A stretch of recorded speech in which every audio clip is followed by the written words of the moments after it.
Yeah, folks, Quilly-Teen here, and welcome to our Saturday live stream.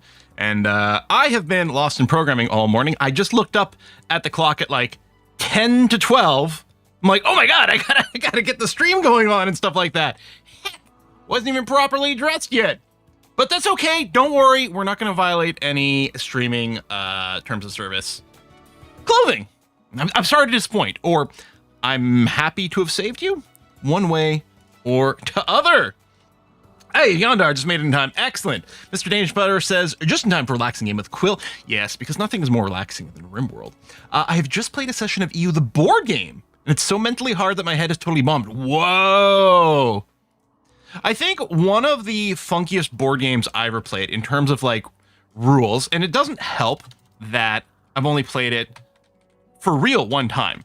I'd like to play it a few more times to really get it sink in. It's a game called John Company, which is based on running the British East India Company for personal gain and family stuff. You and your friends are just playing a bunch of absolute 100% a-holes. The game like does not hide the fact that all these people are a-holes. It's like Crusader Kings meets British colonialism. Something like that, because there's family stuff. Anyway, it's fantastic. It's very crunchy. Like, it only plays out over something like 4 total rounds or something like that. But, oh, those rounds are beefy. Yeah, War Crime, the board game. Yeah. It's wonderful, but it's also a hard topic. I think one of the reasons we only played it one time was like, are we comfortable being the baddies? I don't know. I mean, it's fine when it's like, over-the-top, ridiculous levels of baddiness, like when you're playing Stellaris and you just, like, blow up a whole planet, that's fine, because it's ludicrous, right? But anything that's, like, truly historical, you're like, oh, I don't know, man. I don't know. Someone has friends play complex board game. Well, I mean, to a certain extent. Still haven't played Twilight Imperium. One of these days, we're going to give that one a try. One of these days. We'll see how it goes. Apparently they're working on a digital version. That's really what we need, so we can like sort of save and break it up over a couple of sessions and have the game like run the rules for us. We just completed playing this last Tuesday, Earthborn Rangers. We just finished the base campaign. Wonderful experience, wonderful game, really enjoyed it. Although not a single night went by when we weren't like, Man, I wish there was a digital version, because there's a lot of little things to catch on event resolution. Every mechanic in Earthborn Rangers is simple and straightforward, but there can be a lot of things that trigger based on certain actions, and it's very easy to miss some of those things. So we've often said, oh, I wish we had a digital version of that. So we'll see. Let me know when you're ready for a session of the campaign for North Africa. Yeah. Where it takes like 4 hours to process one turn, and just make sure you've allocated enough water to your Italian troops so they can make their pasta. These are real mechanics, by the way. The bastard who made me start a RimWorld and Terran Victa campaign is live. Hey, Simon over on YouTube. Oh, noticed you always have Hall Plus set to a higher priority than bed rest. I'm wondering what your reasoning is. Won't that cause pawns that need to heal go somewhere and haul anything you select for high priority? Yes, Critzy. Yes, 100%. Part of the reason is, and maybe I'm wrong, right? I'll tell you my thinking. But my idea is bed rest is not a critical situation. You've been a patient already. So theoretically, you've been fixed of any like bleeding type injuries, for example. That's the idea. Bed rest is, okay, now that you've been patched up, you can still sit in bed, and you'll recover your wounds a little bit faster. It's also very important for people who have an infection. But it can also, because of the way I've got this set up, it can also interrupt childcare basic and handling. I'm actually thinking, honestly, because of the order things, I could probably bring the handling down to a 2. But the idea is none of these tasks hopefully really pull people out of bed for very long. I'm not always using Hall Plus, right, for the high priority haul. If it pulls people out of bed, then, maybe I micromanage it at that point. But that's the sort of idea, is because a lot of times, especially early on, a lot of times I run with bed rest turned off. So I'm like, it's fine. You're not going to die. I know you're going to be miserable, but go. And then if someone gets an infection specifically, what I'll do for those people is I'll manually put them up. I tend to only put the bed rest up to 2 once we get to a certain point in the colony where I'm okay with them bed resting most of the time if there's something going on. But yeah, I don't consider this to be absolutely critical that they stay in bed the whole time if something interrupts them. So that's my logic there. But one of the things is with the priority system here. There's so many different ways that you can go, but I've sort of set up little internal rules for myself, and that's what I ended up with. Hull Plus also 100% preventable and not using it. Exactly. Yeah. It's more of a problem actually. Like right now, where I have the Hall set to 1 temporarily. I don't think that's something that needs to be there anymore. We must have done this in response to something. Loading or unloading a shuttle or something like that. Probably can bring this back down, because I definitely wouldn't want that normally. Arguably the dark study can be brought down too for the bed. No, but it's fine. These are all small things. At this point in the game, if people do have something that requires them to bed rest, they're going to be bed resting most of the time with very few interruptions. And yeah, since the Hall Plus is a completely manual operation, I can just not use it. So yeah, that's my kind of thinking. Yeah, you said you always want your pawns to heal ASAP. Yeah, you need them to haul something and manually force them. Yeah, because you're going to remember the Hall Plus is basically manually force them to haul things. So it doesn't trigger normally. So anyway, that's mostly it. And it's because I don't value the bed rest as a maximum priority thing. I value it as a high priority thing, but not a god tier priority. Which might be wrong, but that's where I'm at. Infection disease, get bed rest. But if you're injured, just suck it up, Buttercup. Yeah, I kind of, and I'm sure, some of the mods that break up these things, I wouldn't mind, like, if it's just an injury recovery, yeah, they do recover from the injury a little bit faster if they're in bed, but they're also not working that time. So in terms of maximum productivity, I think I'm fine with them being out of bed, except for maybe they'll be crankier longer and that could cause mood issues. If there was one of these for infection or disease, like separate for bed rest over here, I'd put that as at a 1. But that's what it comes down to. You think a bunch of hunter drones would be good for shambler assaults? It might be, and I think we did research, or our research. We're gonna play with drones on this particular run. Okay, I haven't researched it yet, but I think we will play with drones because people have pointed out that it would be fun to put some drones on the bridge, and I 100% agree.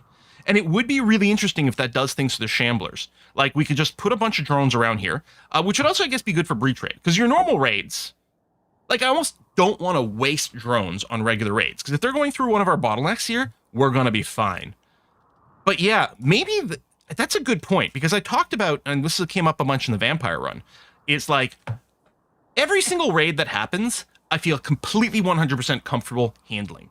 Mechs, couple of EMP grenades, we're laughing. Everything else, you know, yeah, a couple of meleeers to bottleneck, and then the rest of the people shooting, and then later on when we get long-range weapons, we just keep, you know, throwing them through the meat grinder over here. And breach raids, I'm not too bothered with, because breach raids are just regular raids that will come through the wall, but usually just in one place. Sometimes it's a split-up breach raid, but usually it's just in one place, so you still have a bit of a bottleneck. Plus, those are normal raids that have a decreased raid strength because breach raids are considered scarier. So they actually tend to be relatively easy to deal with. But the Shamblers, it's a lot of them, and they hit from all kinds of angles at once. And if we were blowing up a bunch of them with hunter drones, that would be wonderful. So yeah, I kind of agree that, honestly, I'm wondering if I should make that a priority. I don't need fabrication right now. I think we're doing this to get to bionic replacements, to get to charge pulse rifles, or pulse charge munitions, to get the marine armor. But I don't need the fabrication in and of itself right now because our component thing is fine. So you know what? I want to play with hunter drones. Let's go and throw that in. Yeah, Shamblers are often multiple breaches, my experience. Yes, that's the problem. If it was just one breach, we'd be okay. But the problem is we're doing one breach while 3 others are back here ripping through our base. I like it. We do have some visitors over here. I've gone and queued. So Dreadful Red, we did go and do a quest, I think, last week, where we got ourselves a Zeus hammer. We didn't actually equip it on anyone. So I'm giving Dreadful Red that, and then I'm telling him to go and chat with these people. I think we can probably go in and unpause right now. Hello, do you still have a statue with negative beauty in the barracks? I'm sorry, we have a statue with negative beauty? I didn't realize statues could have negative beauty. But apparently a statue can be so bad. I thought awful would be less beauty. Poor has 55.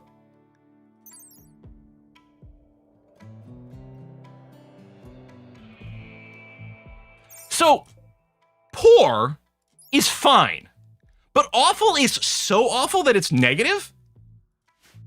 I don't know that I've ever noticed that before, because I don't think it's very common for someone to make an awful statue.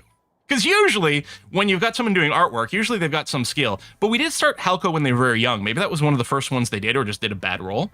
Halko Mahuli made AI flop. This statue has 17 fingers. What is going on? Modern art. All right, on pause. There we go. So now the dialogue comes in. I guess the Twitch mod is working. I meant to check it before we started. But yeah, connected. Good. Excellent. Let's read some resubs over on Twitch. Some subs and resubs. Went from it's so bad it's good but missed. Get your 2nd grade paper mache art project out of here. And the material being bad. Well, it's not that. I mean, it might be. I wonder, like, if we had made an awful statue out of jade, I wonder if it would have still netted some positive beauty, or yeah, it would have just been a total waste. Not that I would be making jade statue with someone low skill, though. Where's my dashboard over here? There we go. Oh yeah, in the trade. 1 second. Who started us off today? Our first resubber today was MJ at 117 months. Cece's at 26 months. Fist and Antilles, which I'm sure I'm parsing that incorrectly, is at 58 months. The Honorable Fool 2 is at 5 months. Kana's at 117. Kerbal King's at 46. Bike Jin is at 86 months. Captain Thorn, a 2-year Twitch anniversary, which I think comes with a little Twitch icon next to your name. Moan Shane, or Sean, is at 41 months. Red Pendalorian's at 75. Bunisher is at 139 months. Bunisher, which has classically been our rhino in RimWorld a couple of times here. For Evil Not Good's at 55 months, and Artemis and Triri's at 44 months. Nice to see those 2 paired numbers next to each other. And just now, we've got a Veli Coho at 10 months. Thank you very much for that. Appreciate you. Okay. Trade. We actually have a decent amount of silver. I don't think we're gonna buy the caribou or the chickens or the pemmican. I'm not gonna sell any of these. We got 3 sharks. So I was just thinking, loading up the stream, like, what is our victory condition for this run? Because now it's going pretty well. Are we gonna go for the monolith thing? I think we will. We've got a monolith on our island. I'm sure people are curious about it, and I think it might be time to poke the monolith this time around. Although before we do that, we are gonna have to figure out where we're gonna have space for our cells, for our entities, because we're obviously gonna need to capture some and study some. So we'll see about that. I don't need to buy herbal medicine. I could sell some. I'm going to sell like 100 units of herbal medicine. Especially since we have all this regular medicine. I'm going to keep the tea because things go sometimes so sideways with the tea. Sentient catalysts, I don't think we're going to mess with that. The shells are good. The anti-grain warheads. Oh, did we have a target of like 20 kids? Maybe that was it. Just the size. I might still poke the monolith for funsies. We'll see. But you're right. We did have a goal of just getting a big family. I'm going to buy more bioferrite. Actually, that's good. We need 100 bioferrite to make a bioferrite longsword, which is like death weapon. So we should make, apparently, maybe a couple of them. Well, maybe we only need one because we've got the Zeus hammer. We'll make at least one. I'm not going to sell the plasteel. I'm not going to get the animal pulsers. Maybe I should. I've got to admit, so not only do I now, like I've been using the Berserk pulsar one, which has been quite good. The shock one, I have found the value in. I'm not usually using it. I'm not scanning every single raider to see who's a good one that I'd want to capture, but I'm using it for people, for prison break people now, and for people who go like Berserk or a Murderous Rampage. It's like, let's just go and stun them. I'm not selling that. I'm not selling any of these books. Do I want to buy this book? No. Yeah, bioferrite extraction is good, but we don't have that yet. No, I think it's fine. We're going to hold off on that. I'll sell a couple of Thrumbo horns because we don't need it as badly. Oh, I forgot we've got an elbow blade. Frack, we got a lot of gold. Wait, we're really not buying anything from these guys? I think this is run where we don't have anyone ambrosia addicted, although we could buy a little bit just to make sure. Wow, you guys have shit for sale. Tell you what, let's buy this book for later. It's going to be funny when people have mental breaks constantly because they're reading this freaky deaky book.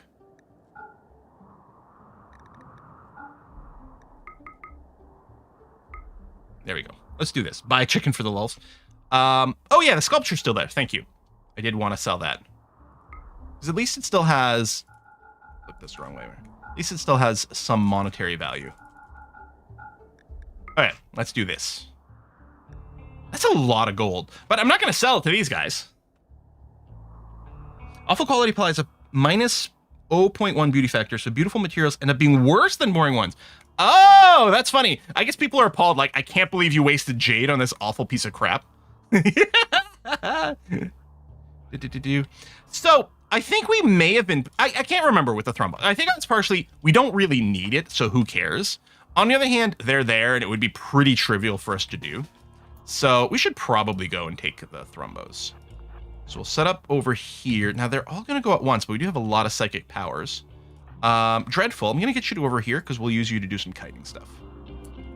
And...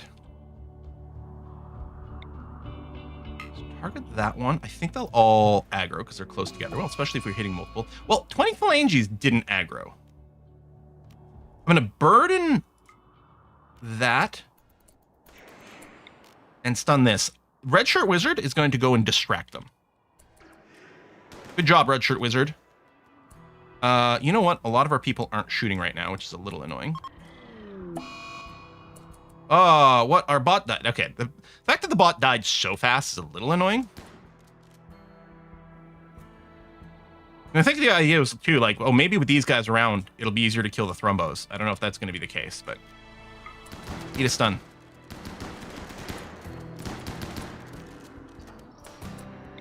There you go. Good job. Now, where the hell is that guy going? We'll put a little finish off command on that. Oh, there's another one there. Okay, so this one is coming back. Dreadful, go there. You guys stop here. Oh, I think he's going for the vendors, actually.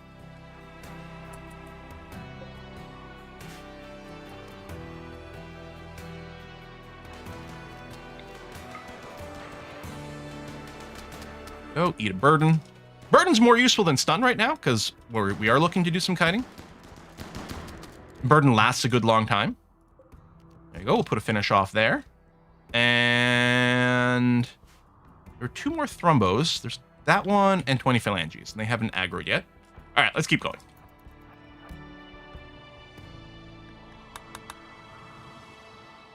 One day we should do a run where the goal is to set up a proper Thrumbo ranch. That would be fun, because I think I've one time did get a Randy event of Thrumbos join I was like, they're just going to eat all my trees and stuff. I don't know. I guess I'll trash them. But that plus Ascension thing, plus going after the Alpha Thrumbo would be fun.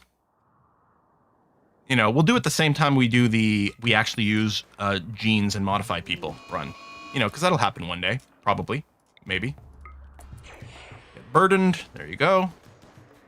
Chase Dreadful Red. Good.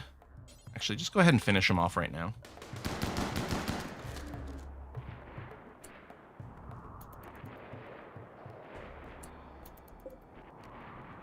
Okay. I mean, I could have done an actual finish off command there. Where'd the last one go? Where's 20 phalanges? 20 phalanges got inside of our base. Okay. And we got an animal flu on King in Yellow. Well, we definitely have to keep you alive, because otherwise you'll explode. It's gonna be a lot harder to kite you around. But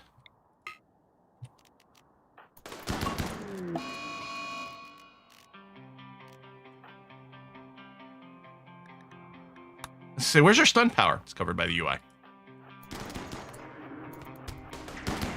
Okay, good. Yeah, chase him. We'll follow up a burden as well. But yeah, maximum firepower. Okay. Release, release. Finish off. The others finish off. That all got brought in. Okay, excellent. Now, let's go to our smelting table here. We're going to add a bill.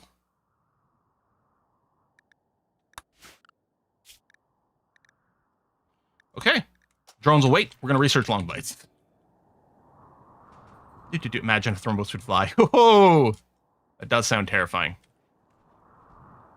So yeah, I guess, okay, so we have 13 humans right now. But yeah, if our goal is just to get up to 20, you know, I kind of like that. We might still poke the monolith. I haven't decided. But yeah, if we don't poke the monolith, we can just run the game at a higher speed and just keep encouraging people to have babies. Our downbot will get fixed up fairly shortly. I can't remember who our mechanator is. Probably Dreadful. And it is. Missing corpse. Oh, yeah, you're doing it now. There you go. 25 steel and a corpse. Incognito has a growth moment. 7 years old. All right. You're naturally bad at melee or plants, so we're not going to give you melee. Well, intellectual and medical are great, because, I mean, it's great to have medical people. Intellectual's a great filler. Oh, you only get 3 skills. I don't think I'm going to go social. I don't know if there's a strong impetus towards mining or crafting. I guess, hang on. Let me take a quick look here. Because we do have some good crafters. We might want to get another miner. We have one good crafter, really. But we do have a few backups already. And we sort of do for the mining as well. But I feel like mining is a bit more of a bulk job where we wouldn't mind having more people able. Social and pick the beautiful trait. That is interesting. Because we could make them a social god. Which might be really good if we were running a run where we were interested in converting people, but we're not. I'm just tempted to pick Quick Sleeper because it is really good.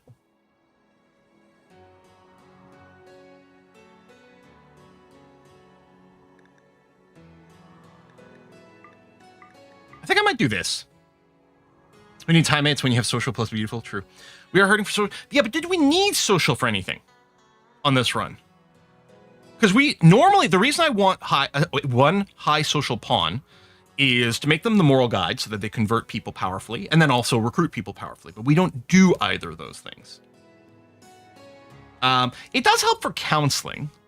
I guess that's a point. Now, our best social person is Dreadful. Now, Dreadful is the production specialist, so they're not our social, our moral guide. I think Genesi might be. And yeah, we just assigned, like, we were like, oh, whoever, it doesn't matter. Yeah, because I think that's the case. Yeah, you can see the powers over there, but your socials... You know what? Okay. All right, let's make Incognito a beautiful social person. with medical, and then you know what? With intellectual. They can just be smart, sit at home, research like constantly, and do that. Our best social person, dreadful. True statement, yeah. I think we'll do this. Intellectual is fine. Now, the one downside is I don't think they can, this at age 7, they can't do the intellectual yet, so they're not going to be practicing it. But you know what? I think this is okay. So they're just going to keep doing hauling things for the moment. Okie dokie, incognito. Ironically, you're going to be the best known person of our group by virtue of your high social skill. Yeah, so we're not going to do anything. Oh, I can add them to the pool of people cutting blocks, so that's going to be okay. Social plus attractive. Keep an eye on him before he becomes an influencer. And we don't actually have a gun to give socks currently. And yeah, I'm not going to make more guns right now because I think we are going to transition to the pulse charge rifles. Oh, you can get behind that verse working. Oh, incognito, I should have double checked that you were in chat and see exactly if you had a specific request in there. But maybe you're happy being like beautiful. Social also helps with rituals. Does it? Psychic sensitivity helps with rituals. Or do you mean like these rituals? And presumably the leader cares about that. So we might end up making incognito our moral guide. We'll see. Beautiful is underrated. Social modifier. Yeah, no. Beautiful and kind are actually really good because, okay, so anonymous messages is this. Sorry, Anonymous over on YouTube.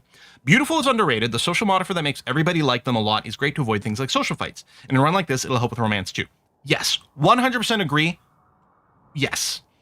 And not only beautiful, although it does, because beautiful adds to all these interactions, but having pawns with high social skill also helps with all of those things too. And in a run like this where, yeah, we want people to pair off and get married and make lots of babies, those are actually quite important. Problem is everyone wants to romance them. That's true. They keep getting so-and-so tried to like romance me and I'm having to turn them down and then they're getting salty about it. The RimWorld pawns don't care about your marital status, I think. All right. Temperature, -19, outdoors. It is chilly outside, but that's fine. It is winter. And I think these growing zones, the sowing is on, but it's not going to do it. This is going okay. That's great. We have a long-range mineral scanner currently turned to steel, which I think is good. We have a lot of plasteel here. I think there's still steel on this map. So much nicer than our freaking vampire one. And yeah. Oh, I did, before the stream started, I did go and queue up the construction to get things ready so we can activate this geothermal generator later. Okay. Couple of things. Malkuth TV is a angry guinea pig. Squee of death over here. What I'm going to do, because we have no restrictions on anyone, I'm just going to get everyone grouped up over here. So they'll be ready to deal with that. Then we're going to deal with this little event pop-up in a second. Deconstruct the desk in the dorm with no blackboards. Oh shit. I think... So that's one of the things I want to talk about. At the end of last stream, we're setting up a larger room to use as the dorm and various things like that. Before the stream started, I queued up the move of everything here, except apparently for one of these, instead of move, I hit copy. So yes, we got to deconstruct that. Damn, that's annoying. And then I think what I'm going to do, I think the plan was, at least for now, I'm just going to deconstruct this door. So this whole area counts as one dorm, the barracks, which should make it more impressive, just for an extra mood boost. We might split it up again later. We will see about that. Okay. I'm sorry, another anti-grain warhead. Woohoo. I know this is way more people being disturbed from their day schedule than is needed, but I just made sure that no one was over here or doing anything weird like that. Okay, so we're gonna have to go and clear this location because we're having no power while this is running. I think this is worth doing. Still have 2 anti-grain warheads sitting around on this run. But yeah, we have the shuttle and everything. So it's gonna take us no time to do this. And Melicard said they volunteer. Well, I mean, you are the toughest character we have. You've been sanguiphaged. You have the tough trait. And you have the stone skin gland. This might be the one run of RimWorld where Carrot doesn't die. I say that, we're going to find out. So yeah, I think I'll go and accept. Oh, masterwork, human leather parka. We're about to get the long blade tech and 20 melee skill. Yeah, I mean, you also stab people like crazy. We'll get you a bioferrite longsword. It's going to be great. I mean, maybe I should have given you... Well, both of our people have the 20 melee, which is good. So I gave the Zeus Hammer to Dreadful. But we might do this. Famous last words. Challenge accepted. Yeah. Okay, let's accept this. And then immediately load people onto the shuttle. Because we want to respond to this immediately. So yeah, we'll send Carrot in as a front liner. And then as many people with guns as we can fit the mass for. I probably won't send the children. Plus, we need a little bit of room to bring some stuff back. I don't think we really need to bring anything, but just in case there's something weird that goes on, bring a couple Hemogen packs. And do we have survival meals? No, but I think we have some pemmican. Yeah, I'm just going to bring some pemmican so it's technically available. Should we need it. Doesn't add that much weight. We need to give everyone a Deathless gene. That would be fun. Oh, and well, everyone should be carrying medicine. But maybe what I'll do is I'll go and send a tiny extra bit. There. Equip one of those kids with a sock and they'd be unstoppable. Yeah. What was... Oh, EMA file. Yes. And then we get the pods. That's right. We get the reward immediately. Let's get that anti-grain warhead inside. And let's go and set everyone's haul to 1 just to make sure the hauling happens as quickly as possible. Hey, we made an excellent statue this time. Good. Let's go and get that one installed in this room. And yeah, I think some things will still get moved here. Okay, what I'm going to do is reset the hauling back to normal. And launch. And...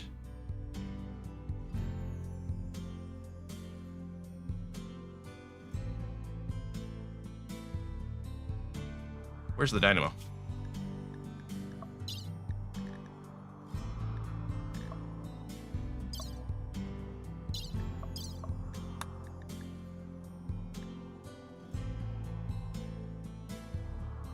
Oh!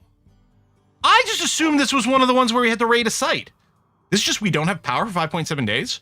Oh, that is not what I thought it was. I guess it's fine in that we're safe, that we don't have to go and attack a site. 6 days without power is not good. I'm happy we don't have anyone in a pod. Huh. All right. We got a couple of yaks. How do we feel about that? We do currently have a lot of kibble. It would be nice to have a consistent meat supply. I don't think yaks are the most efficient in terms of food consumption versus whatever. I think we might just butcher you. I think it is a breeding pair. Yak ranching.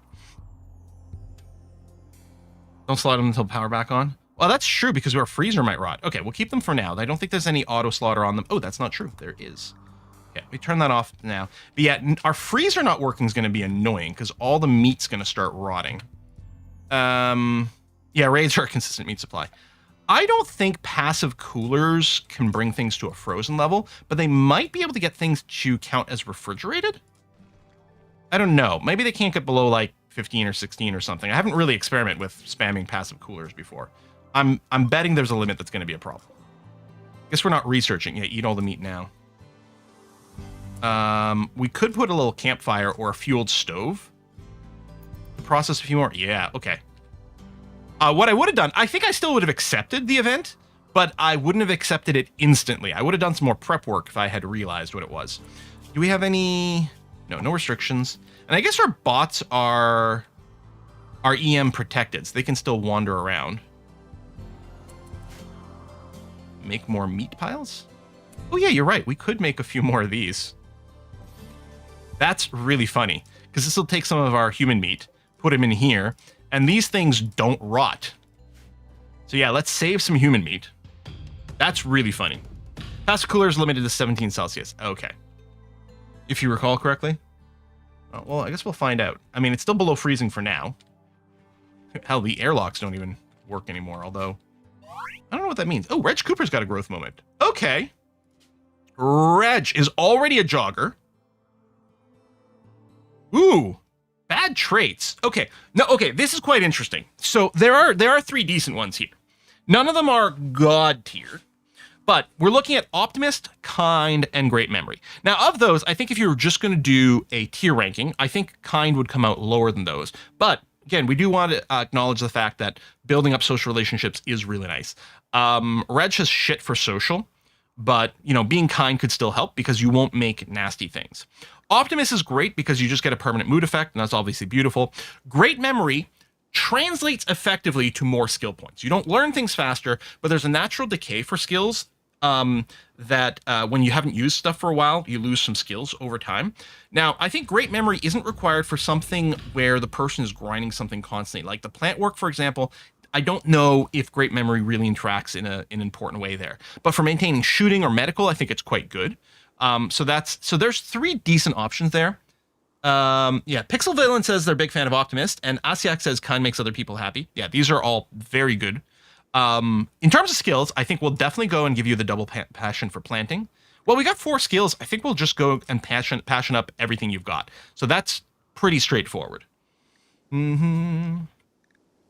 Oh, passive cooler lowers the limit is 15. It's in their description. Okay, which I don't think counts as refrigeration level. So one thing that annoys me about skill loss, it still ticks downwards while actively being used. Oh, so it's not a, if you haven't used this in 24 hours, it starts decaying. I think it decays every tick, it eats a little bit of your XP. So Great Memory, I think, does save a lot of skill, as it turns out. The game is wild and how hard it is, but then it just gives you good traits quite often. Well, you have to educate your kids like crazy, because if their education level isn't very high up, you'll mostly get presented with bad traits. You'll get fewer selections. Well, actually, I don't know if there's a goodness weight to the traits, or if it's just you get more options if you educate highly, which means you're more likely to find some good traits.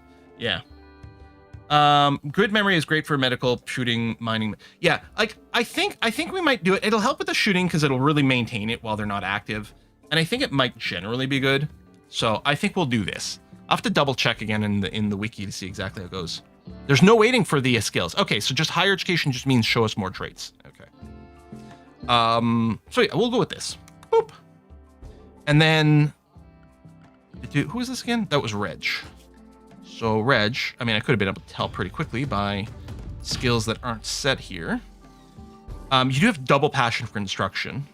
Well, maybe what I'll do is I'll turn it on a 3. You're still going to mostly plant, but that'll be okay. And then later on, we're going to turn on your research because you are going to be decent at that. Okay, done. Someone said something about wood, and yeah, we are out of wood currently. So we'll do a harvest fully grown. First of all, do we have any trees on our island? No. Oh, we've been getting a bunch of annoying weather bullshit, right? Here, let's do this. Yeah, there's not a lot of fully grown trees here.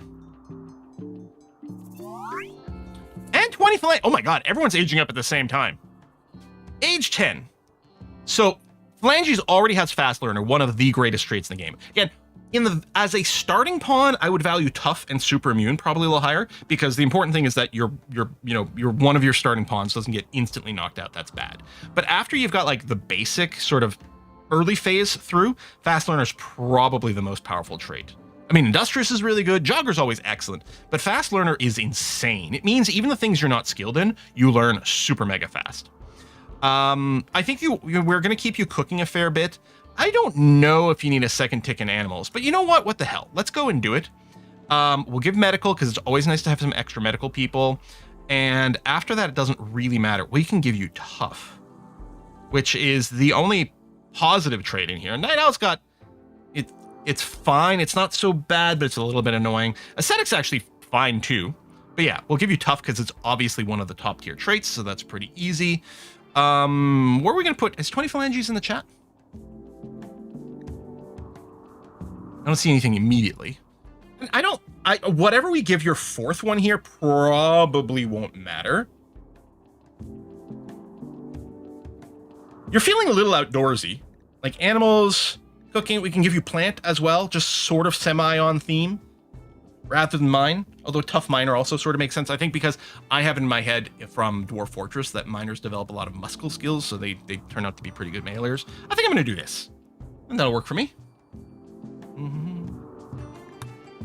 So I'm going to cancel this since the refrigeration apparently won't matter. It's still -4 indoors. I'm actually surprised at how well this is maintained temp, especially since the vac barriers aren't powered. So I thought, well, maybe they don't work, but no. It does maybe help that we're not opening and closing doors. Well, over here, so this is a bit of a temp leak. We only had, I don't think we have more gravelite panels. I think we had exactly 4. Yeah. So I can't make an extra one over here. I'd still need to leave a door because of the prisoners, but I could have the vac door. Is that what it's called? The vac barrier. I could have the vac barrier here and then 1 door, so this still counts as a prison. But then we wouldn't have to worry about, having to manually build an airlock. Grow the plants and animals and then cook them. Yeah. So those phalanges, the last one? Yes. Yeah, we'll turn on doctoring. You've got no skill for it yet? That's fine. Get yourself to level 3 and then we can experiment. I mean, provide excellent medical care to our prisoners. Okay. Planting is always going to be a very high priority importance thing. And then, I don't know, we can give you a little bit of backup construction over here. Try not to botch anything, please. Okay. Yeah, I think the robots... Oh, waiting for Dreadful Red. No. I think it's done, the resurrection, but it looks like I can't pop you out of this until the power's back, which is a little annoying. Now, a bunch of our bots might lose power as well because I don't think they can use the mech charger while this is happening. And this sort of EMI field would be really bad if we were reliant on turrets for defense. But yeah, since I've basically eschewed turrets from my defensive plans completely, things have just felt much more manageable than they used to. We have a ton of money. It might be a good time for us to do a little trade. Right? If we go to the world map. Right, we don't have imperial ranks. We're not going to do that. But these are the industrialists that we're fine with. Oh, maybe we just visited you. But not you. So let's go down to Beggar's Village here, and let's do a little trade. So we'll set the load. Dreadful's our best chatter, so we'll send you. Yeah, we could just sell the yaks, but let's keep them for now. And we're going to want to make sure to bring all our silver, first of all. I think I'm going to bring, like, 100 gold to sell as well. I mean, even 400 gold is a ridiculous amount, more than we need. Right, I'll bring a couple of fine meals in case you need a snack while you're away. I actually don't know if you'll eat those, but we'll see. Okay, what else are we interested in dumping? I'll keep those. I don't think we're going to make anything out of the dread leather. Right, a little stack of guinea fur. We could sell some of the human leather, but I'd rather turn it into more corsets. I might have to check on our corset rule. I think we're going to want to go and burn through a whole bunch more of this leather. Just generate 1 million corsets. I'm tempted to sell off 1 or 2 anti-grain warheads, but, we'll leave them because that's a guaranteed fun waiting for us. I think I'm just going to dump the obsidian. I think that's not enough for us to make a sword. Yeah, I'm just going to do that. I can leave blocks, blah, blah, blah, blah, blah. Salmon, no, no, no. Unfinished, no, no, no. I'm going to keep all my books. Those corpses. I'm going to drop a couple more thermo horns. We might ultimately get rid of all of them, but... And then... various bits of clothing, and this and this. No one's actually wearing the fire foam packs. We're gonna have to double check our outfit rules. Okay, I think I'm gonna do this. Punch the warheads just as a treat. Oh, you know what? You're right. The meat might be rotting. Maybe I should just dump the meat. Okay, maybe I'll keep the human meat because it's not worth as much. But we'll bring the rest of the meat. I could make more of the meat piles and then deconstruct them later to get most of the meat back, but that does feel pretty cheesy. I'll do this. If a bunch of the human meat ends up rotting... It's still frozen for now, so it might be okay. But yeah, I'll get some of this. The incendiary shells... I think I was explicitly building them. I think I've got the target of 10 because I think we were going to maybe do some flaming IEDs. I think we talked about putting those on the bridge. So I think I'll do that.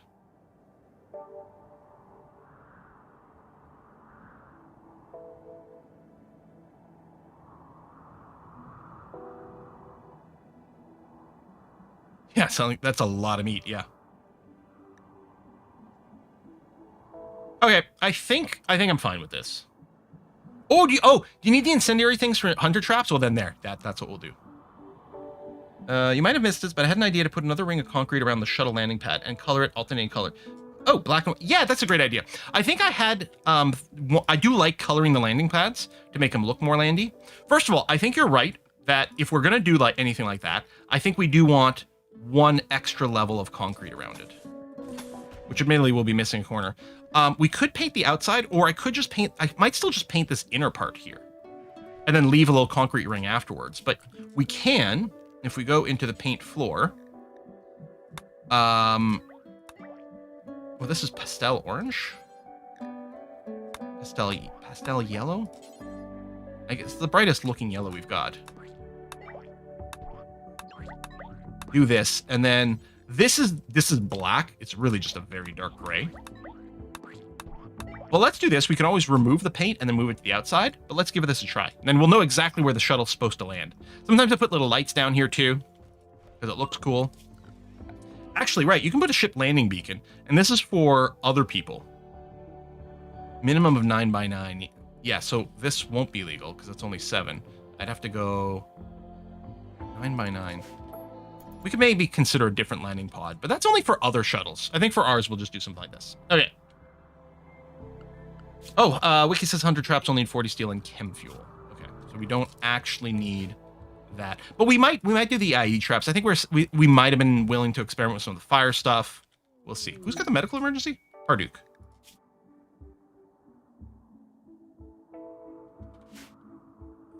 Oh.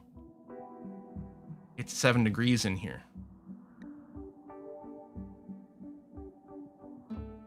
Okay. I'll put a little campfire in that room. Honestly, it's such a small room, just a torch might do it. Although it is going to combine into here. Okay. Cargo pods. What did Randy send us? A bunch of dyes. All right. Wonderful. Randy's like, ooh, I like the fact that you're painting the floor. Yeah, let's keep doing that. So our artiste over here, Halko, is going to do that. Constructing the art bench stuff is the last, so Halko will prioritize doing painting. Well, except right now you're prioritizing hauling, which I'm fine with. Keep those blood packs frozen. I mean prisoners. Yeah, we're experimenting with blood frappes is what's going on right now. Eurastus, could I get you to prioritize constructing this campfire, please? Before our beloved prisoners just kick the bucket, kick the bouquet. I'm going to put a forbid on this. That's not the button I wanted. There. I really want to prevent this door from opening because I want to... I mean, it's already not frozen. I should have done it sooner, but then also it'll maintain the temp here. Now it's arguably too hot. I think they'll be fine. Maybe. Oh, what did Randu say? Surefire way to prevent pregnancy. I'm not sure this emoji... Which emoji... Oh, what is the surefire way to prevent pregnancy? Oh, no. Saber Viper didn't respond to someone. Oh, you were doing that. Oh, incendiary IUDs. Oh, my God. Oh, we haven't loaded you yet. Oh, my God. Maybe do our block a bit from the vac barriers, too. Like, you mean like these doors and that doors? The thing is, I think the vac barriers are still working despite not having power, which does... I mean, they clearly are, which is weird. And actually, it is nice. At least it's below freezing at night. If we didn't have the vac barriers and we just opened the doors, we could let in the cold air at night and then swap it back and forth. You may feel a slight burning sensation. Jesus Christ. My God. Okay, Redfield's just chilling here, waiting for the last thing to be loaded. There it is. Okay. One of the kid round purse became unavailable. That's fine. Okay, let's launch. Yep, that's fine. Yes, let's stop talking about that. That is deeply uncomfortable. That is a good way to word that. Okay, trade with Beggar's Village. Oh, and I should have done this before you left. Actually, is Dreadful still in the list right now? No, they're already gone. So Dreadful, when they come back, they're still going to have hauling at a priority 1. So we're going to have to deal with that. Okay, so we have a bunch of silver. Plus, we got some stuff to sell. These chickens are actually a really good way. I think chickens are super efficient as a food source. Maybe we should just get a pair of chickens and start doing that. I know we've done it before and then we had to do a cull. I'm tempted. They're pretty cheap. I'm going to go and do that. And yeah, we're going to sell these little meat stacks because they might be rotting because we can't keep them frozen. We may have to cancel some of these because there might simply not be enough for us to purchase. We'll see. But I may as well... I'll skip the chem fuel. because we should have a decent amount of wood. We have a lot of components right now. We're not desperate for it, except the rule is always buy components. We could buy more cloth to turn into money makers. We're actually okay on the raw material right now, but it's a possibility. Okay, since I think we're going to need... Okay, I think we are... Well, maybe we're not going to worry about it. I was going to say, I think we're going to need to buy just random stuff because we've got too much value, but that might not be the case. Like, same thing with medicine. Well, tell you what, I'll flag these both. We might cancel some of this stuff. Gun juice, serums, death rest capacity. Hold on, we desperately need that. Like, we've got a lot of steel. Sometimes it's convenient to buy a bunch, but we do have a bunch already. We also have like 1,000 units of plasteel and the ability to scan for more. No, I'm not going to do gene pack stuff because I never do. I think we've got tons of reinforced barrels. Moisture pump tech we don't need. Wow. Do we want moisture pump or moisture pump? Coagulator. An architect arm. Huh. That's interesting. We could just keep it around.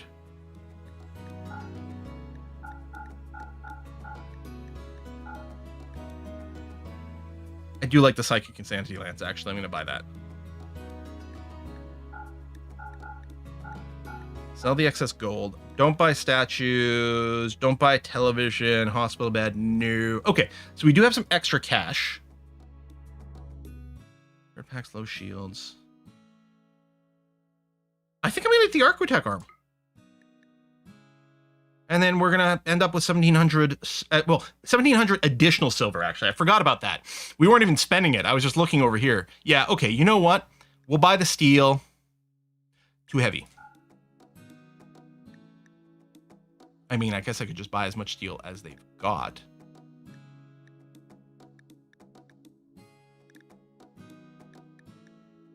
We even have boomalopes, so I'm not gonna buy the chem fuel.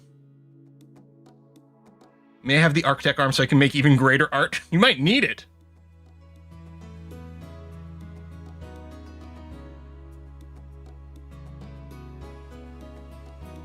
Scarless is cool. Did we start doing genetic stuff? Oh, trotter hands I don't really love. No, I think I'm just gonna go with this. Or, oh, that's not a bad point. Why don't we just keep our gold? Yeah, let's just keep our gold. Yeah, we could put books to help fill out the library. I don't think the quality of the book matters, but I do kind of like the idea of filling it. We really don't need the moisture pumps, but they are cheap. Tell you what, I'll get one of these. I won't get both of the moisture pump ones. I'll get the good one. It'll complete a tech, and yeah, it'll give us an extra book to speed up our tech rate. Sure. But yeah, I'm actually wondering if this is the time for the gene stuff. Like, I could just start pre-buying archite capsules. Low sleep's really strong. Like, insanely strong. We could buy... So, okay, the Scarless one needs an archite capsule. We could buy this gene pack with Unhappy, which is going to be a permanent mood debuff, but does increase metabolic efficiency a lot. Oh, there it is. Like, how do I check this? It doesn't say what the shift is for Unhappy. I kind of want to say -8, but I don't know.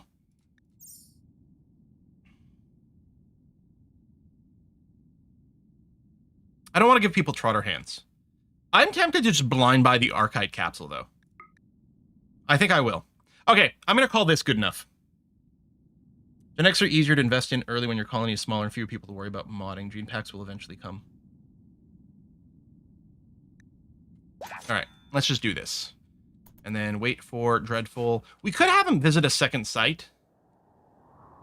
But I think we'll probably unpack with what we've got.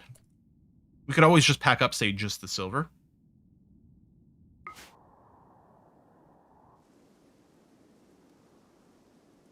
Gotta get a gene extractor. Yeah, we do have a lot of genes, like, around that we might be able to do some funky stuff with. Okay, so Architect Arm should auto go into the shelf. Oh, what is the other thing here? Oh, the Elbow Blade, right. You know what? We should give the Elbow Blade to Carrot. Keep up our theme of... Although I don't want to do it while the lights are out here. Yeah, no. So let's not do that. Thank you for the reminder about resetting his hauling. Oh, no, he did get reset. I guess Dread... What? Oh! Dread doesn't haul. Ha ha! Dread doesn't haul, so we don't actually have to worry about resetting it. All right, good. Oh, become the ultimate melee god. Yeah, we'll wait for the lights to come back on. So let's run at, like, the maximum speed here and hope that Randy doesn't interrupt things too much with delays. Okay, this is all assembled. Great. We don't need the power right now, but I just wanted this to be ready for when we do. Sewing is not currently allowed. You know what? Yeah, it is the end of winter. It is time to go and turn on sewing. Thank you. Oh, maybe it was. It actually, I think I did check. Maybe it was, and they just weren't doing it because it was not warm enough yet. Oh, and then I want to check the make corsets. Yeah, I'm gonna get rid of the crafting thing. Anyone can do it as a filler. Although I guess the ones with 20, I really don't. Yeah, no, I'm gonna set to 19. The ones with 20, I really do want you to not fill up your time over here. Yes, you'll make high quality corsets for us to sell, but I want you to make sure that you're always picking jobs we actually care about more. Well, you know what? Actually, hold on. No, it's fine. Because the jobs we care about more are smithing, which comes before tailoring anyway. And at the tailoring bench, of course, is the last thing. Yeah, okay, no, I'll just set it at 20. Because, yeah, you'll never tailor when you can smith. You will tailor when you can craft, but crafting isn't any of the stuff we really care about. Yeah, the EMP thing was like 5 days. 5.7 days. And we're only on the first day. Oh, no, we're 2.3 days in. Nice to see the duration there. Yeah, this is actually a little annoying, but what are you going to do? And yeah, I can't cook right now, but I think we've got enough meals to make it through the end. Or do we? I might want to go and add a bill here for cook simple meals times 4. Do until... There you go. I mean, cooking in the prisoner room is not brilliant.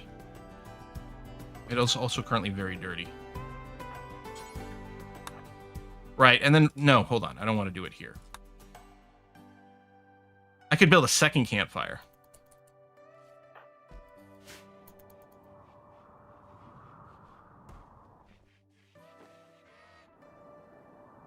I might just have to build a second campfire.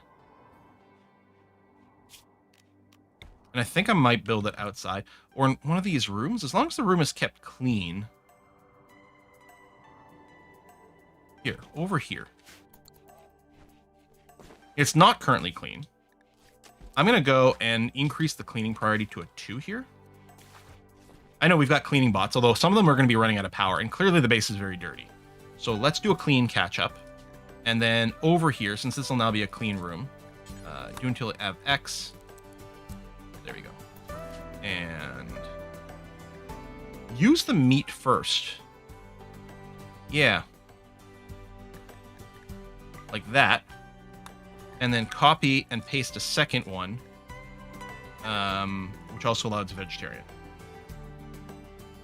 There you go. So try to make just pure meat simple meals first, because they might rot, which is what's happening now. Hell, do forever. It might be a little too late. Although the meals themselves will rot too, so. And it's a hell of a long walk. But I think it'll have to be okay. Oh, I'm going to get you to just drop the meals rather than haul.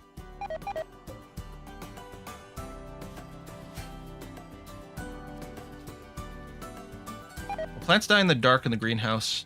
Oh, that's a good point. Yeah, they might. We could set up some torches, but the torches won't give enough light to grow. So these actually might all die from not having access to proper light. You know what I can do? This is going to lead to some work. Remind me to undo this when the EMI file field goes away. Let's remove the roof from this building so it gets natural sunlight. Didn't we start at 10,000 food? We did sell a bunch of it. We sold like huge amounts of meat. And we're not actually worried about the vegetables dying. The vegetables last forever. You don't even need a refrigerator for these things. When I'm running the nutrient paste game, a lot of times I literally don't bother with it because meals can rot. So you need a refrigerator for the meals. And if you're making meals, you probably want to make fine meals. So you probably want meat. With the Neutroamine, there's no meal sitting around to rot. And you could just feed just rice into it all day long. And the rice will last a full year without, well, or 40 days, something like that, without being refrigerated. So it's like, yeah, Who needs that? Carrot needs death rest, which we could do right now, even though the power is off. I think it won't work as well with the power off. I'm just going to wait a tiny bit. Oh, Epic. Let me reset you. Sorry, I was forcing you to cook here, and therefore you're not eating. Someone should continue to cook, and they are. Yeah, they're cleaning the growing areas. Historically, I didn't go and home zone my cleaning areas or my growing areas because that very thing was annoying. And then some people are like, what are you doing? And then I do have to respond when they're fire. I decided to just home zone the entire island, which does lead to some useless cleaning, but what are you going to do? A bluebird self-tamed. A bluebird is going to go to the walled zone. And then when it arrives... I was going to say I'm going to slaughter it. I guess I'll wait for the fridge to be back. Yeah, Rhyme is in pretty bad labor. They're not currently in labor. Masterwork, Thrumbo 4 Duster. Wow, done in the dark and everything. That's nice.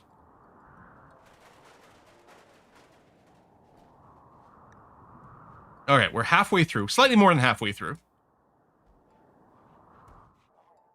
Our little caution zone there. There are some. There's a great mod. I think it's part of the vanilla expanded mod set, but it really doesn't do much. It just adds decals or decals. People have mixed pronunciation of that word, which is fine. And yeah, you can just like put like little like phrasing, little line art all over the place. It is really good for making landing pads like this, but I don't think I'm going to throw it in this run. It doesn't do anything mechanically at all. I think it takes like 1 metal to build. It might even count as 1 beauty or something, but mostly it's just something for the player.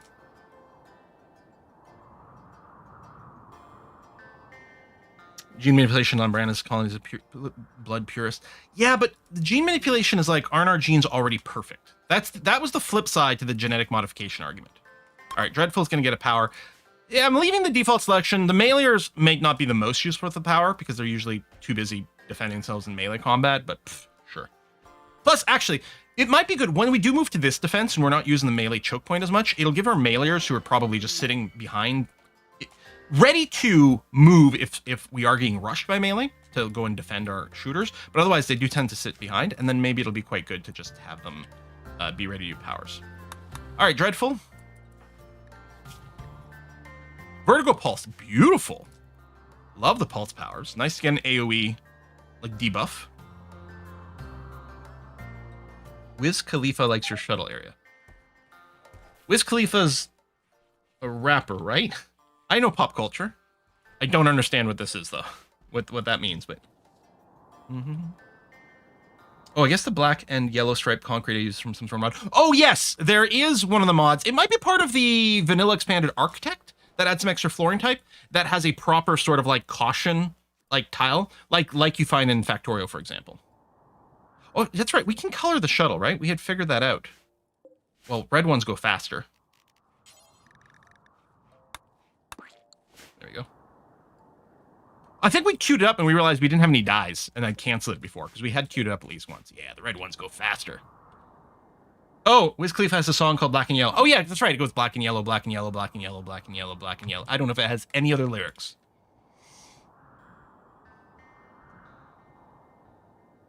I don't really hear lyrics very well in songs.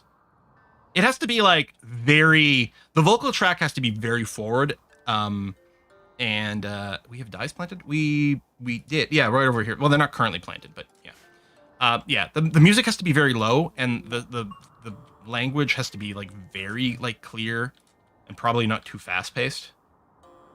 Otherwise, I just can't hear the lyrics in songs. Well, we're going to do Cannibal Feast because we always do the Cannibal Feast on schedule.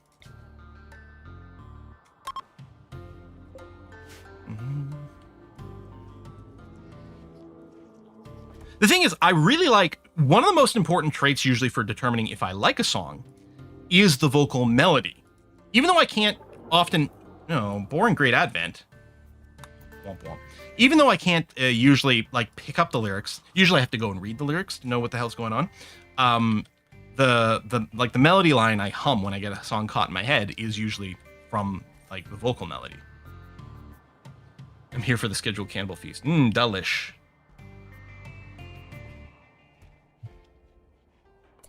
Yeah, I think Rime is down because of the withdrawal. And it is the Psychite, and no one goes and feeds it by default. So let's go and get you back up. Let's administer some Psychite tea and hope Rime comes up because of that. Or at least gets happier.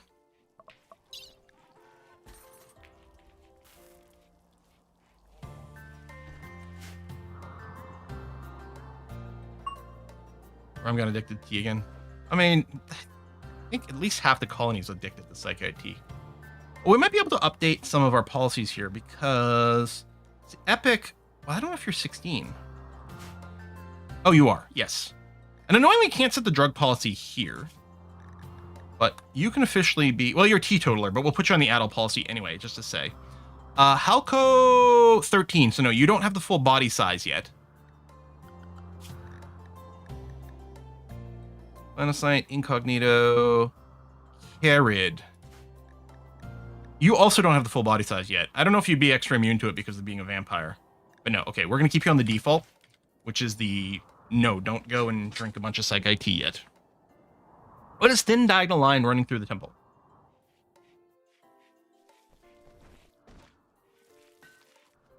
I think it's a visual glitch.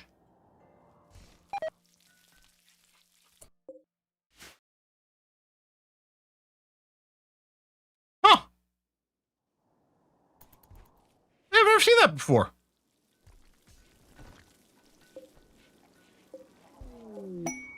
Donkeys joined. Donkeys. Okay, well, let's again make sure... Oh, I forgot we were... Hang on, let me turn this off completely for now. Okay, because we don't want to butcher anything while we don't have a refrigerator. Huh. Wasn't there last time. Is the wire holding up the planet? Ah, that makes sense.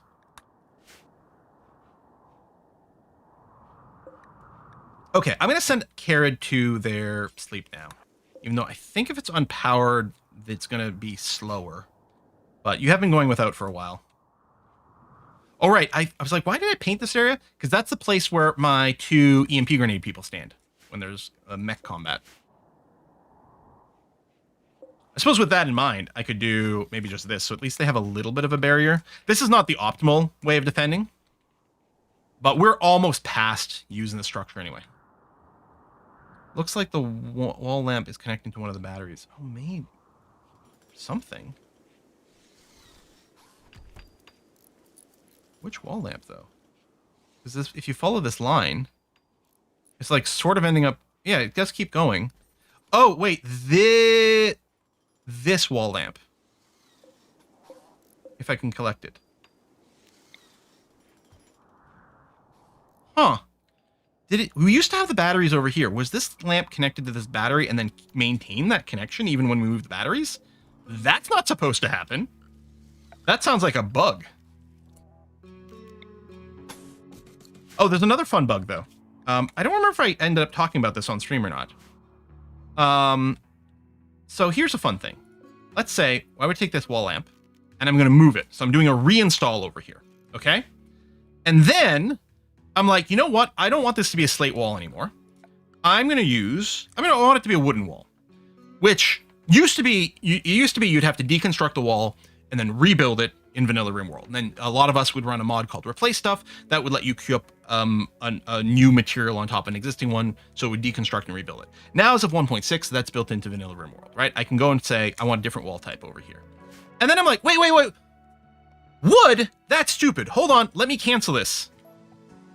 Oh, no, that worked. Maybe it's the other way around. Hold on. Put it here. Let me try this one more time. Here? There. My lamp disappeared. Right? Let's do this. Hang on. Let's do this again. I don't think I have a mod that interacts with this construction. I don't know. I haven't tested this without any mods whatsoever. But yeah, so to repeat. Yeah, okay, so let me compare. If I just say wooden wall and then cancel the wood. Oh, no, that gets rid of the lamp too. It's not even the movement. Like, that's not good. I don't think I've got anything that would interact with the construction system. So, but yeah, I haven't tested it without any mods yet. But yeah, it just disappears the lamp completely.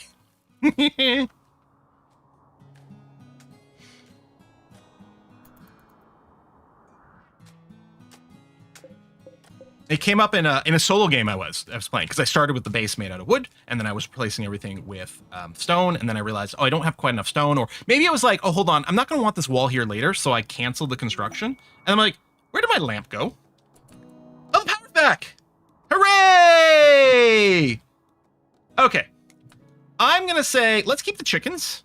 Let's get rid of the rest of these critters. So I'm going to set the donkeys to 0, and the bluebird to 0, the yak to 0. And then I'll go and say, just keep 2 roosters around. And then, I don't know, a dozen hens. There. Roof the greenhouse. Thank you very much. You people are good at remembering things. Trim that little corner off in a second here. Ignore. Done, done, done. Let's go and get rid of the campfires. Now people can start cooking here again, which is great. And I think I might want to do some hunting. Oh, I did add the numbers mod in here because I was running in the other thing. It doesn't actually matter too much for the hunting, because at this point, like, I mean, I don't care about the meat amount. Normally, it's like, it's fine. The default ordering is actually, like, the default ordering without the numbers mod is fine for the hunting. Mostly I want it because we might be doing some body part replacement. It's just way easier to find things. I mean, a bunch of animals to ride does sound good, but we're just going to go ahead and slaughter them immediately. And that, and the boars. Let's get some meat back in here. There's a raccoon called Quill, so I'm going to go and slaughter it just because. It's not worth it because there's not much meat, unless it happens to be on the island itself, in which case, maybe. But we got to kill the raccoon called Quill 18. Am I grown up yet? Oh, wait, final sight? What are you at? Oh, nearly! You're nearly hitting 10. I mean, it's not your final growth. And yeah, bots are charging again. Some disabled bots. I think I can bring down the clean again. Although, with our bots offline, you know what? Actually, hold on. Let's keep the clean up to a 2 for now, until we know all our bots have been recharged. In particular, our cleaning bots. No restrictions, including the kids. Yeah, it's fine. They'll be fine. A little bit of hunting, because we want the meat in so we can make some fancy meals again. That is happening. Great. Someone who's got cooking turned on but isn't very good at it. The least skilled cook is Final Sight, actually. Final Sight is going off hunting Quill. You know what? I'm going to get you to prioritize butchering.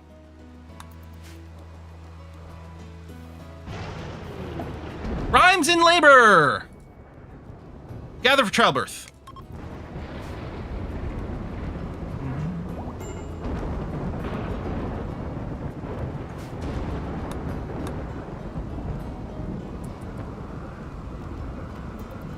Ooh, ah.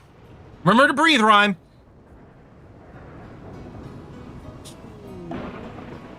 Yeah, I ordered the... I mean, yeah, we can... Actually, I should cancel the cooking jobs, just because if someone's cooking, it's going to interfere with the deconstruct job.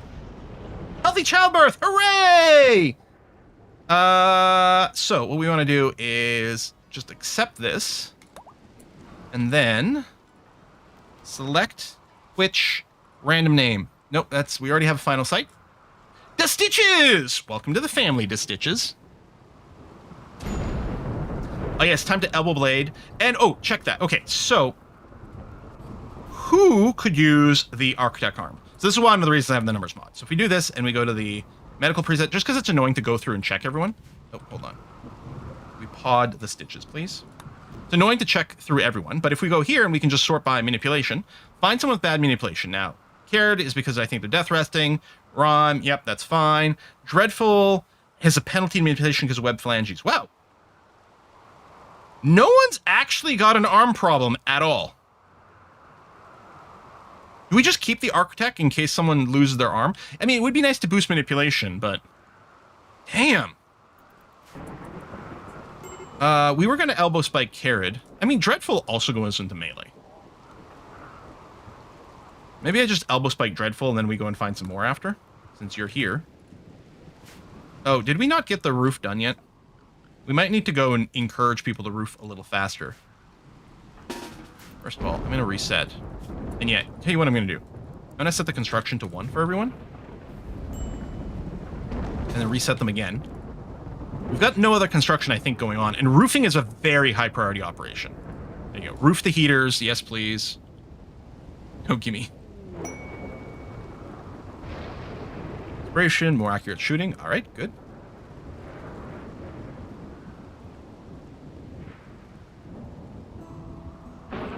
I guess everyone's asleep. I'm like, why is this not roofing faster? There we go. There we go. And skill doesn't matter for this. The roofing is basically instant, and you can't botch it, and it doesn't use materials.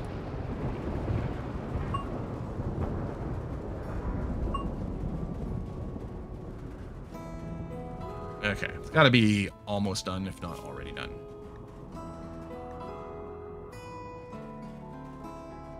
Boom. Oh, still waiting a little. Okay, that's good. We're doing repairs now. Great. What I'm going to do is turn off construction. Carrot, yeah, sure. We'll put it on for you as well. Grow. Okay, the people with a growing of 2, I'll put their construction at a 3. And Halco, I still want you to arch, so I'll put your construction at a 3. Okay, so Cyber and Eurastus. No, Cyber's going to go down to a 3 as well. So Eurastus is going to have the construction on a 2. Despite also being Roar. Yeah, okay. Dreadful needs some Death Rest. Oh, I bought a Death Rest capacity serum. Tell you what, Dreadful, we're going to give that to you. Because I think... Oh, you do have a capacity too, so I already could have. But Carrot's currently already asleep, so you're not going to benefit from it. Death Rest capacity serum is right there. Dreadful is a vampire, yep. Ingest. Go. And I'm going to get a second accelerator. Well, actually, at this point, I'll do the glucosoids as a priority. Give me 2 glucosoid pumps. I think we can have up to 3 of these, maybe 4 of these, actually, in the end. Here, I'll just put them on the other side. So I'll queue up 2 of those, and then we'll put Dreadful Death Resting.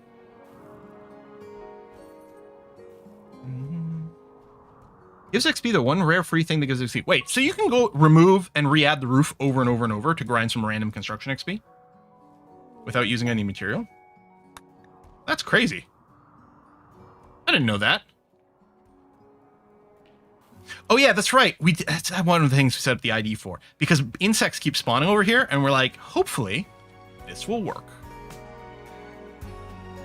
Oh, I can unforbid this door to improve our pathing a little. And yeah, if we get a quest that gives us more Gravelite panels, that'd be nice. I'm not going to go to space, but if I can get some free Gravelite panels and get some more vac doors, oh, that'd be great. Vamps start with the Death Rest capacity of 2. Wait, do they? I thought they started with a 1.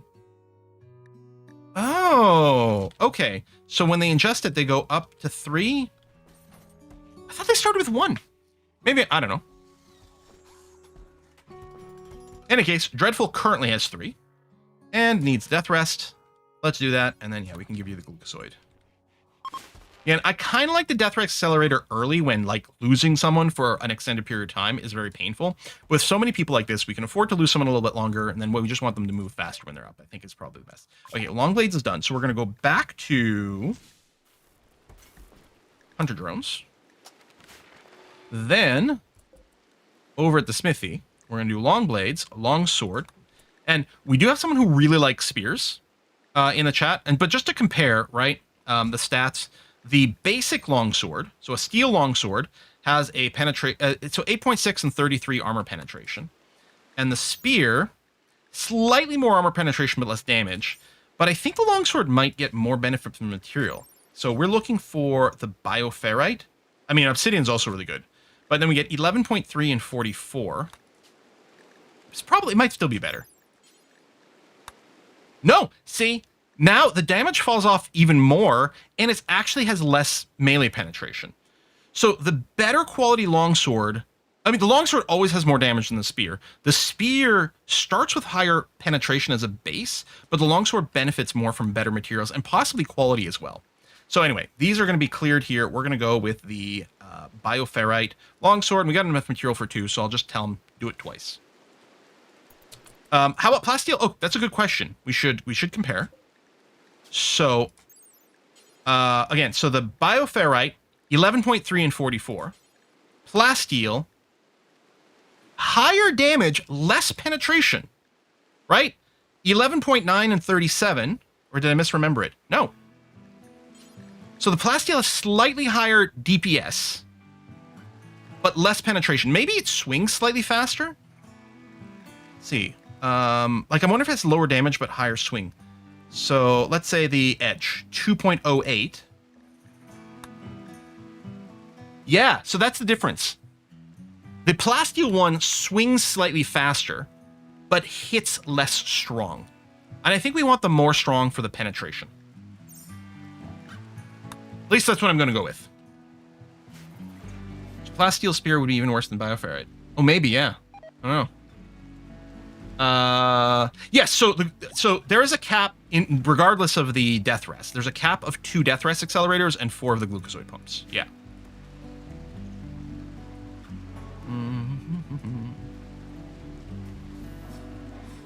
That, the stitches is in the pod, which is great. And yeah, this is now an extremely impressive barracks.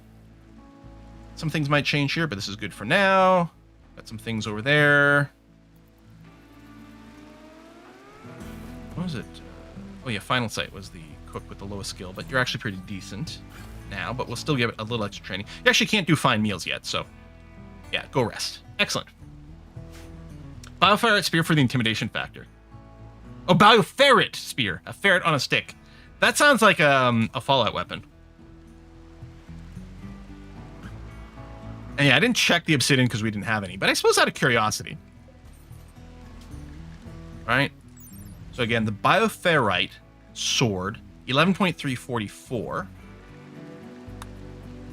Okay, no, the obsidian is definitely even stronger. We had a little bit, but we didn't have 100, and we're not on a map where we can get it. I think some of the volcanic maps have it. And then we could just make a bunch of obsidian weapons, and we can just pretend we're playing Dark Sun, D&D campaign. Reg Cooper's throwing a party, and Rhyme Pendragon has inspired taming. And Cyber has inspiration for trade. Okie dokie. Everyone's in a great mood. 20 Phalange says, seeing me coming with the face mask and blue shirt reminds me of Breaking Bad. I mean, Breaking Bad, I think of actually more like the yellow, like sort of monkey suits or whatever. Right? It was the blue crystals, but they were wearing like the yellow toxic suits. I suppose I should just send another trade caravan. Maybe just load with silver and statue and clothing, I guess. Yeah, let's do another trade caravan. Hold on. Oh no, Dreadful is unconscious. Is Dreadful still our best chatter? I think they were, yeah. Carrot and 8. We'll just wait. Oh! Raid. Sapper raid. Okay. Again, this would be another one where it'd be like, well, it might be good to have the hunter drones. But you can see how small the raid is. The breach raids really come... This has got to be an exceptionally little roll on top of that. I'm not going to wake up Dreadful. I think it's fine. We are going to rearm Rhyme, though. Okay, let me recruit everyone. The younger kiddos just go and chill in here. And then we'll tell everyone to group up. I don't know who's going to hit us first. Group up sort of vaguely over here. But Rhyme, you're going to pick up your Masterwork Chain Shotgun first. Actually, I should just pop out this door and hit these guys out in the open.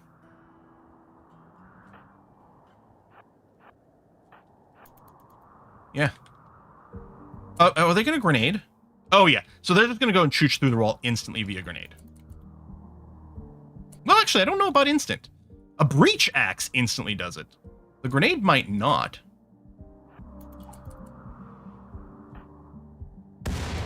It doesn't. And yeah, you're still shooting the wall. Great, because I don't want my people getting grenaded. I'm going to drop some stuns and things. I don't think I need to do that yet. Berserk. You know what? Actually, it would be really funny. Berserk this one. And have him go attack his buddies. We have fairly short range weapons, so I'm going to have to move up a little bit.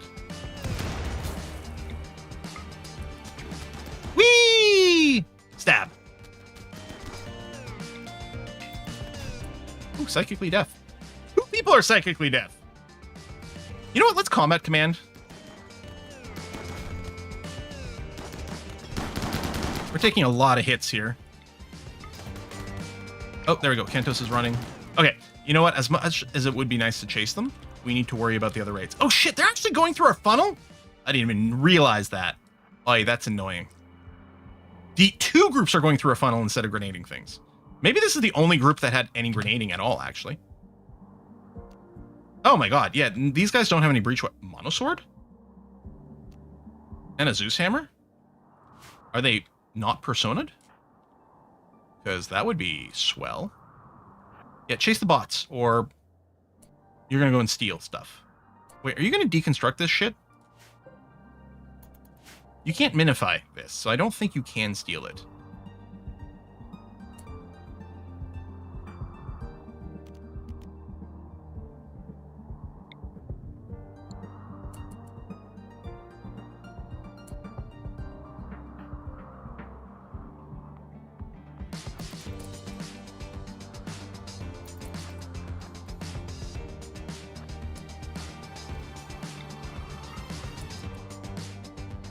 What the hell are you stealing? You're stealing one of our couches? Or seats? That's just rude. And are you stealing a medical bed? You're stealing our billiards table. Honestly, I'm just impressed.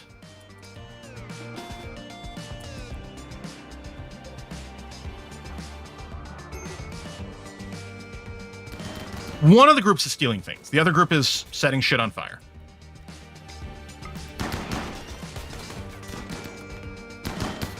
You guys kill that guy? Yes, good. Well, we lost our billiards table. We're not going to be able to catch them.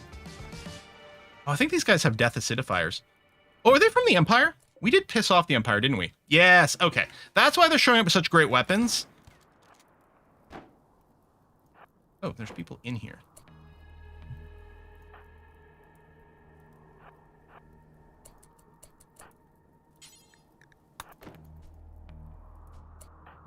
Incognito, I didn't actually mean for you to be first.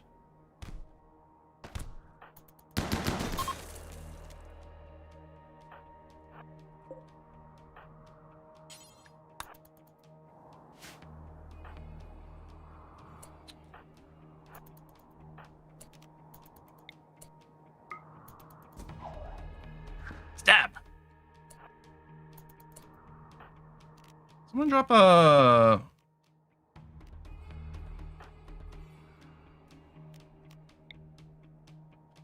Oh, you've got no psychic sensitivity either. Okay, let's long jump again. Stay ahead of you.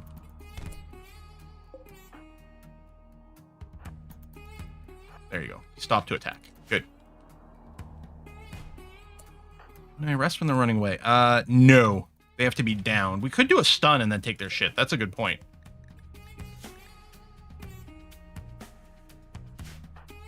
I have an Insanity Lance. Yeah, I don't have a shock lance. Okay, I think that's it for the threats. I'm annoyed. What do you got? You got a chair. Oh, you stole my poker table too?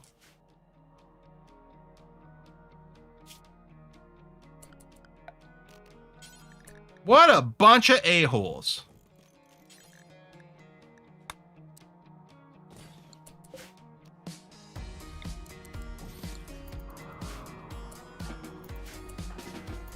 Release everyone.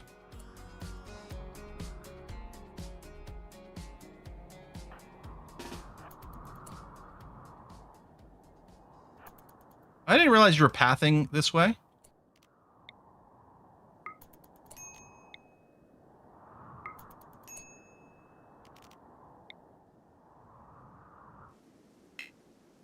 What do you mean out of range? They're clearly in range. Hang on, we may be able to save our billiards table.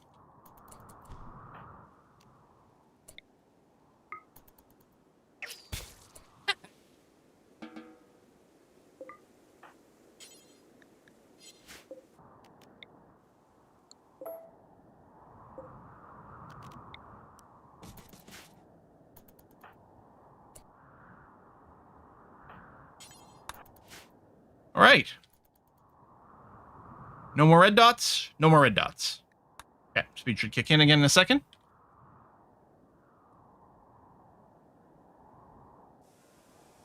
Oh, yeah, get those in there. Do that, do that, do that. Yeah, oh, that's such a shame. Maybe I should have sent fewer people here and then put... Nah, I don't know. I want to keep everyone together. Yes, Nassau, the roof is back over here. We're all good.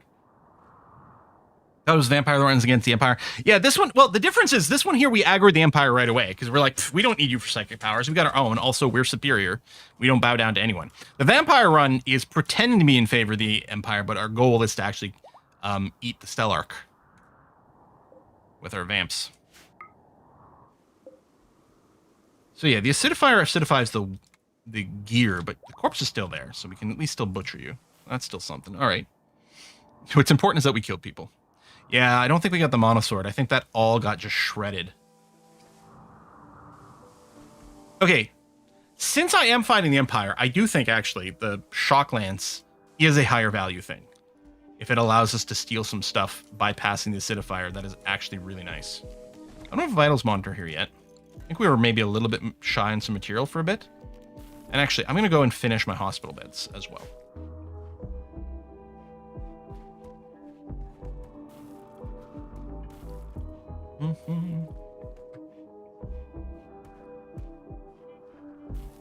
Yeah, more root trees would be good. I've got a couple other games in the might be fun to do with Essentia list as well.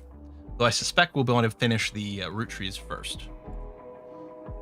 And by finish root trees, I mean do the expansion pack for it. But Essentia hasn't been filling tip-top lately. So we're waiting for that. Yeah, the Empire stealing our chairs. Like, that's how unimpressive the Empire is. We show up places and we steal chairs. Dreadful, you have your auto wake up, right? Yes, you do. Good. And yeah, our bots are still charging. Got a backlog of charging things from the raid. Actually, you know what I'm going to do? Well, you know what? I'll let you guys finish, sure. Listen, I could interrupt this early just so we can get the down bots to start charging, but screw it. Get a whole thing. As one of your animal hunters, inspiration and skill over 10, you can train the Thrumbo next time one comes up. They don't only eat trees, they're excellent combat animals. That's a great point. So yeah, if we still have the inspiration next time a Thrumbo shows up, we might go and just try to tame one. Inspired surgery. Well, that is interesting. Well, you know what? Carrod's up, right? It's time. Health. Install.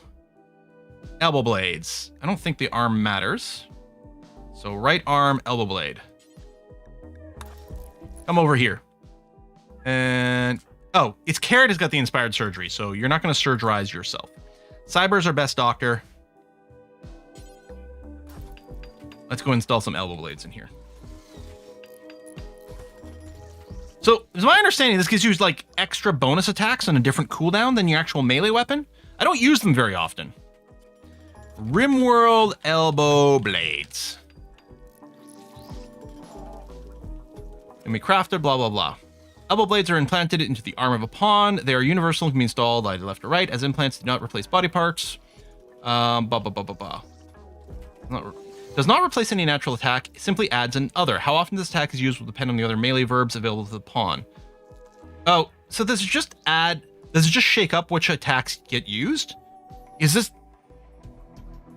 like distinctly worse? Because is this gonna like reduce the chance that we use our awesome weapons? Well, that also reminds me.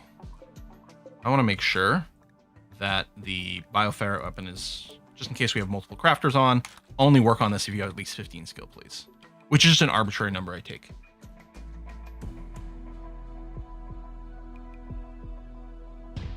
The greatest benefit comes from fitting it to range pawns. Oh, dar. Being able to give a range pawns a melee capability. Maybe that's what I should be using. That's like almost like using simple sidearms. I'm actually wondering if it's less good than, like, if we literally don't want it on a melee pawn. I don't know. We had requests to put on Carrot, so we did. But yeah, maybe the thing to do is just to put it on melee pawns, just to give them an option to do a melee one. If I recall correctly, pawns have a higher chance to use good melee attacks. Having more good options decreases the chance pawn biting their opponents. Oh! Okay. So maybe it is good. And yes, we also need a knee spike. I mean, we could go both arms, both knees. Just to complete it. But yeah, I think I'm gonna have to do a deeper study on like how we'd want to optimize those things. There's no light in this little area. Let's go and fix that. Looks bad. Recruiting next prisoner. Well, we don't recruit prisoners, so that doesn't matter. And the Venom Fang. Could always uninstall it, that's true. I always aspire to a breeding pair of Thrumbo Snafu. Also, you can use a brain mod to reduce training difficulty. Chairs are one of the highest value to weight ratio items. Are they really? That way they're such a good target to yoink. I mean, they're also close. Kind of happy they didn't steal the hospital beds. I mean, that would have required bashing through a door, though. I guess if I'd closed these doors, they wouldn't have done that. But then they would have just gone deeper into the base and, I don't know, maybe attack my kids or something, which would have been great. Now, last week we did board gaming, and I thought it talked about, oh, this week, when we do board gaming, we'll do foo. But I can't remember what foo was. Because I know we talked about a few, and I was like, oh, they're a little too long. Beyond the Sun, it's just a little too long. Different things like that. Maybe I was talking about doing Mlem. Maybe we could do Mlem. The cat astronaut ones. That might be good. Yeah, because the brewing game is good, but I think it would take just a bit too long. It's also really non-interactive. The only real interaction with the other players is that there are a few global objectives that reward the first person to do it. And yeah, that might be a few. We could go, you know, with our inspired taming, we could get ourselves another Thrumbo, because we can, or another Boomalope. Although not everyone buys them. We have 3 Boomalopes. I think we're fine on chem fuel. Yeah, no. Yeah, definitely Mlem. We should do Mlem. It takes, so you can read the directions from Mlem if you want ahead of time. It's literally M-L-E-M.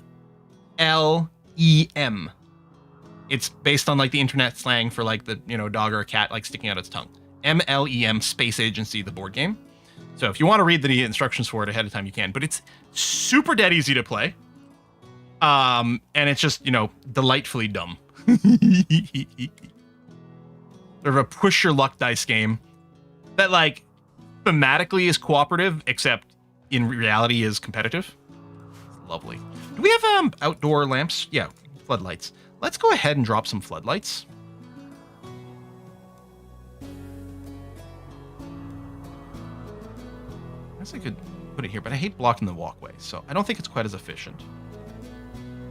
I don't know. Would this floodlight light through there? I know it's on the other side of the wall, but these are not enclosed rooms. So I actually don't know how that would work. But we can get some dedicated lighting there later. This is in prep in case we decide... What's the ratio here? Or radius there. In case we decide to do the monolith, we're going to want our outdoors lit up to protect against certain bad events.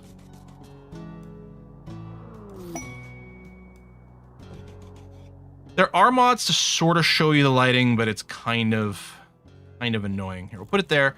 Some of these aren't going to be connected to power. We'll wait for them to get built, then we'll just run some power cables to the ones that are complaining. Final Sight also has taming inspiration. Okie dokie. Brewing game sounds good if you take plenty of sips in real life as the game progresses. Mm-hmm. Look, none of my friends are drinkers. Well, there's one other person actually in my friend group who does sometimes, but not really. It's not our vibe with our friends, and there's at least one of them who's like an absolute teetotaler. Mm-hmm. We still enjoy the game, but yes, we don't combo it with imbibing. Light there, and then this one here. Oh, it's connected over there, which is fine. Yeah, I guess it was just this one that needed to be lit up. It's whiskey and chocolate. Ooh, one of Dreadful Scars is healed. Whiskey and chocolate. Who dis? Will, just wanted to stop in to show my support as well as thank you for the recommendation to play Asbury Pines. I'm roughly 70% of the way through and really enjoying it. My best to you and the family. Looking forward to MLEM. Excellent. Well, I think we'll have to play the Mlem. Thank you very much for that, Pariah. And yes, for those of you who don't know, and God, it's the and one of the ones is, you know, people always say, oh, what if you could wipe your memory of a game to replay it? You know, what would it be? And I mean, don't get me wrong, there'd be lots of candidates for it. I'm even going like way back. Honestly, some of the old like King's Quest games from way back when, it would be fun to do again. Vampire the Masquerade Bloodlines 1 would be another one to do that. Ashbury Pines, excellent. Cheap. Mechanically, it's kind of just an incremental idle game, which I enjoy those kinds of games, so that helps in the first place. Storyline, fantabulous. 100% in, like, Ashbury Pines is wonderful. Viticulture, no, I can't remember. Do we have it? No, we don't have it. I've often thought about buying it, because Viticulture is a game about growing like grapes and doing wine, right? I'm pretty sure. And I've thought about getting it because with Kiss for Luck likes wine and likes like the culture of it and things like that. And I thought, oh, thematically it might be good. But I always thought, I think the complexity rating isn't quite right. Both Essentia and A Kiss for Luck like playing board games as a social activity. But only certain board games kind of click with them for like thematically and in terms of the nature of the complexity. And there's not always a lot of overlap between them either. So I always thought, I don't think mechanically Viticulture is going to work. Oh! What is this? Did we rescue a human leather armchair? I guess so. Where might I want to put it? Psychic Drone High Mail is going to be brutal. We might just get an extra seat at one of these workstations. The art one, the smelter, or the kitchen. You don't spend a lot of time in the spot in the kitchen, but you do go there a lot. I think I'll build 2 human leather armchairs over here. Playing Monopoly is an antisocial activity. Okay, Hydrone Mail is kind of a pain in the ass. We got a masterwork Bioferret Longsword. Oh my god. So if we take a look at the base stats of this thing now, it's going to be insane. 16 damage, 63% armor pen. If we tell Carid with his 21, but I think 20 is the max of actual use. If we go and equip this. So for example, right now, Carid's stats with the Thrumbo Horn are, let's call it 12 and 46.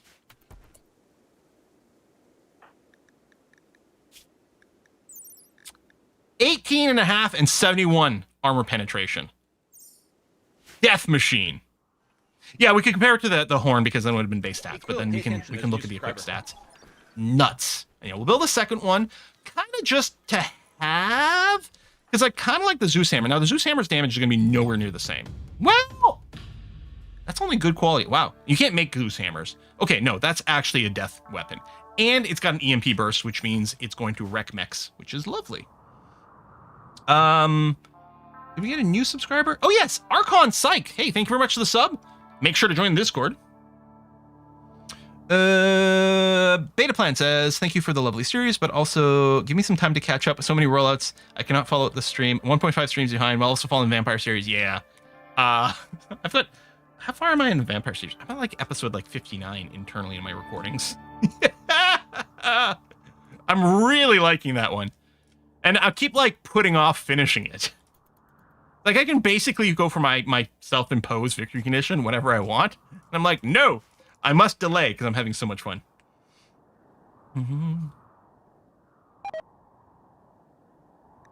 Okay, that's fine. Yeah, high sector drone's pretty brutal right now because we can't do this. I could try, well, that's grayed out. Oh, raid, Vice each, and sappers again. Imps, imps are kind of annoying. Okay. Well, I'm worried about them, like, making it through this area once again. Let me go and immediately tell everyone, stay inside the wall there is just for the mechs. Like, don't go too far out. I think these guys are going, oh, they might be going sideways, which is annoying. I kind of wish they'd gone straight for this door. I might be able to bait them into it. Okay, let me try this. So all the kids stay in that totally safe area. All you guys come here. Gene C, I'm going to put a hold open on this door and get you to pop open there and then pull back. Oh, they might be going for it. They're going to use breach axes. Hold on. Gene C, just stand here then. Is this a breach axer? No, it's a spear. Wait, none of these guys have breach axes. All right, you know what? They're close enough. Okay, hold opens up. Go here. And then as soon as the door starts opening, like that, Gene C can pull back. The door's still going to be open. And yeah, so we're just inviting people into the base. We're going to do this, and then we're going to stand over here. Now, they're definitely going to breathe fire over here, and that's going to be annoying AF.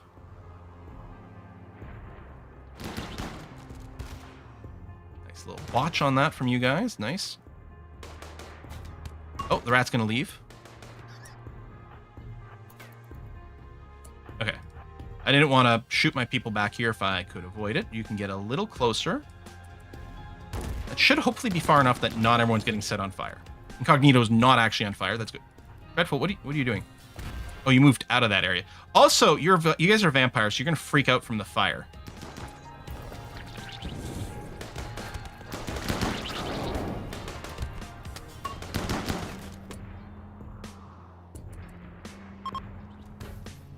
Okay, these guys are fleeing. Great. Immediately move up here. If I unrecruit the kids, they should go beat fire out, rest is fine. Okay, good. So the kids are going to go and put out the fire. Turn off the hold open. Where? Oh, Cairn's actually on fire. Yeah, go into the water. I guess you are going into the water. Good. Thank you. Okay, get up here. Some are going to try to go through here. Oh, and they're not even going straight through the door. They're going to go and smash something else. Okay. Thank you for being stupid. I appreciate that. That is very handy.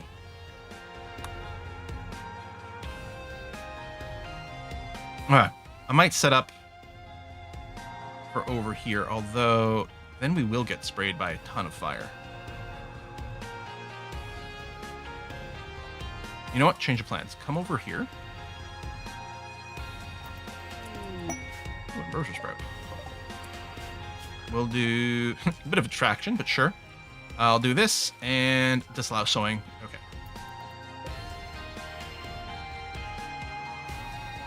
Oh! Oh, fuck!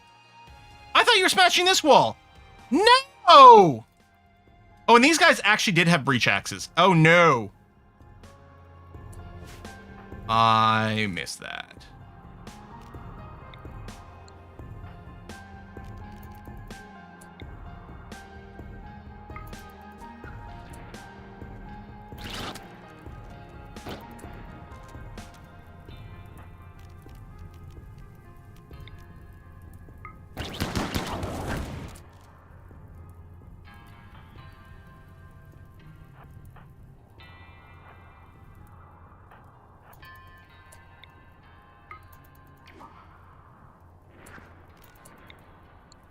Over here.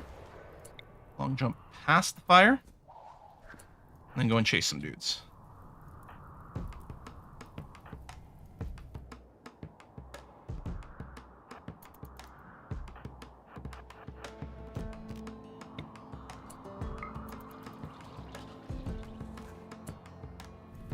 Kind of when I wish I had the search and destroy mod going on. Because it's going to be really annoying to hunt all the a-holes down. Okay, one group is fleeing. Great.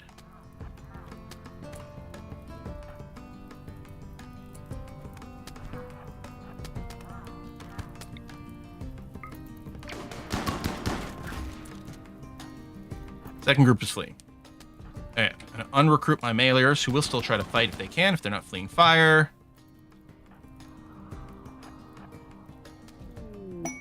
A Boomalope self-tamed. Interesting.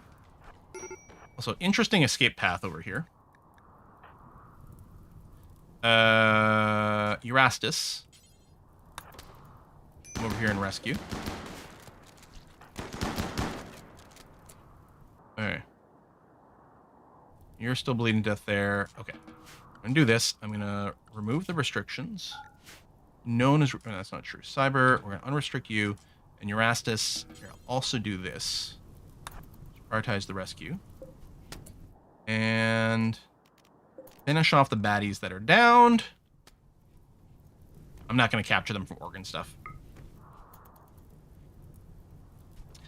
I wonder, so maybe with my melee pawn, since they're both vamps, rather than having them carry shield belts, maybe they should both carry fire foam poppers.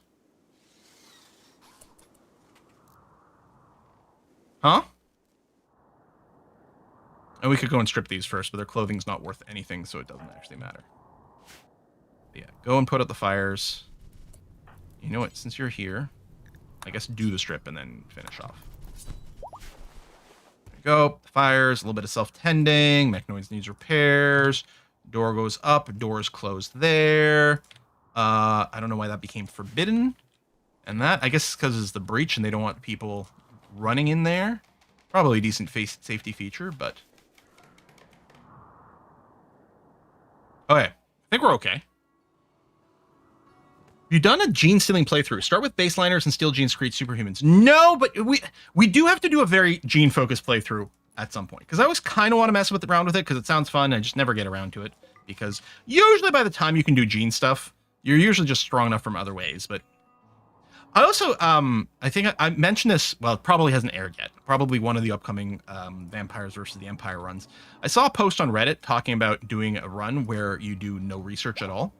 And you're just dependent on doing trade for all your advanced weapons and armor and stuff. And that does sound like fun. Although I'm wondering about, do you do some trade just to unlock the gene stuff, maybe? And then do that kind of combination? Or yeah, or not trade, I meant research. But but it does sound interesting. Leave all research off. Do a no research run. It does sound very hard. I think you'd have to pair it, I think, with a relatively low difficulty. And I don't know what your victory condition would be. Like, without research, building an Arquinexus victory condition would be tricky. But so would everything else, because everything else involves, like, giant combat. Go. Pulling the duck inside. We could keep the ducks around for eggs, too. I think we'll ooh, transport pod crash. Okay, we need to keep these guys alive, this one alive if we can, because we want to have a good rep with this faction. Dreadful, what's your movement speed? Do you have a higher base movement speed?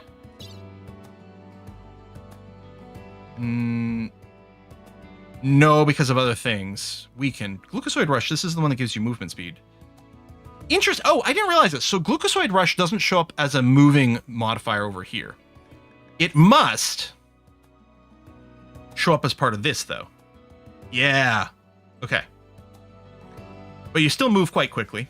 So yeah, Dreadful, I'll get you to do the rescue. I don't think we have to tend in place. 8 hours, just run out there, bring this person back, and that'll be okay. Well, we're not going to capture this one because we want them to be friendly. We don't need more blood donors, and we don't capture people to recruit them. So this will just be a rescue, just to maintain the rep, because I want to trade with the space people. It's an incognito. Sorry to wake you up, but Stitches needs to be powered, and they've been sitting here for a while. Thank you.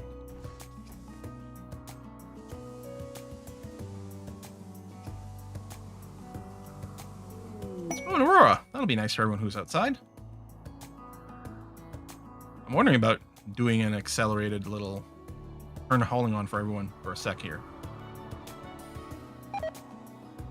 Oh no, it's probably okay. I mean, some people will be doing hauling regardless. Oh, I can bring the clean back down to this. So our cleaning bots should be back now. That'll help as well. Architects is to be easy. Just cut all the wood and build beds. Just a bunch of high quality beds, yeah, for the speed run. Wow, already another linking ceremony? Jeepers. All right, it's picking rhyme this time. Sure, fine. Yeah, maybe another trade caravan. We've already done one, but we've got at least one more neighbor we can do. Oh, hey, rotted over here. Pod swarm. Pod swarm? 7 hives. For a lot of tech prints.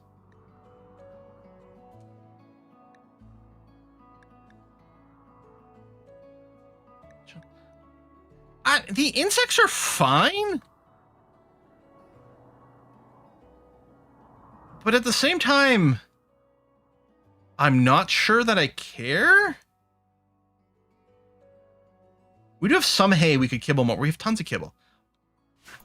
I think I'll leave it in there for the moment. But I think I'm probably just going to skip that one. Yeah, we can check for missing body parts in last raid. Neural heat dump. Oh, Carrot, you need your sword back. Okay, first of all. Normal and better. Oh, there's the sword. And this, presumably, we do have our smelt and destroy. Yeah, awful to normal. Yeah. Okay, so someone would go and smelt those weapons at some point. Good.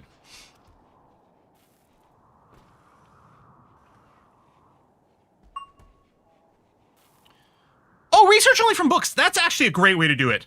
I love that idea, because we can buy books, and we'd be allowed to read books. The rule might just be, well, I was going to say, the rule might just be no research bench. We might technically need a research bench to consume certain items that happen.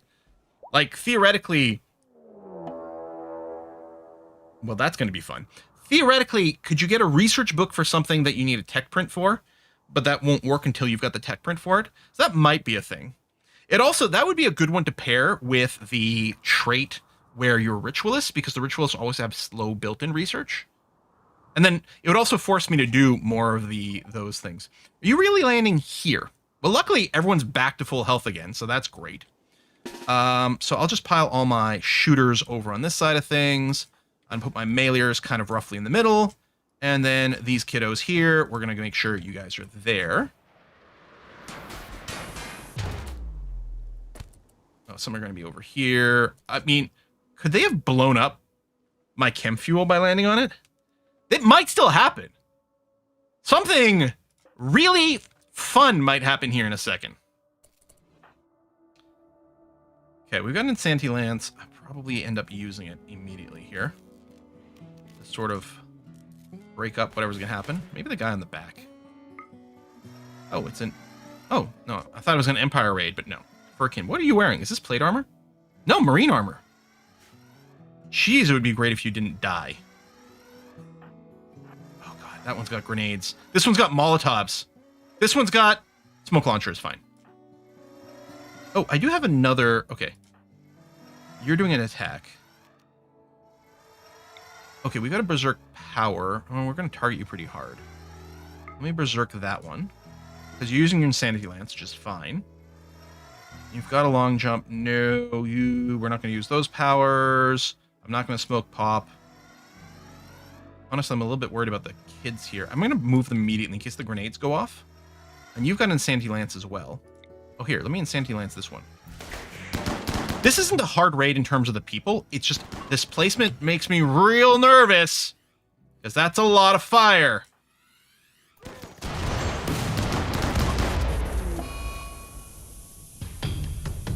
Who's just a usual suspect? Oh, one of our bots! Died in the explosion. We got like a log, like what? I don't know what exploded. Is it some shells? Well, there's some incendiary shells there. Oh! The anti-grain's about to blow. Yep. I didn't notice that it was on fire. Well...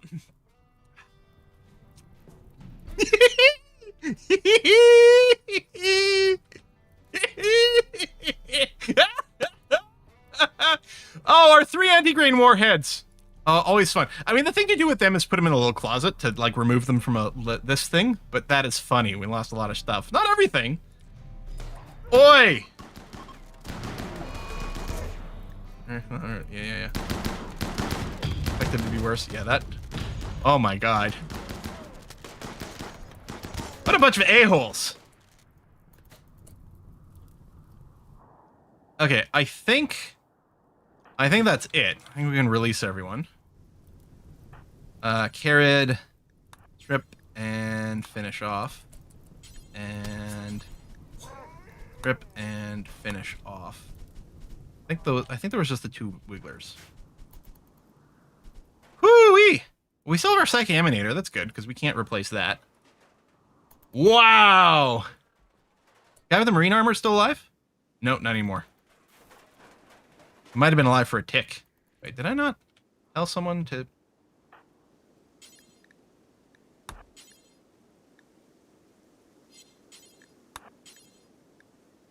Oh, you can't finish off.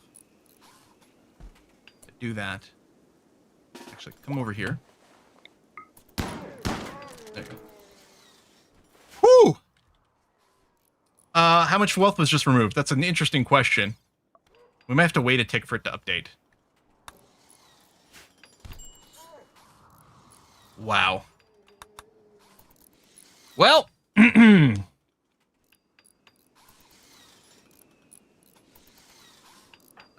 Let's get a few wall supports first. There you go. Because then we can get the roof up to stop decay from being exposed. Because it might still have... Yeah, the build roof area zone. It still has the build roof area zone in place, which is good. So yeah, as the walls go up, I'll get the walls back up, so at least we'll be covered. Next time, yeah. Yeah, I mean, we are sort of... The whole thing with the anti-rain warheads, we're kind of leaving them around for, like, a meme. Like, is someone going to break down and want to attack it? You know, something silly like that. But yeah, what we really should do is just put them in an isolated space. Because first of all, a small space isn't going to be the same target for a drop. And even if it does get impacted, we won't lose anything. Solar Flare is a little annoying, but at least it's short. So it's going to be fine. Final Sight's having a growth moment. Well, all right. So you're 10. Well, we're not going to give you Brawler. I think I probably rate Fast Walker more than Quick Sleeper. Because both kind of increase the efficiency of the pawn, but Fast Walker is also good for, like, emergency and panics and stuff like that. Yeah. Age 10 is already at 15 shooting. We'll give you the second passion in cooking. Unfortunately, none of the other skills that you have passion in landed here. We'll give you medical, and it really doesn't matter. I mean, you suck at melee and construction. We'll give you some animal skill. Why not? Yeah, this seems fine. This seems pretty obvious to me. And wall them off with no door like we did with the Lucy at some point. Yeah, we did do that before to protect some Lucy.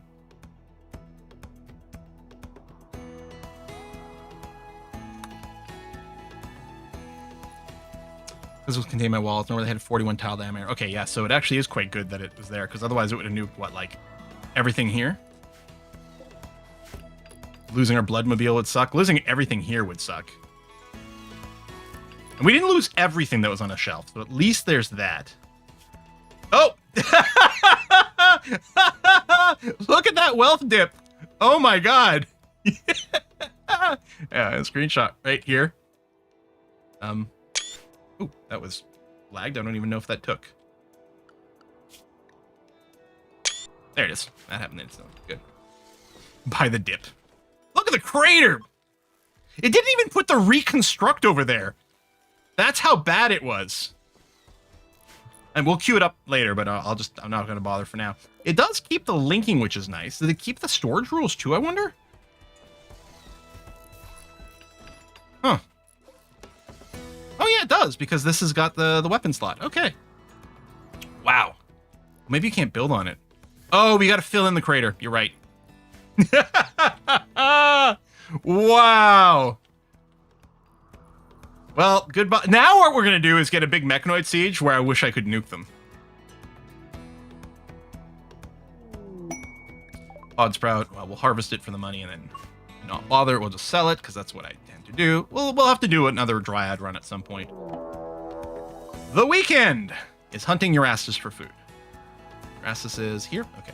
What I'm going to do is just pull back here. There you go. It'll still come. Great.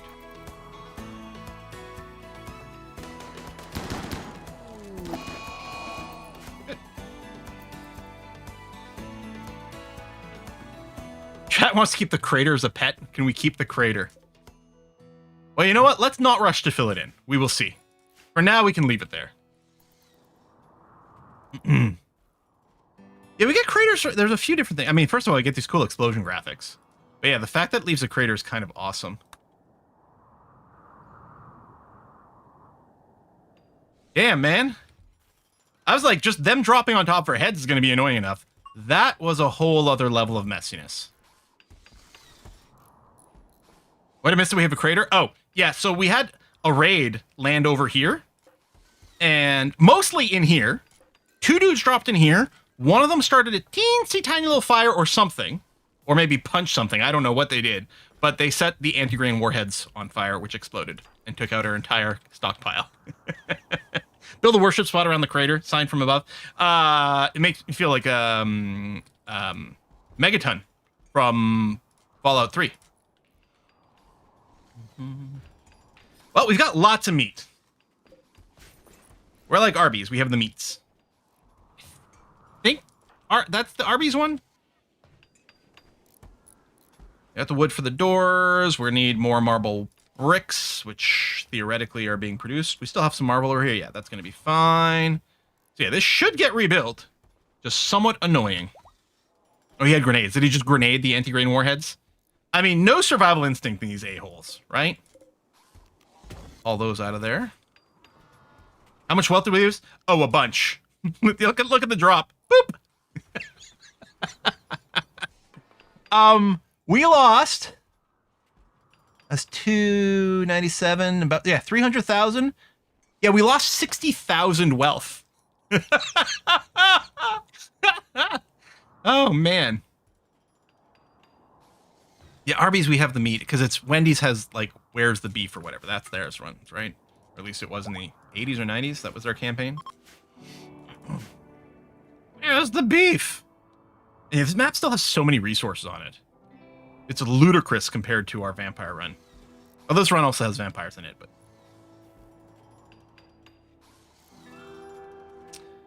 rebuild.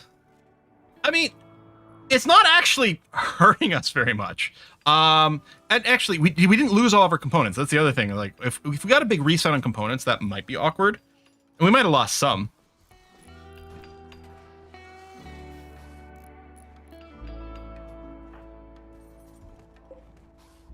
It's slowing down our efforts to go back to research, though.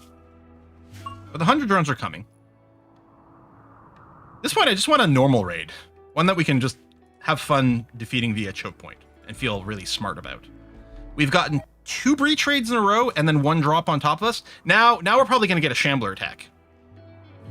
Meanwhile, since the start of the stream, for 2 hours now, we've been sort of working towards 100 drones. Admittedly, we took a bit of a detour for the Longblade tech, so I'm happy about that.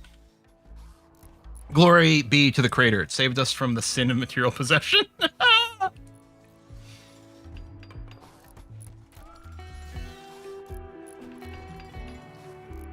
Yeah, I don't know specifically what we lost. Presumably we lost some amount of some things. Like, I don't know if there's just a percentage chance, because all of our shelves were pretty busy, and they're pretty full, and they're clearly not going to be full after this. So I don't actually know what specifically we lost, but because we still have Thrumbo horns, we still have a lot of the raw material, we still have a bunch of the silver. I don't know. Ideology, your next run should worship the Creator. Not only did Randy just send us cargo pods, but actually deliver them inside of our base. All right. Yeah, something of value was lost. We just don't know what it was. Mostly we're losing a lot of time rebuilding this, but it's fine. Actually, you know what's going to be annoying is having to redo the bills. Not on the mech charger, on the smelter especially, because we use some like finicky little thing. I really should run the mod that lets you save bills. And I think it even lets you import them between games. We were just talking about that in the Discord. Someone had pointed out the specific mod that does let you save it between games and everything. Okay, this is the primitive war merchant. Not sure exactly how helpful they're going to be, but we'll go and meet them. If you don't know what you lost, did you really lose it? That's true. I know of all the things I've lost, I miss my mine the most. Oh, every single one of our Boomalops is mail. Even the new one. Okay, well, that's fine. Keep those. Don't care about the Pelican either way. We'll keep the smoke leaf. I'll keep the go juice. What the hell? Not selling any books. Not selling the arm. We'll sell the random spears and things. And the heavy SMG, the smoke launcher, the Molotov cocktails, the frag grenades, wooden mask, da-da-da-da-da. Sell the gas mask, yes. Sell the clothes. Keep the fire foam. Oh. I don't know if the hit points on a fire foam pack. I think actually our rules would stop our people from wearing them. Even though I don't think this would count as tainted or tattered, but still. Sell. I mean, everything that was in stockpile took some damage probably. Sell, and... Well, what are we buying? Herbal meds? No. Pemmican? No. Shit.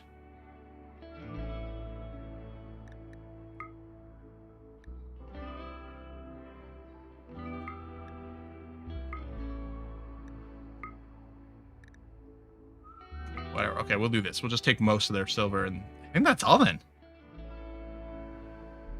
All right.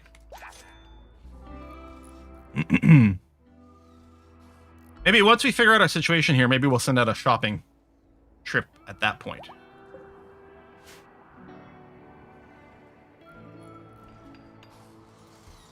Keep the smoke launcher far more useful versus turret than smoke pack.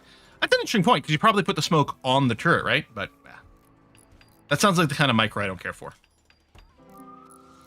But yeah, oh, I am going to go. So my apparel policy here with melee, under utility, this is allowing shield belts. I think we can live without the shield belts. I'm going to tell them to just equip fire foam pop packs. Because you're both vamps. Seems like a good idea. If you're running Dubs Hygiene, if not, you can't sell the shit. You can't sell them shit. That's funny. Oh, we might have lost our mortar barrels. That's probably true. So we'd want to go shopping for those specifically. Steel's gone. It might just not be in a stockpile. No, wait, did the explosion kill all of our steel? It's so much of it. Yeah. Because if it's not stockpile, that won't add to these counts, but that might be it. The stitches! Okay. Remain tribesman. And cancel that growth. And what is with this ordering? Oh, it's because I have a skill thing here. You can sort by name. Isn't this normally a way to sort them based on how they're... I don't know. But yeah, we'll just copy sort of one kid, paste there. Yeah, this is fine as a default. Okay, well, we're going to go and mine out some more steel veins on the map. And we might end up buying some too. I do often keep steel outside. But it's not there. Did something happen? Were we storing the steel indoors for some reason? Am I wrong? Did I misinterpret? Did I see that we had a ton of silver and I just was reading this as steel? Did we not have 1 million steel? I thought we had a couple thousand units at least. Oh, you reset. If you just keep clicking on the column, eventually it'll go to none. Ah, thank you. So that's descending or ascending. That's the other one. And then again, no sorting. Then it's just the order and the thing there. There you go.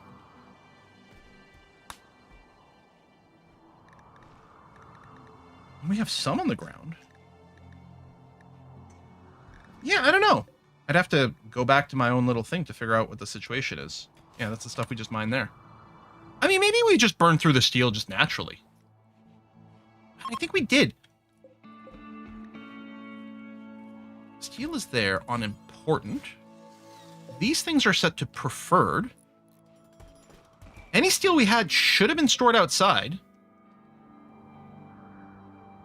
Oh, from the clip, it seems you had 350 steel before the explosion. Okay, so no, we had genuinely been consuming the steel. Okay. Is it not rebuilding the lights? Maybe it couldn't because the walls were gone.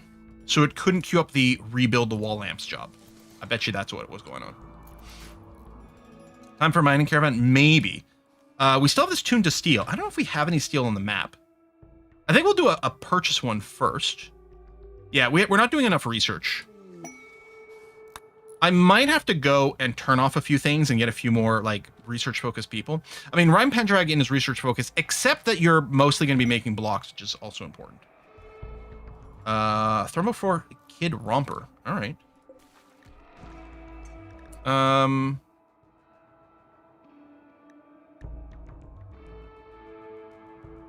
That doesn't... Oh, yeah, okay.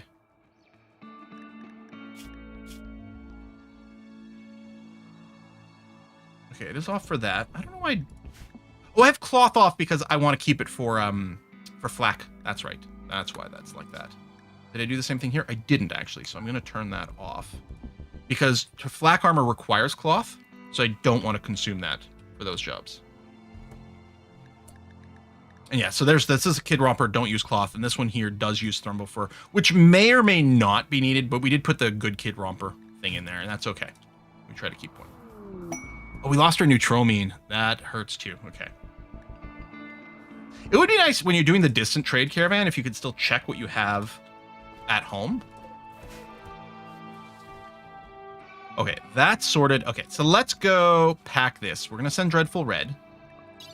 And again, I'll send you with like one fine meal because you're not going to be gone very long. And that's going to be okay. So mostly we're just going to pick everything we want to trade. So we still have a ton of silver, which is great. I don't need to be selling anything other than it might just be convenient to clean things up. Let's get rid of some of these little micro stacks of leather that are inconvenient to keep around. All right. I might even sell the jade. The seed. The statues. I mean, we're going to have enough money, but we'll probably just end up coming home with a bunch of money, and that's okay.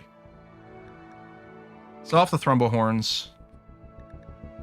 It's going to be annoying to find the non... I mean, there's some stuff that... There's going to be plenty of value. Let's do this. Lost so much human leather. That's probably the big thing. Okay, set the haul to the max, because otherwise this gets kind of annoying. Dreadful Red would do a lot of sitting around. Even though Dreadful Red doesn't have hauling as a job, they do haul when they're part of a shuttle job, probably to prevent you from getting stuck. If you only send people somewhere that can't haul and then you can't pick things up, that would be pretty crummy. I'm gonna trade here. I don't think we've traded with them recently. Mad Rhyme Pendragon. It's a bird. Okay, well, let's just get everyone. I mean, it'll come into the base, but we'll just stack everyone there. Crows. Cows are very good food sources, but I don't think I'm going to do that. You know what? Our people deserve some chocolate. We've got the money. We're going to spend it on chocolate. I'm going to get a bunch of neutromine components, advanced components, even though we're still good on those, but always buy components. We're good on medicine. We don't need Lucy, right? Probably. I'm going to buy some steel just to help kickstart it, although it is too heavy. We're going to have to see what we can do about that. Sell the seed. We want more barrels. That's going to be a definite priority. So I'm not going to get those. These are unimpressive. You know what? Yeah, we'll keep getting the research books. Tell you what, I'll get this too. We're going to keep kitting out our library. I'm not going to just buy the hand talents.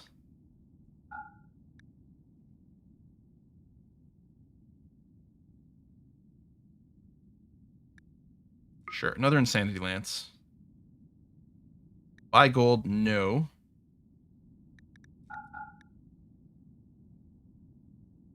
Okay, still too heavy with all the steel we're buying.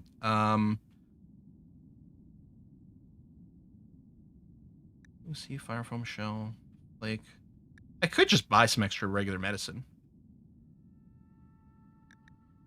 I don't know. I think what I'll do.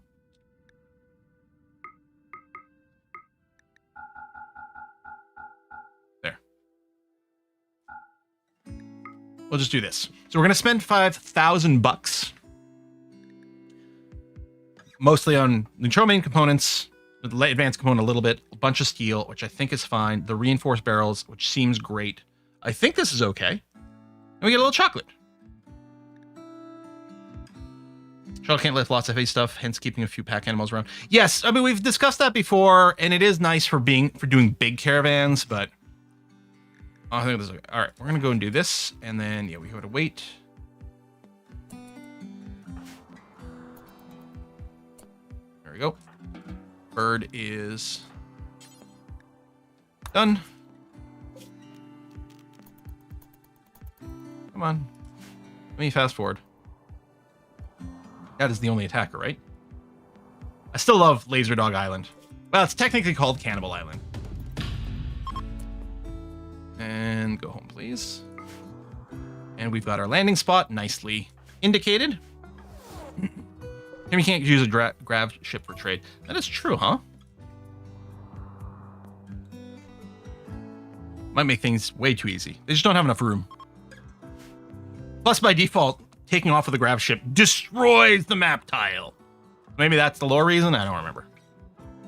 But crops are cropinating. And the gastroanalyzer. Oh yeah, that's the nose thing. Yeah, final sight. You're not wrong. We have a character with a gastroanalyzer in our vampire run, which is quite lovely. They've had it since like very long. I don't remember if they started with one. Or we got one as a random reward or something.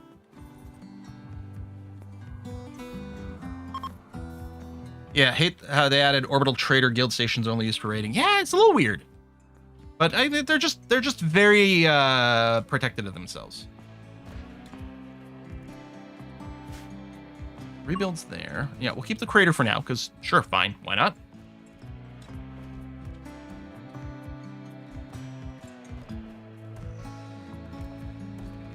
Yeah, summon the industrious to do that would be nice. Okay, so I gotta reset all this, which is so annoying. Smelt, do until X. It's like 500. Smelt or destroy things.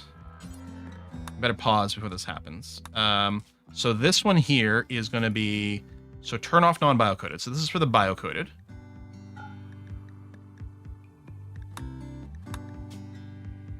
SD biocoded. Smelt to destroy things, do forever. This is going to be for tainted, so weapons that doesn't apply. So we turn off clean.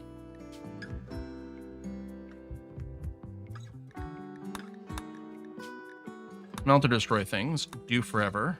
Tell you, I'll just, this one will be just for clothes that's hitting low hit points. SD tattered. Yeah, regardless, that's fine. And then this is the big one that's a little trickier because this is the low quality, which is going to include normal. For this, we have to exclude grenades because they don't have a built-in quality. So it would go and destroy all those. And the same thing with utility. They don't have a built-in quality, so they would go and get purged. And then usually what I do is I'll turn off the unique weapons and the persona weapons from this as well. And some higher tier gear that we might be fine with a low-quality version of it kicking around. The charge weapons.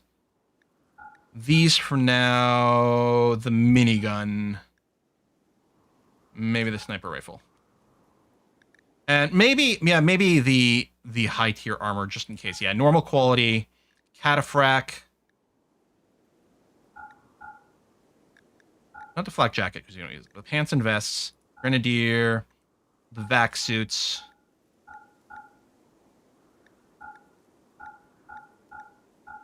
And then under headgear, cataphracts. Maybe these, I don't know if they spawn with quality. I don't usually bother with all these. Okay, there you go. I guess I could have just turned it off for all the actual armor. It's mostly about shredding low-quality clothing we care about. There you go. Oh, what was the question there? I'm new to the game. What the hell is the cleaning Roomba named Red Shirt Wizard BT? Yeah, so all the we're running a Twitch chat mod, so it automatically names things from Twitch chat. Although the robots, I do have to like tell it to do it. So we do that, and then for some of those, like, did BT, is that full username? Oh, BT was for bot. That's right. We didn't do it everywhere. So no, we do have to Parduk bot. And they're linked to Twitch chat, so as people say things. Oh, we did have a Distitches, so we have a Distitches kid and a Distitches robot. I guess that's fine. How come you don't have power? Because you don't have power. Oh, this is probably one of the other things that had been connected to... This is the one that was connected to a battery. Yeah. Let's go and smooth the surface here so that we can run cables through it. I mean, we might do another expansion of our kitchen later. Same thing here. It gives us options for running some cables. I mean, it's adding extra work, which I keep doing. I mean, Quill and overqueuing jobs in RimWorld, name a more iconic pair, right? Especially if we would like research to be happening. We need some extra bookshelves. Because this one is full. Oh, the interaction spot. Okay, I can't put it there, and then I can put some smaller ones in these places. Right, still have this turned off, which is fine. And I don't have to... I mean, I guess we could link the settings in case I decide to change it, but these are just default bookshelves, so it's not actually critical. Overqueue, best queue. Best K, I mean queue.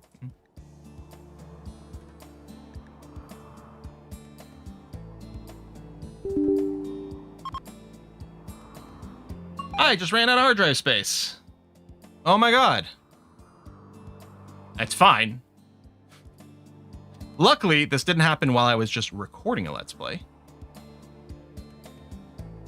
And it's not affecting the stream. Time to purge some old recordings. There we go. Now, luckily, OBS does actually handle that better now.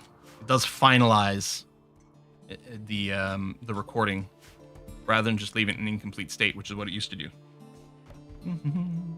In that NAS monitor. I mean, it's a 2 terabyte drive. Not SSD. My recording drive's just a good old fashioned hard drive. Because why not? Access speed doesn't matter for it. I want to do something with the flooring here. Looks, I mean, it's smoothed. It bothers me that like the smooth stone has such a high beauty, but it doesn't actually look that nice. Heat wave. How much of a problem is that going to be? All our rooms should be properly air conditioned, except this death rest chamber, but I don't think that matters too much. I think we're fine.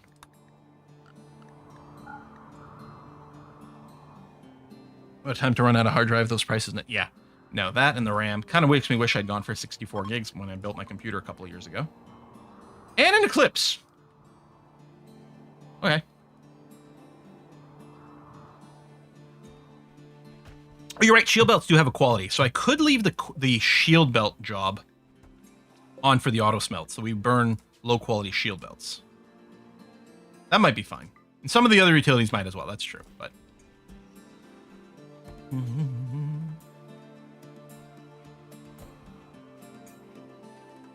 Yeah, that NAS the slow-mo guys got never run out. Nice access speed. Yeah, I do have like one little network attached storage, still a little one that's like 2 hard drives that are rated together just as a family data storage thing in the house. We put like photos and stuff on there. Cargo pods of blood packs. Okay. Well, hold on a second. Let's immediately make sure everyone is limited to our walled area. Where's this raid? Okay. They're not landing inside the base. They are not a breach raid. They are preparing for a little while before attack. Cool. Oh yeah, we don't have our shelf anymore for our mortar shells because it was there. So first of all, just so that I don't forget again, we're going to do a slate shelf right there. It's going to be cleared critical for high explosive shells. They're going to go there. Hopefully we still have some. We do. Good. Might be slightly less convenient, but that's okay. All right, let's go and mortarize these people.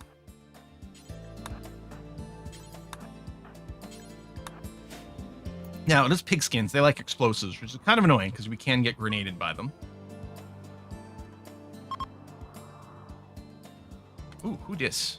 Cyber. Okay, luckily you did get out of the way. Are you just slow because of the water? Are you... Oh, you're stoned on smoke leaf. Okay. Boom. You guys have anything crazy? No, Molotovs and stuff. Okay. You don't have like a triple rocket launcher? No, you're fine.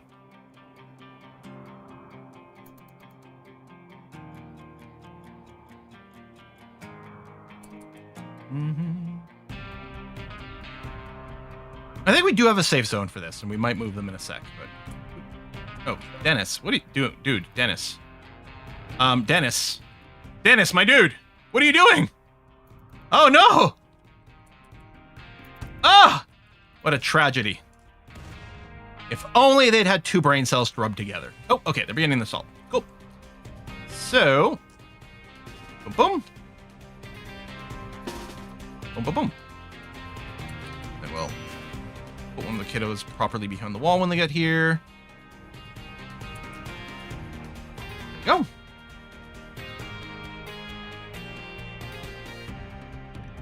Good combat command. I don't think that's going to be necessary. Will grenades explode if shell lands a corpse carrying one? Oh, that's a good question. I don't know.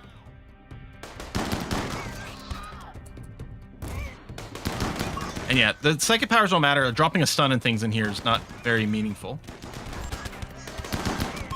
As I say, this group's about to run. Annoyingly, they're going to break another door. Like, use... Fine. All right, whatever. Go for it. And then group 2. Masterwork sword is one kill. Yeah, I mean, I don't know if it was actually responsible for it, but... I mean, these guys aren't heavily armored, and we're still using chain shotguns. Chain shotguns... That's less than great. We do have a smoke pop over here. Or not, fire foam popper. But looks like it's weirdly... Well, yeah, it doesn't reach there. We might need more people with fire foam poppers. Okay, but they went into the water. Good. Smart. Now come back over here.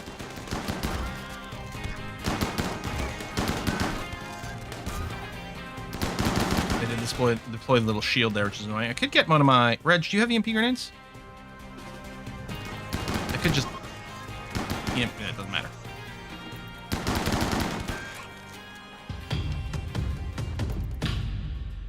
Death!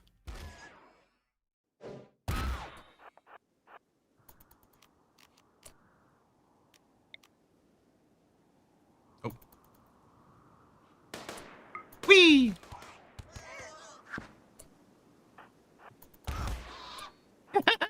I mean, it's also the Zeus hammer is doing insane damage to them at the same time. Where's Phalanges and why are you running? Oh, because you saw someone over here. Okay. Reset everyone. And yeah, we're just gonna finish off immediately with these things. Fine. I think that's the only wiggler.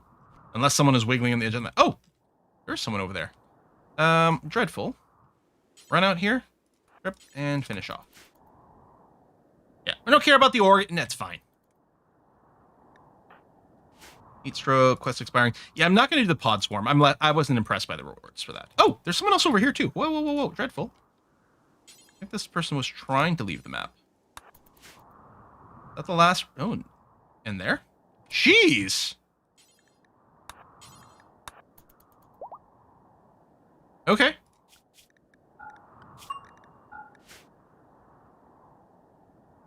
Oh, Cyber's missing an eyeball, you think? Ooh, okay. Yeah, we'd only check the arms because we had the Architect arm. We should go and check a few other body parts. Missing legs, missing eyes. Queue them up. Oh, we can't build any of those until we get fabrication. That's right. That's one of we need to get our bionic parts going. Our research is slow here because we are tribals, and we're not running the tech advancement mod.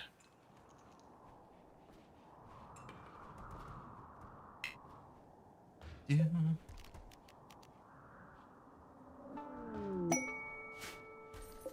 Do a haul urgently on this stuff, make sure it doesn't rot. Aerial attack. Okay, so we have to give you 7 soldiers to kill 4 whole wasters. This would be trivially easy, and we could be able to bring the corpses back with us. But it's not much of a reward. Okay, eating opportunity, devil strand, face mask. Are we... First of all, we should not be making face masks out of the good material. That's a waste. Probably. At some point, when we get the marine helmets, we're not going to bother with face masks. We're not there yet. Rhyme, why are you downed? Okay. We got a few things going on.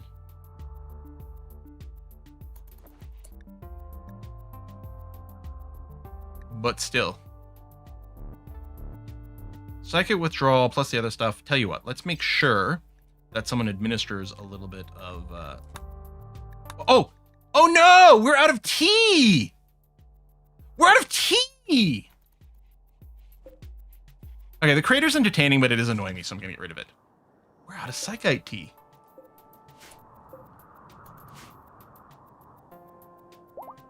We're not even growing it in massive amounts here. You know what? I'm gonna change my mind. I know we got the trees going over here, but no, I'm not gonna do that. I'm just gonna grow some more psychoid in these places. Yeah, we had a bunch, and I think that all got destroyed in the explosion. Okay, Mad Psych and Squirrels is just the game trolling us and slowing everything down and being very annoying. Okay, any more squirrels within the base? No. You know, we don't need the meleeers. Squirrels are not going to close to melee range. Even if they do, they're going to get shot by the others.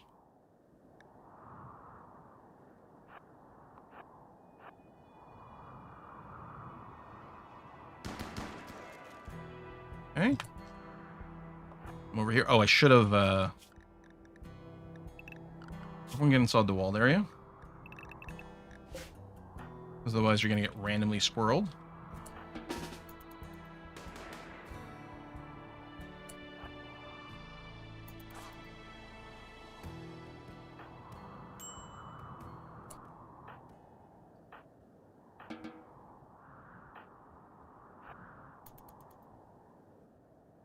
Oh, there was one sitting there.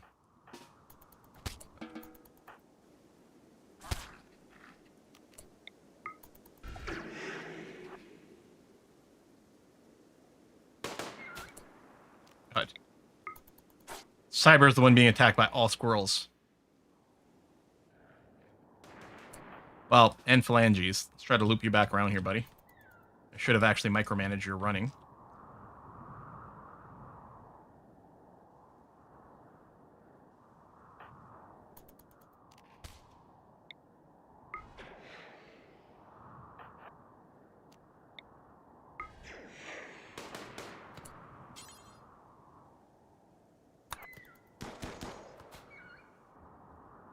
Any other squirrels? I don't see any more red dots.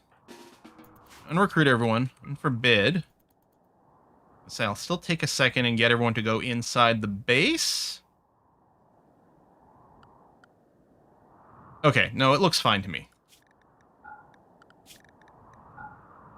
Oh, Stitches needs a kid schedule. There you go. Yeah, even the critters are dead. Are named.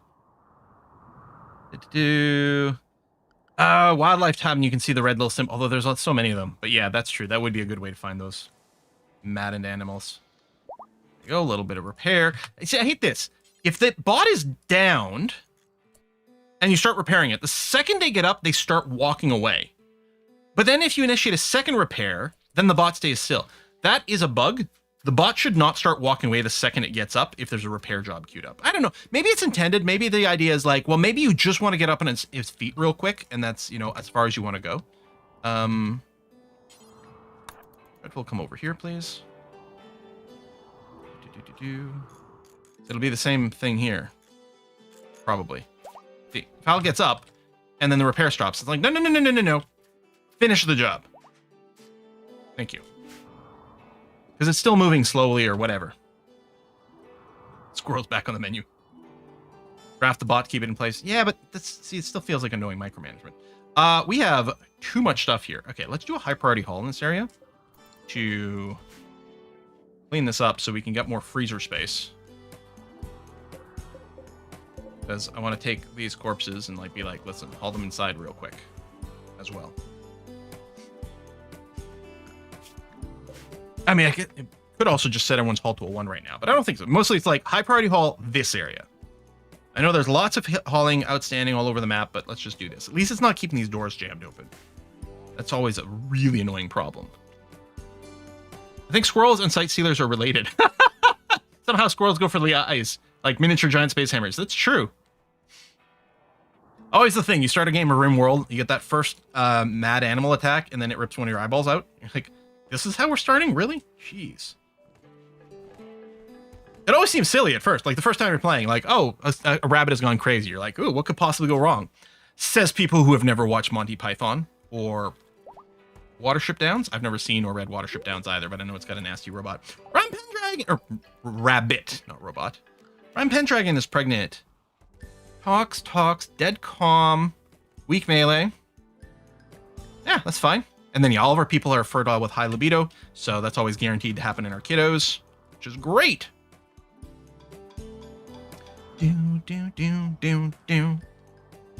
to go for another half hour, and then we're going to try to switch to board games. We're going to try to play Mlem today. So Mlem is a game where all the people are playing cats that are astronauts. Which now I know there's a kitten space agency and stuff, but this came first. It's just a push your luck sort of dice game. Really easy to play, really fun.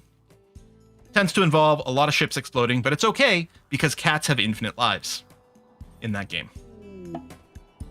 Oh, and I'm tree linking it again. Who's it going to pick? Dreadful, sure.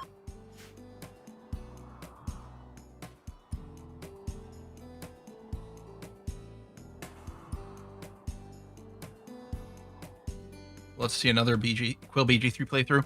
I still really want to, because I still want to like explore so many other option paths. And I've never done... I've done so many halfway runs of the Dark Urge, both sort of resisting and embracing it. Word of Serenity. Does that stop someone who's having a mental break? Yeah, small sidekick, fall down, but that's not so bad. Okay. I will never remember to use it. Okay, I'm going to put the hull up to a 1 for a sec. Clean up a little bit of this stuff. I hate that some of it's decaying in the water.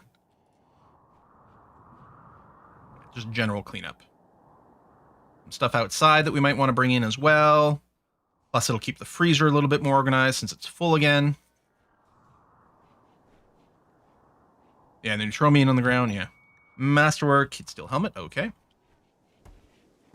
So that'll cause some kids to upgrade their helmets. And yeah, anything low quality will end up getting burninated at some point.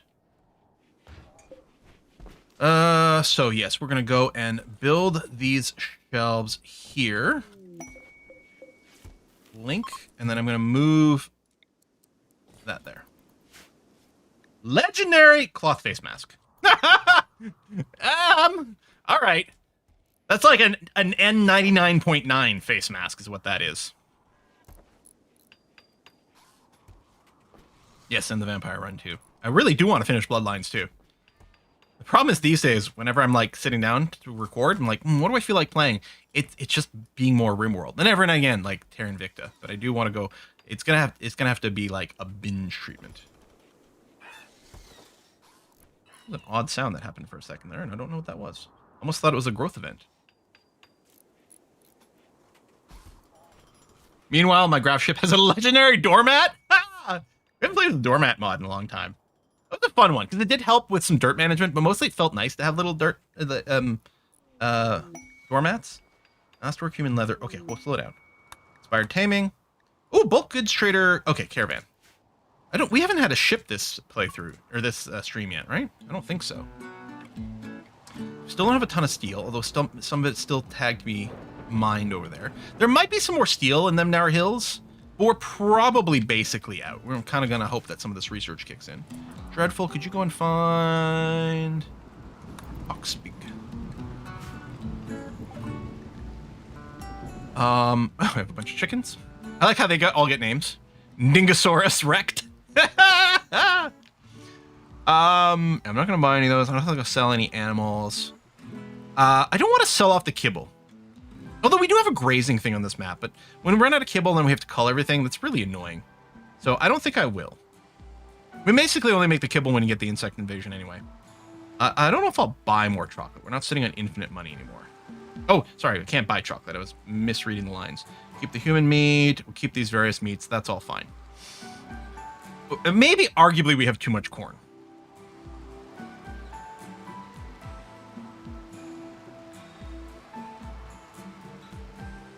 I might do the thing to buy cloth, because we can always like make resource out of it and sell for better amounts.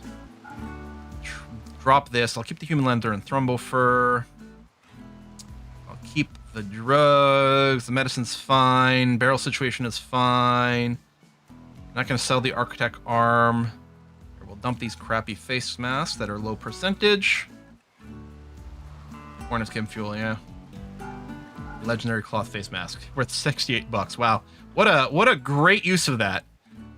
You know what? I'll keep it. Someone is going to go and equip that. Keep the flak pants because they're actually pretty decent. Sell the normal quality one. We'll try to roll something better. Sell the corsets, of course. Oh, I'm out of money now.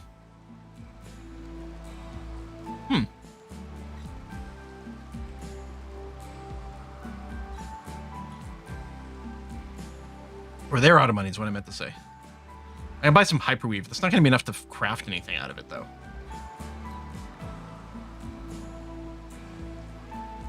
Herbal's fine. Dye's fine. Actually, tell you what, I'll buy the wood to save us a little bit of time. And then I'll take back. Here, you can keep the change.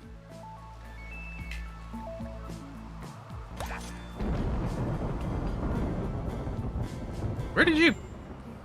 Where did you leave the silver?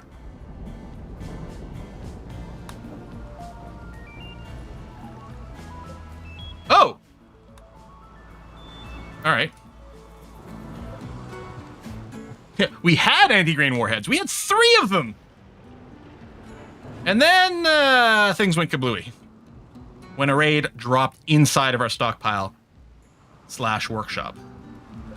Well, I guess I'm going to reopen this door to make it easier to walk in. Actually, I guess I had... Oh, yeah, I had the outer doors open at a while, but then it was like, well, it's important to keep the temps. Okay, I'll leave that there. That'll be okay, but I won't open the outer doors. Oh, I was just saying, we haven't had a ship. Also, Rhyme needs their weapon back. Masterwork chain shotgun. Dreadful, can you give the... No. Ship a ring, please. Or health.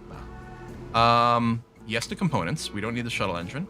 I might buy some regular meds.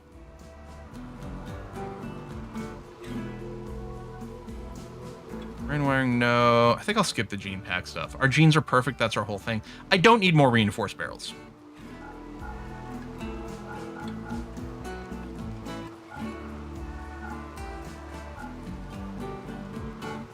We can do better than that assault rifle. Even though it is a long-range weapon, we're going to be switching to that. Shotgun. They're only normal, these guys, so actually I will sell them.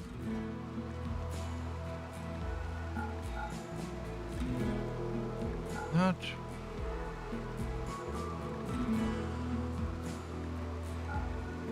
I'm going to get rid of these shield belts. Okay, is there anything I want to buy from these guys? I'll keep a couple of good shield belts.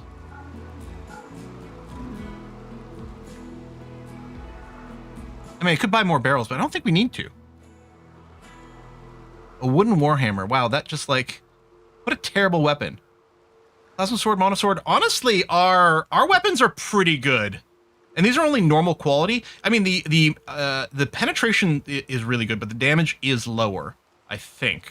Trying to remember like what the raw number was before equipped, but I don't think there's any need to buy those. I don't think it's going to be an upgrade. You know, I'll keep the assault rifle because the hit points of a weapon doesn't change its combat effectiveness. They have power armor. True. I mean, I don't think I want the flamethrower. And the recon armor, it is excellent, to be fair. Nah, I don't think I will. No, let's just do this. We'll just take $1,800 and I'm going to call this good enough. Minigun, I don't particularly care for miniguns, although maybe. We'll learn this is why military keeps ordnance in a separate spot. But that's not as exciting. That's people we already traded with, which is fine. Okay, let's take a scan. Well, we'll take a look to see if anyone lost an arm. We have some low manipulation, but psychic addiction, low consciousness. Yeah, that's not because you're missing an arm. So we're going to keep the architect arm for now, and we don't have the bionic tech to build anything else yet.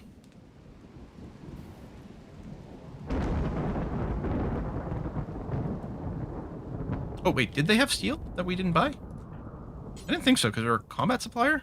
Hang on. Maybe they did. No. I mean, I could buy steel stuff and then smelt it, but I don't think that's... Did we reload a save after that? No. We just let the explosion happen. This is fine. Yeah, no, the anti-grain warhead exploded. And, I mean, if the anti-grain warhead exploded, killing 6 of my people or something, we probably would have reloaded. We would have had a great laugh about it and be like, tell you what, let's reload, though. But no, it's fine. You know what? While we have a moment of peace, hopefully, I'm gonna go and slate wall over here, which is a little risky. Oh, right. No, it can't because of the train. That's why it's wood in the first place. Okay, I could do a heavy bridge. Let's not bother. I think when we move to our defenses being over here, this little bit's gonna get all filled in anyway, so. I mean, I could leave it as a backup defense, but I don't think there's much reason to do that. Oh, let's put the haul back to normal at this point. Left that high priority hauling on a little bit longer than I had meant to. Yeah, seem to have research program 100%. I should probably just, you know, really focus. The problem, okay, Dreadful Red's an excellent researcher, but we need to keep him here. Rhyme Pendragon I'm gonna do this. Still want the blocks, although this is a medicine making over here, is the problem. Right? Because you need the high research and then to be crafting to make medicine. So we kind of need that. And then Epic doing the cooking is sort of supplanting this. I mean, with everyone crafting, at least with blocks and stuff like that, hopefully some of these other people are doing this. I don't know. Maybe. Again, it's the medicine. I'm hoping they don't waste their time doing blocks, but I guess at some point, we only have one more large sculpture being made. That's going to stop as much of a block sink. I might not queue up any other artwork, just because then it won't prompt as many block making jobs. And we did have like non-stop raids this stream. Randy was like, no, let's raid all the time. That's, by the way, for those people wondering about the anti-grain, that's when the anti-grain warhead got blown up. We lost 60,000 wealth. But yeah. There's a few distractions that have happened. Although it's been a little good for a bit. I think the Mad Squirrels was the last one, right? So it's been 3 days. But then, yeah, we had Mad Squirrels. The day before, we had a raid of piggies. The day before, we had a heat wave, although that didn't really impact us too much.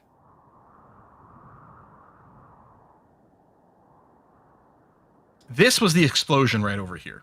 So yeah, we had to do a big rebuild after that.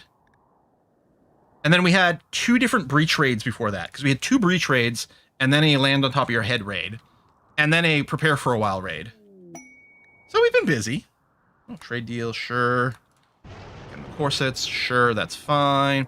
Yeah, so Dreadful doesn't have anything to smith right now, probably because of a material shortage. We don't actually have any chem fuel. This is another crafting job. Oh, we also don't have any wood. I guess I should probably go and be like, okay, let's chop some more trees.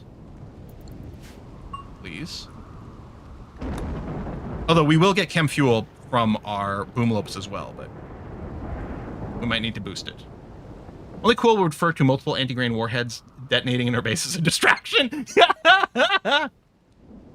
Lost 16k wealth. All the enemies heard the explosion. Half the world away came to loot. 60k wealth, not 16. 60. It definitely hurt, but not really as much as it could have.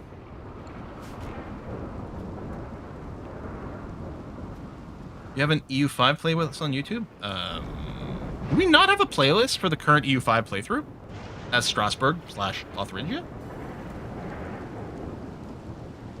Yeah, we do. Get shareable link. Ah, on Twitch. Respond. Thank you. There you go. Should do it.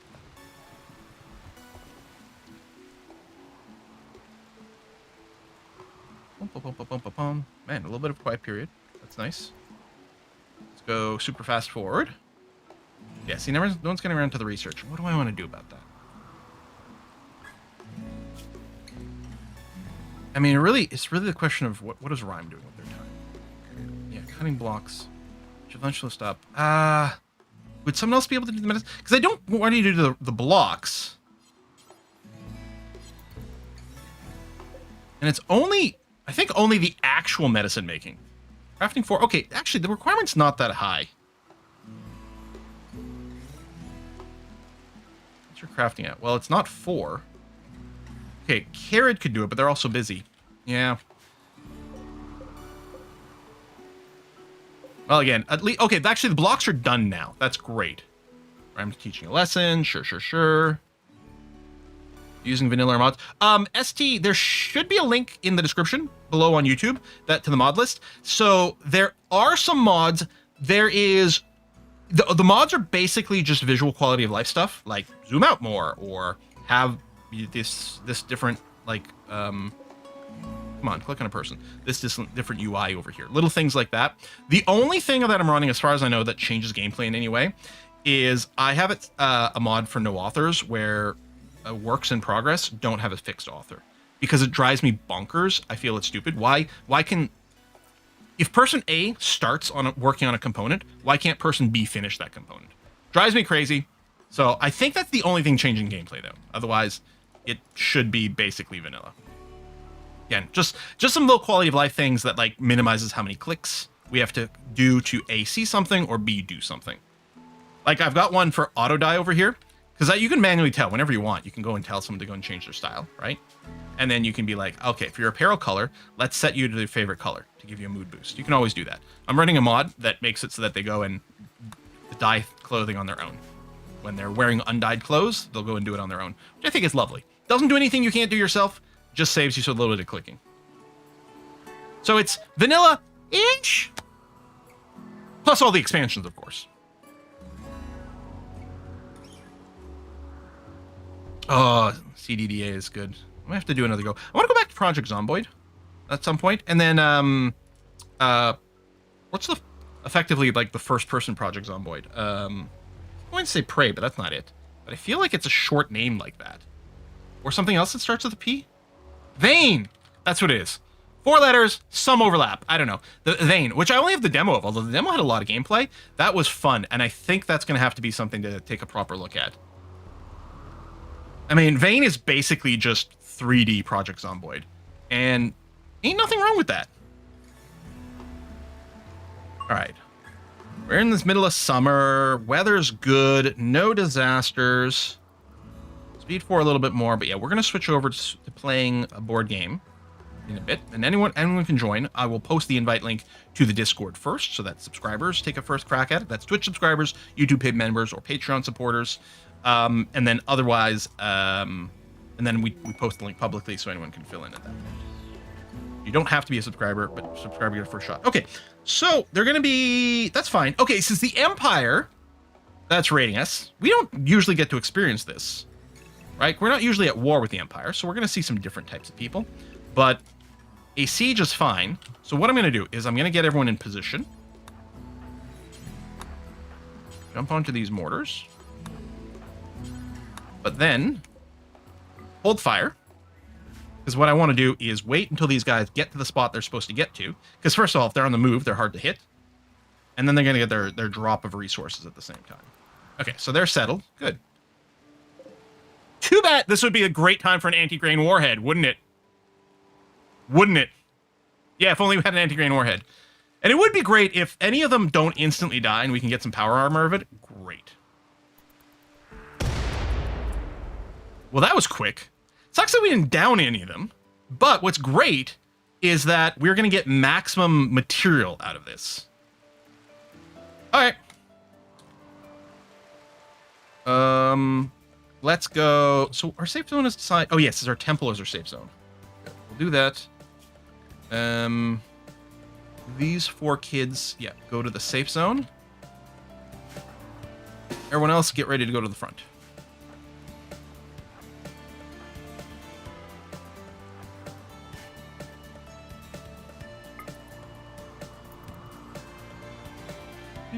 This should be fine. Combat command? Yeah, I'm gonna combat command. Okay, Gilrot is irrelevant.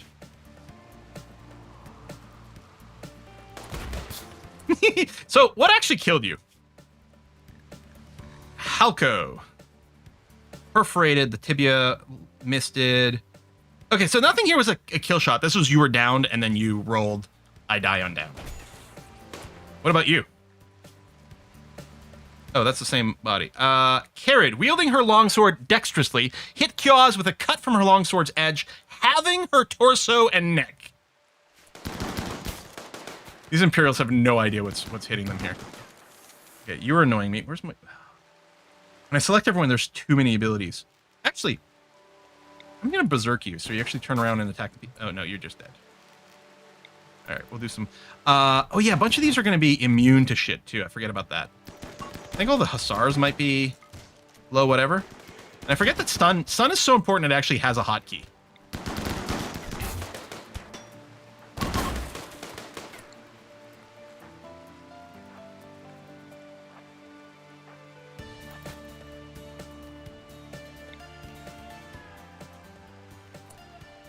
Leap.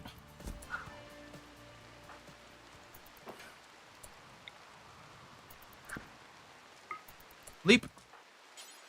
Come on, stab these guys.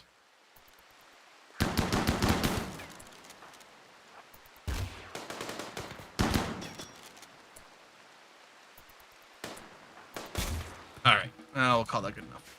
All right. Some people didn't die immediately. I don't suppose any of you guys have power armor.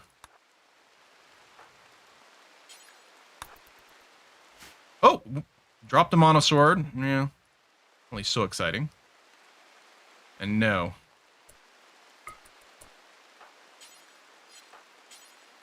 Finish off. We need some melee skill. Oh, are you still dreadful? Listen, come back. I mean, I appreciate the enthusiasm, buddy, but no.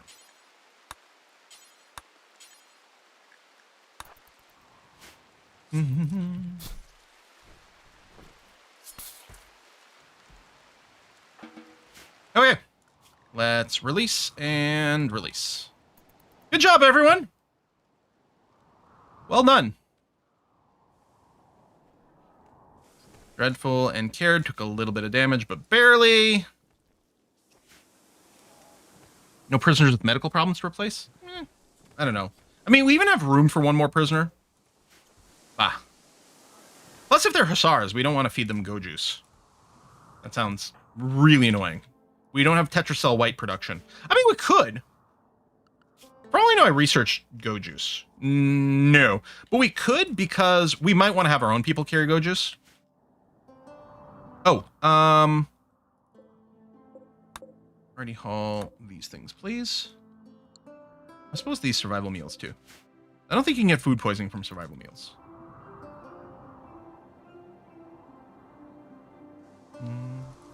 Yeah, no continuous medical emergency like we had in the Vampire Run. The Vampire Run, there was one of our prisoners was missing a lung, so they constantly had the little medical alert thing as we took, like, blood out of them. It was an annoying distraction.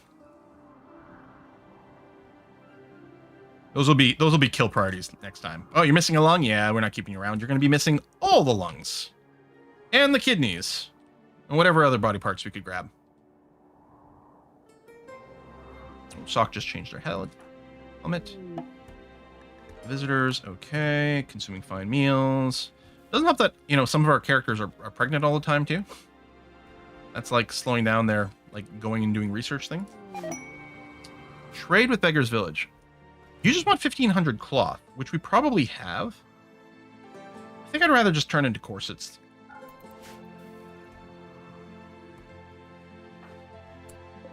This is probably tainted or low HP. Yeah, tainted. Okay, good, yeah.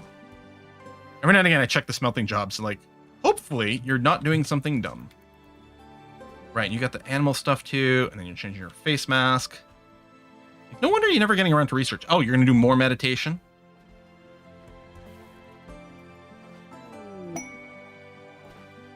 I'm surprised. It wasn't the entertainment period, and your recreation was not low. Why didn't you go research, Rhyme? Okay, Smelt Destroy is a craft, sure. Okay, if I go... Hey, what I'm going to do? I'm going to do this so that Rhyme can't do that. There we go. And then I'll actually lift Carrot. Oh, and now 2 people are researching. Because of course they are. You start watching them, then they behave. They're not screwing around anymore. Oh, Psi Focus need. That's why they were maybe doing the meditation. Right, okay. And now, no research. Although we might be in a different schedule.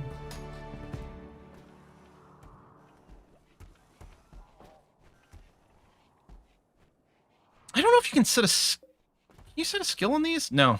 I mean, I could limit who's allowed, but that's annoying. I think if we had a fabricator mech, I think they would do this. And we could limit this to only mechs, but... Alright, 100 drones, finally. Okay, now we're going to go back to fabrication.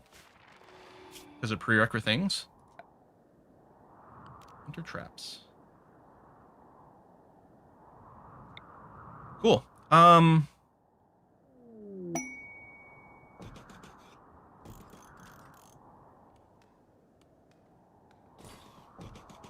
mean, don't blow up the walls, but I don't think you will.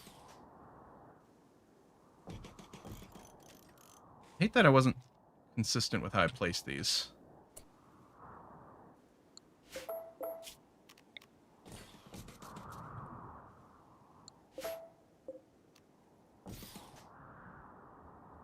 Wait, serious. So these are mostly to deal with, like, random shamblers.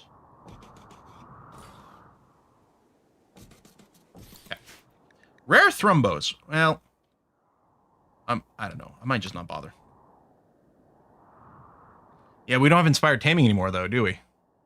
Trade. Oh! What's your animal skill? Oh, 3 can't.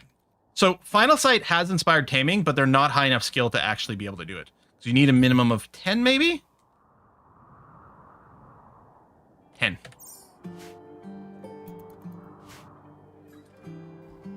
Yeah, do we just shuttle again? We still got the money. We do need the steel. So, where would we trade? I mean, even primitives might have steel. 1.5 days, you'll refresh. Okay, we haven't gone here. Okay, let's do it. Set to load. Dreadful. All of our silver. 100 gold. Bunch of clothing that's got some value. Yeah, they won't buy the tainted. Might be some more stuff in there, but that's fine. Could sell some shield belts. I don't know. I'm not going to use the monosword, so I'm going to sell it. We could keep it around in case we get a third mailer, maybe.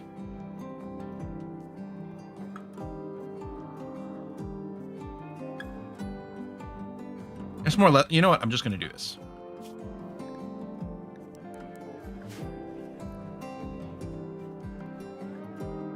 Need water drones, maybe underwater ones, blow up Imperial nuclear-powered submarines. Keep wondering if we might get mech raids that come out of the water, although I guess they don't have to because they can just come in from the side, and there might be the logic that works that way. I don't know. Launch. I think it was, yeah, Forfeiter. Trade.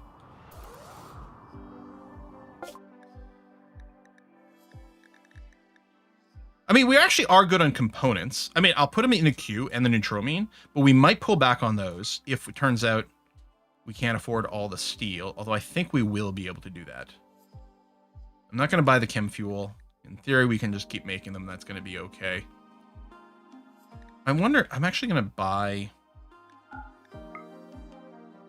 Yeah, some psychoid leaves, because I think we had a little bit of shortage of tea. I think we might be fine already. I don't need more barrels. You know, I do like the research books. I'm going to skip this one. We did have a request for a gastroanalyzer by someone. Do we have someone in this game who needs a spine? And we don't have the bionics yet? I don't think so, no, because we would have saw someone with bad manipulation or bad movement due to a bad spine. We could consider a gastroanalyzer depending on our money situation here.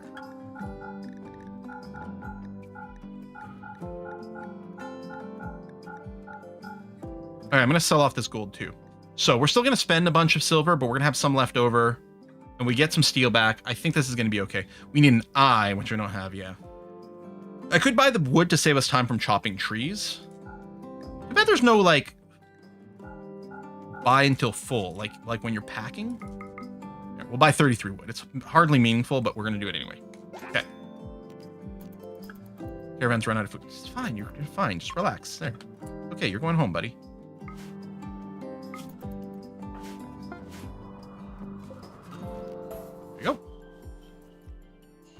So who should get the gastroanalyzer? It should be someone who really is going to be 100% focused on cooking.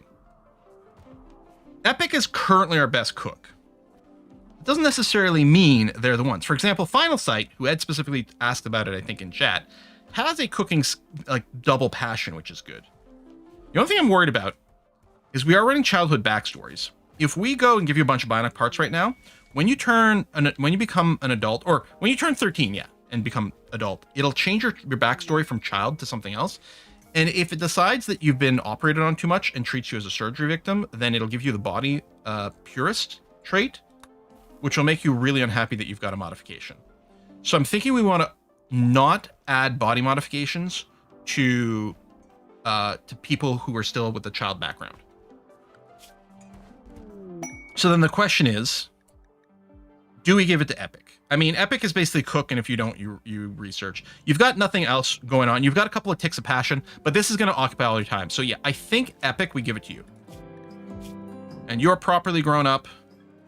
Yeah. Isn't someone missing an eye?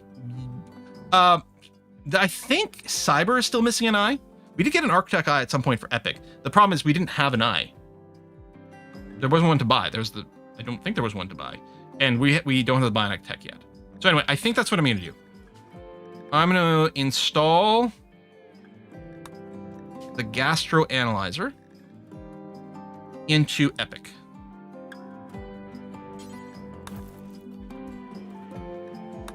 Ooh, Masterwork Devil Strand Duster is very nice. And I think Cyber was our best. I mean, if Cyber is missing an eye, maybe you shouldn't be doing the doctoring. Yeah, you are missing an eye. So I might use Rime, who's not quite as bad. Oh, did Cyber queue it up? Okay, someone's probably got the job reserved. We recruit everyone for a sec. There you go.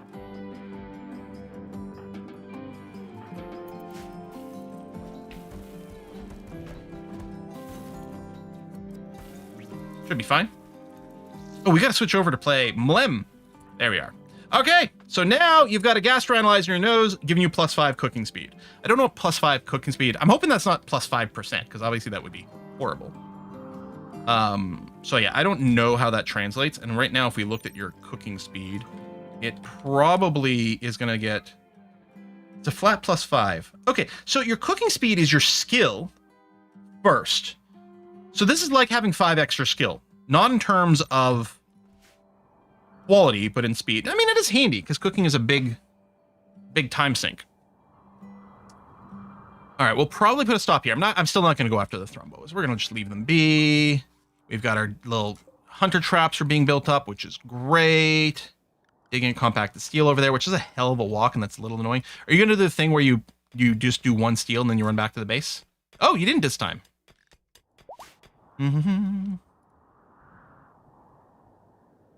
Yeah. A lot of times I do use this to check all the best surgery. It is just slightly annoying, but if you load probably the work tab, then we can search. Well, that's the 10 quality. There's a separate one for surgery chance, although 10 quality is probably a good indication of that. And Rime is a little bit better than Cyber, probably based on the fact that she's got both her eyes and Cyber does not, despite having slightly better medical skill. Yeah, 14 versus 13 is basically the same. So that is handy, because the numbers mod doesn't show, again, it's one of those things. It doesn't show you anything you don't already know. Because I can go into Rime, I can look up her surgery success chance, then I can do the same thing on the other person, but it's really tedious. It's much easier to see it in here. And yeah, I think under work, no. Skills. Maybe miscellaneous?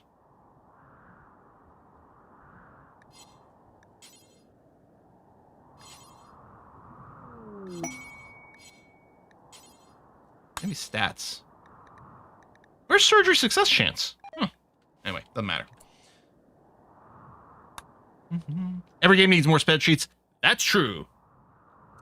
Dennis says, do you remember a video you made years ago on how to make an FPS in Unity 3D? Yeah. I wouldn't mind going back to those programming tutorials, but they are a lot of work. I am doing a bunch of programming these days, though. I've got a project on the go that hopefully I can at least start to showcase relatively soon for a thing. Jared needs death rest. Okay, well, what I think we're going to do is we're probably going to pause the RimWorld here. Plan is to continue this next Saturday. The plan is also Monday, Wednesday to play some more EU5 at Strasbourg. Hopefully we can finish that run before 1.1 comes out, or whatever they're calling the next big version, because I suspect that'll break a bunch of things. And we'll also be very eager to jump in on that patch level, so we'll see. If you were here just for the RimWorld, I appreciate you. Thank you very much for that. But hopefully you'll stick around for some board gaming, because we're going to be playing a game called Mlem, which is about cat astronauts, or yes, catstronauts. They actually might have a different name in the game. I don't remember what it's referred to. But give me a minute. I'm gonna take a quick pee break, and we're going to reset things up for the new game. So BRB.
Okay. Let's put the volume. I'll just put it down. We'll keep it playing. The lovely P music from Pepsin, which is wonderful. Let's get the screen turned on and then set a window capture for Mlem.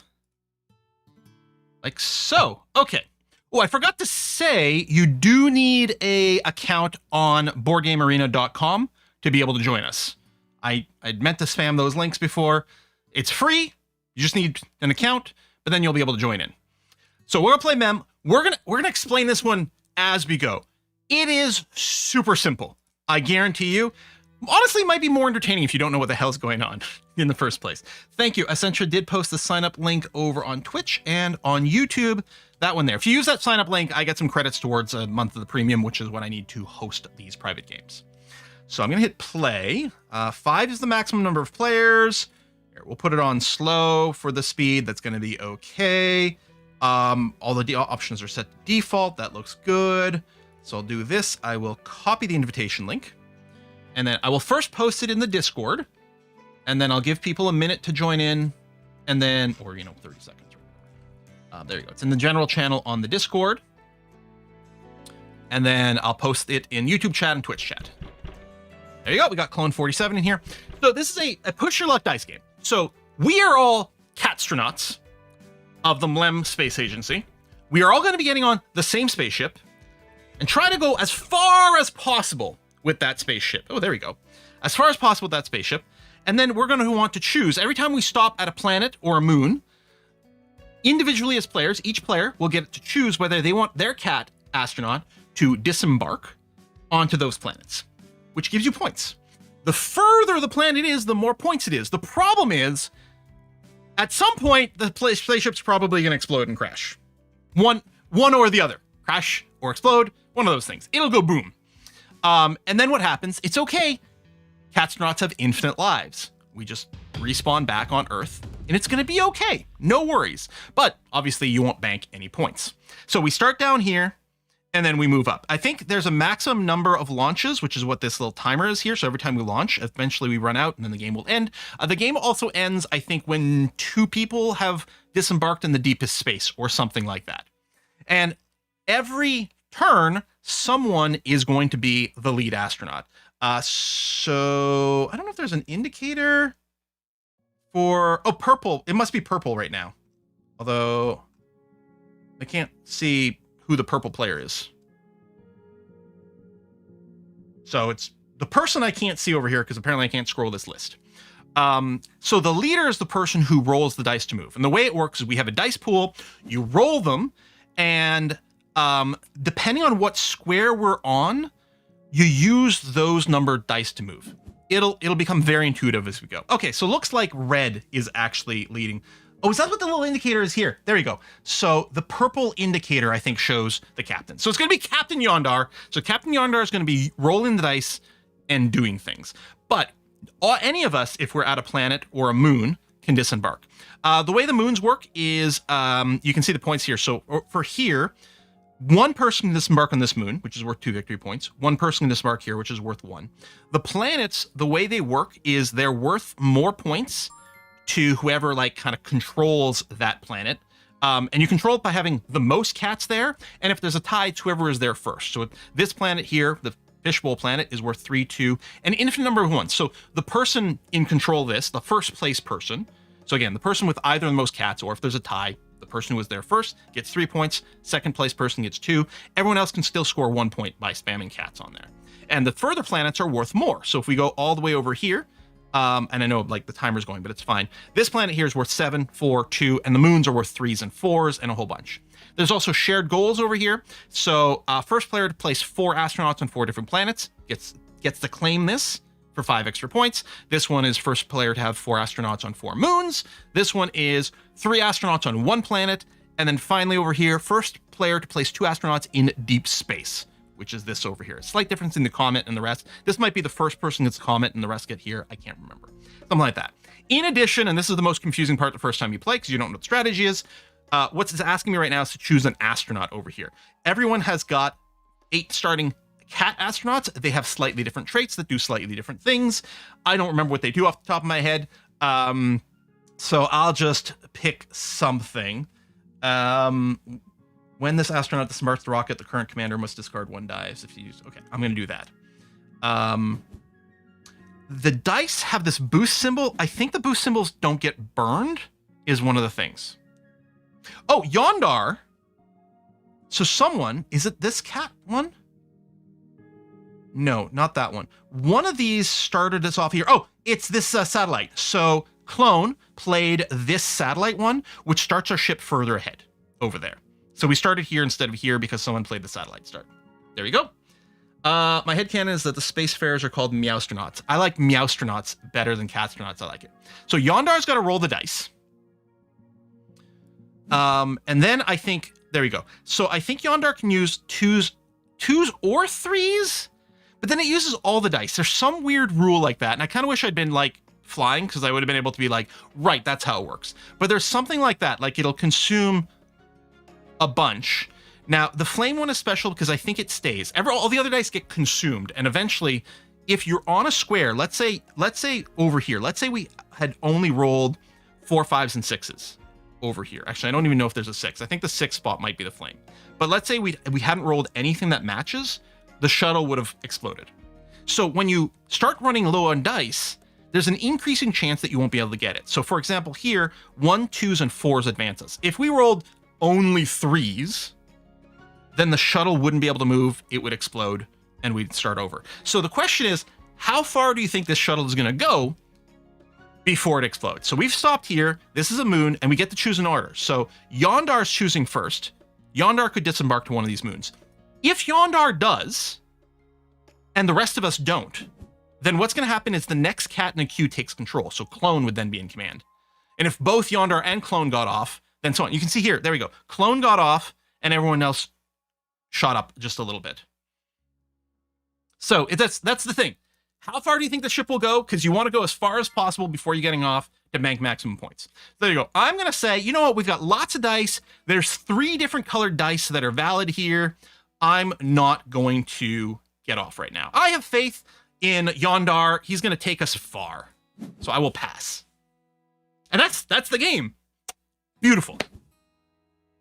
Most confusing part is just picking which cat astronaut or Meowstronaut to go and send over here. And after like just one loop, like after one launch, most of the core gameplay mechanics are pretty intuitive. The strategy, who knows?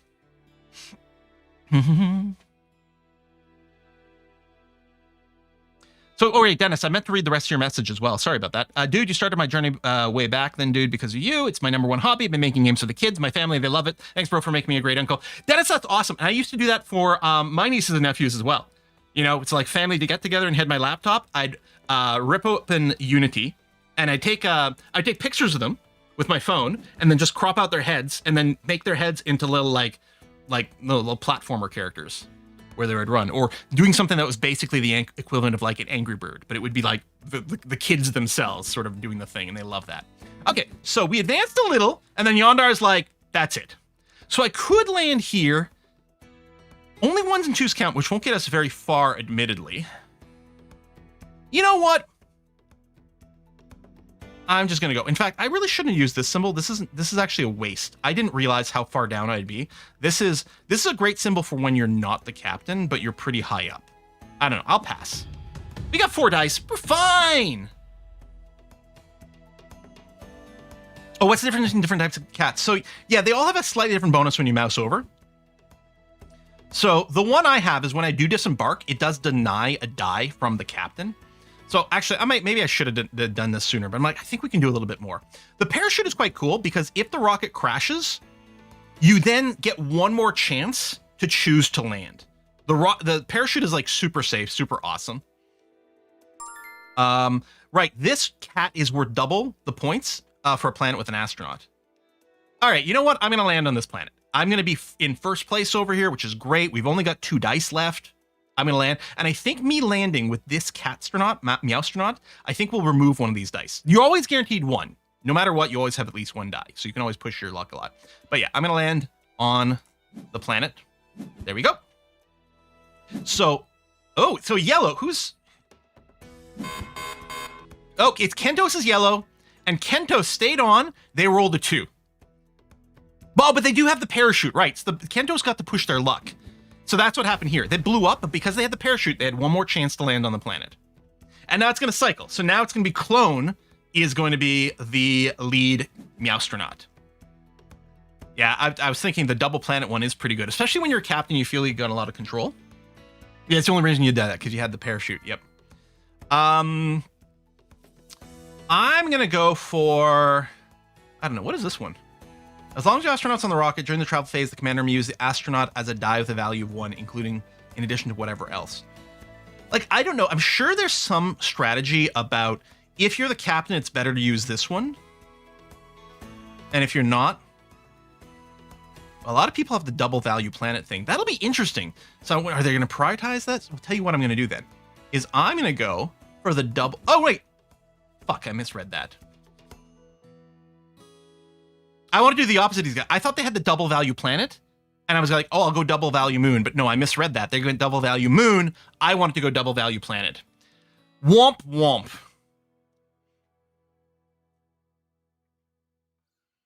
Maybe they'll get off on some early moons, and we'll go really far, and I'll get a late moon. Or the other way around. Maybe I'll bail early. And double a 2.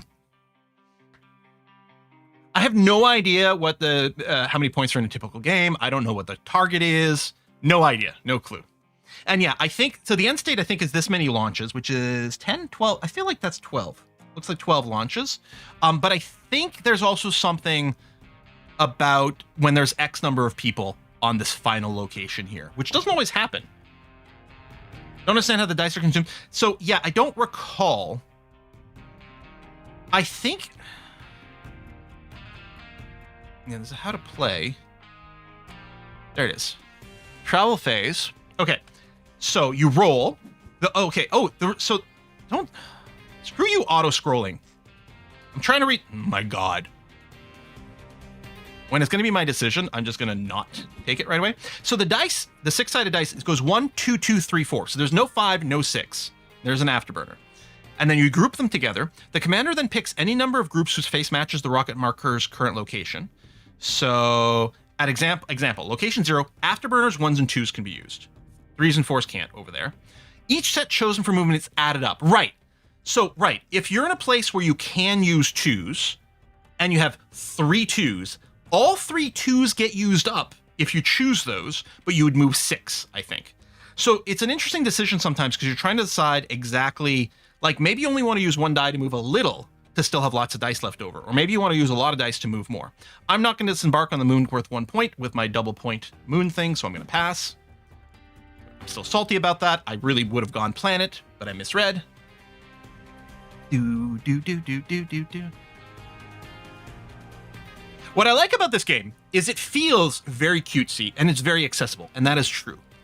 And it is also like hardcore vicious planning that happens when I play with my friends on this one. It is cutthroat blim. Even though you're all kind of on the same rocket, right? You're all on the same rocket, and you're all at the mercy of whatever the hell the dice do. It's great. Whoa! Holy crap! Okay, that was a 2 point, 3 dice. So this is where the push your luck comes in. I could get off here on the 2, which would be doubled for 4, which isn't bad. What if I land over here? I could double a 6. I think I'm gonna jump off here. I mean, maybe we'll get more, like we know, okay, from this spot, one of the things we know is we're not gonna move very far because only 1s or 2s can be used. So first of all, we'd have to roll one of those to keep moving forward. But even if we get them, it's not a huge jump, right? Whereas if you look at the 14 spots, only 3s and 4s we can use. So statistically, just as likely to blow up as the 1 or 2 spot. But if we do hit 3s and 4s here, it's going to move so much more. So from here, there's a good chance we only move 1 step, which might mean the 3. Or if we move 2, then we end up in a planet and I waste my thing. I think I'm going to play it safe and get off.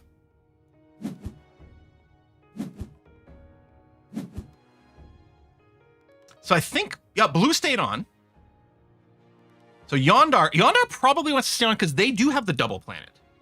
So they're really going to hope. I mean, they might decide to play it safe for 1 point. And you don't lose the astronaut, right? If the ship blows up, you don't lose this astronaut. Again, it respawns back on Earth. It's fine. Infinite lives. Yeah, I think I would stay on and hope for exactly this. And then, yeah, you should land there, which takes the 5 spot. Even though it's not doubled, it's still, if nothing else, it blocks reds. Now, if we look here, currently, blue is in the lead over here and has got the 5-point spot. And red is in second place with a 3. If red drops a second astronaut on here, they will go and take the lead. And then if blue drops another one, I think they will retake the lead because they were still here first. I think. So there's some interesting interactions there with the planets because like being there early is a really big advantage. And also you got to remember these goals, right? You're probably either going to do 1 cat on 4 different planets or 3 cats on the same planet. Probably both is hard. I might want to think about the moon thing since I'm already established. What color am I? Brown? Oh, I've got 1 planet, 1 moon, so I'm sort of splitting up here, which isn't great. I'm in second place.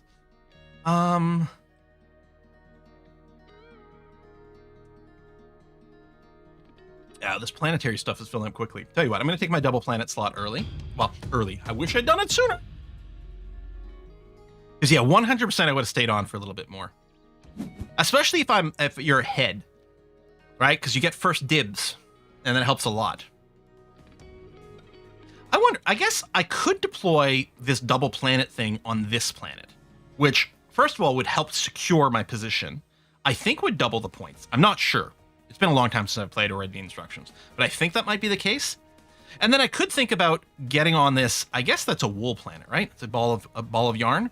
I might want to go and be like, I'll put 3 cats on this planet. On the other hand, if no one's competing for this planet, then me putting a bunch of cats on there, other than the fact that it's, for the goal, is kind of a waste.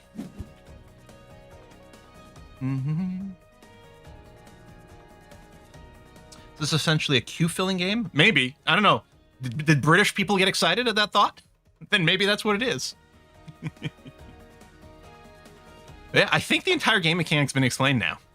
Other than, those are the goals. Game end. Game ends when either the comic failure track reaches 11. Okay, that must be it. Must be 11 over here. Because if you fail 11 times. Or when a single player has disembarked all 8 of their astronauts. Ah, okay. That's what it is. Whoa. Then always wants to auto-scroll the top. It doesn't actually auto-scroll to where the action is. So we stopped here.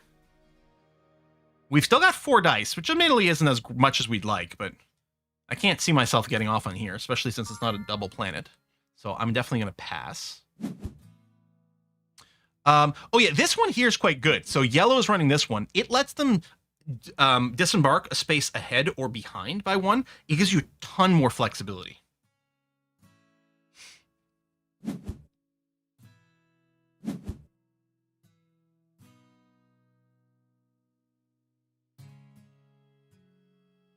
I think everyone's staying on. Yeah, Kentos must move. Choose the dice to move the rocket.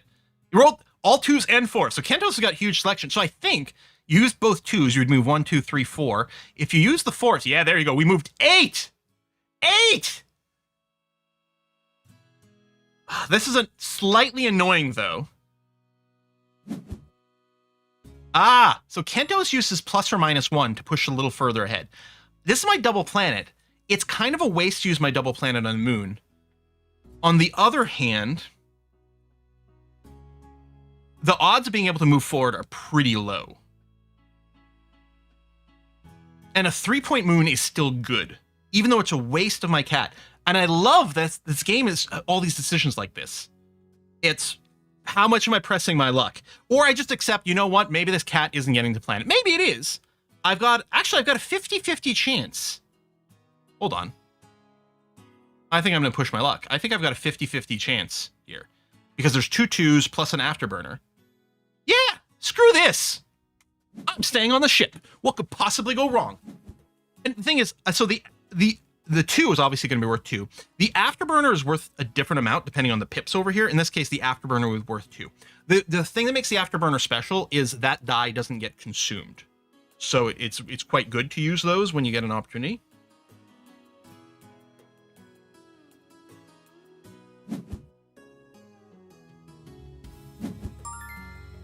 All right, I'm the commander. Let's do this. And yeah, blue staying on is great because if it blows up, blue can just get off on this moon immediately. I love the parachute. Let's roll. Yes! Yes! Accept! So it's previewing here where I'm going to go, right? It's very helpful. Good UI because it picks the whole group of those dice. It tells me you're going to end up there. I'm going to accept that. And I'm the first to land here.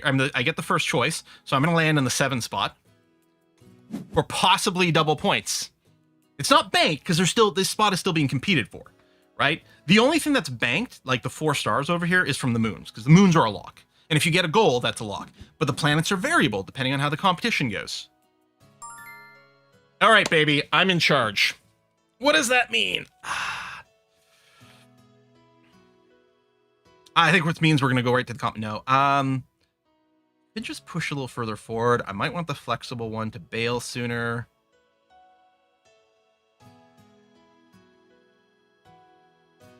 I do. Okay, I might use this as kind of a safety feature because this gives the commander an extra choice and I'm going to be the commander. So this lets me use this cat effectively as a die with a value of 1. So it gives you a little bit more safety for not botching.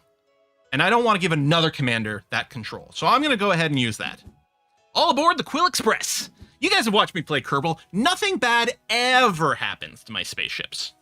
So we're fine. We're going straight to deep space, everyone. Strap in. Oh, I hate freaking 2 people have got the commander loses a dice. Maybe we're not going to deep space after all. But yeah, I think the 50-50 risk was good because if it fails, well, then I still have my double planet and maybe it pays off later. I don't know. All right, let's roll them bones. So someone did play the satellite, so that'll help a little. Okay, so it's only going to move me 1 spot forward, but I might just want to use the comet here. Let's see. If I went 3, I'd immediately end up here. I mean, there's good dice and stuff, but no, I'm going to go and just use the comet.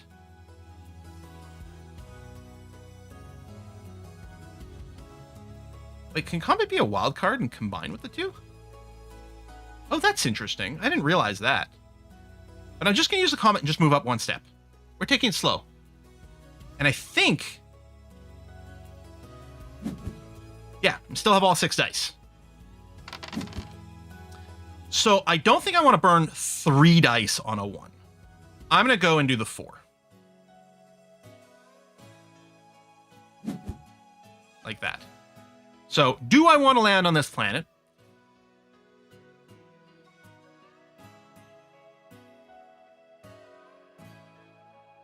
I do, because this would be my 3rd planet. Well, I was talking about I would go far on this run, but if I land here, I would be the first player to have 3 astronauts on 1 planet. Or no, sorry, I'm misreading this. It's 3 on the same planet. It's 4 on 4 different ones, which wouldn't complete. Nah, screw this. Let's keep going. I was getting confused between these 2 effects.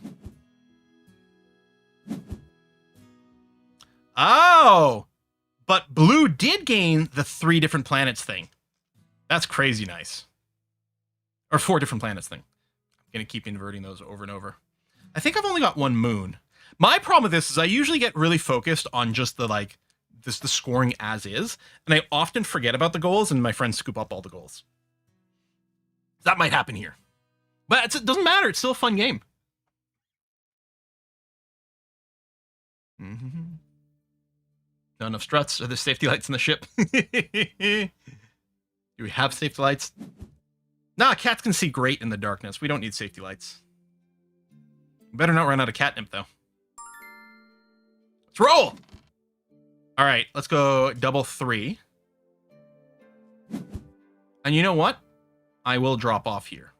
Now, it's not bad. With 2 dice, and each one having a 1/3 chance success, does that mathematically work out to 50-50? I'm not sure. So it might be enough, and a 3 and a 4, maybe, but no, I'm going to get off on this 3-point moon. Great. I think I did a great job as a commander, and I don't want to hear anyone say otherwise. What I need is a little moon total, and things like that, because I think this is just my 2nd moon. So there's a good chance I'm not in line for any of these, but we'll see.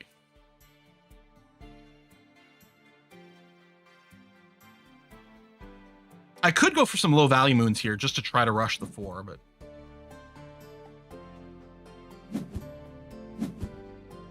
oh nope, there goes the 4 moons. Hey, hyper focusing is good. And then the question will be, do I want to dump 3 cats on one planet? That could. And my plan could be to try to dump 3 over here and take control of this one, rather than go on one where I've already got like the first place slot.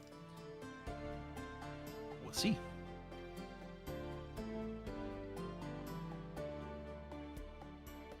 So Yondar stayed on, rolled the dice, exploded. Fair, fair, fair. This is if we get to the comet, we get double. So I'm going to be in last position on this one, which is interesting. That might be a good one for the plus or minus 1.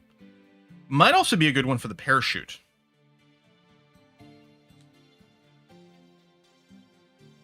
I might parachute this one. There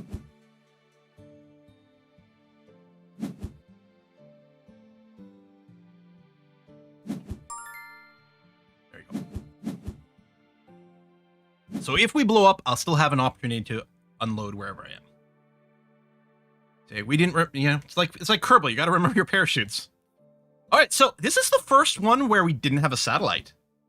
So we actually started from here. So yeah, we're not going to go anywhere near as far. Well, you never know. It's completely random. Sometimes you end up getting like in 3 rolls, you get to the final spot. Yeah, the auto scroll on this website. This is not me doing it. Auto scroll on this website is weird. There might be an option to turn that off. Well, there's not an option here. There might be a server-wide option. I'm not sure. So Pariah's got to choose. Remember, Pariah, if you choose the afterburner, they don't go away. Oh, you just choose a 2. You could have chosen both afterburners to end up in exactly the same spot and not lose the die. But I don't know. Maybe you're like, you know what? Screw it. This rocket ain't going nowhere.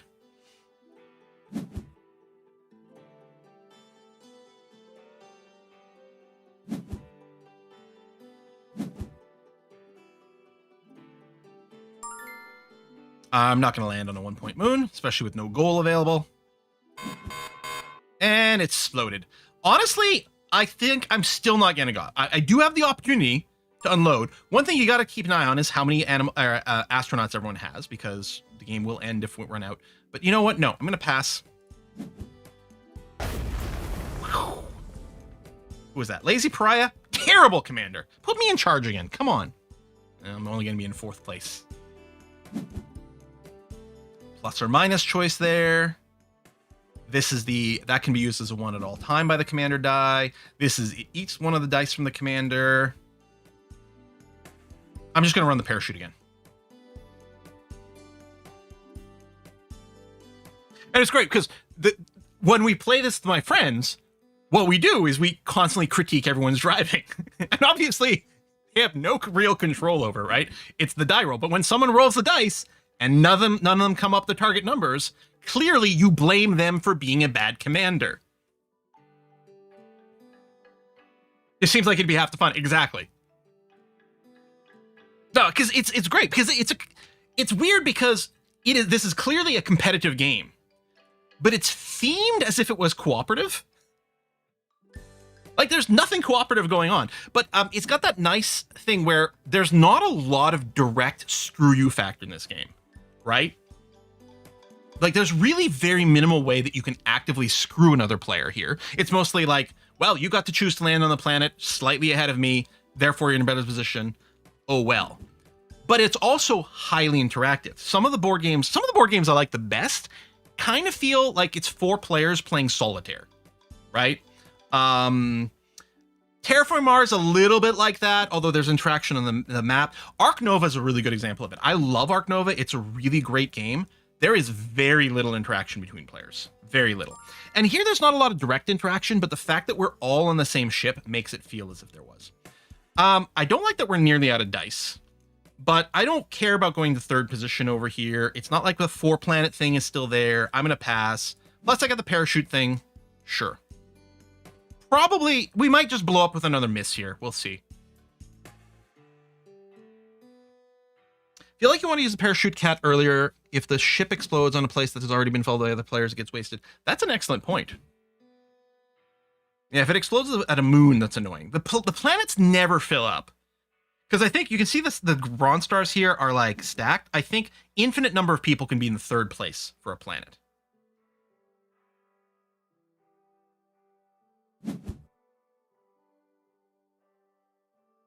So this might be a good place for me to unload, because if we exploded here, that moon is full. Here, it's only worth a point.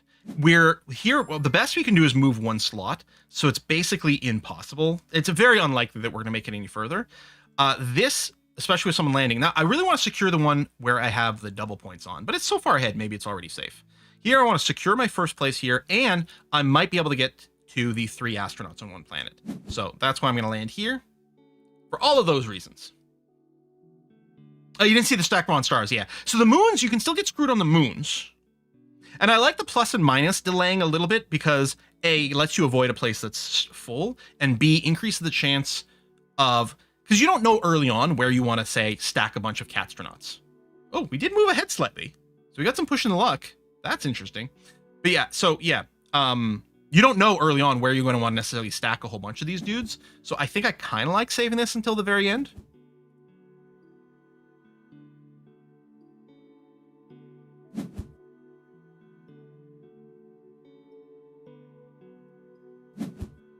Whoa!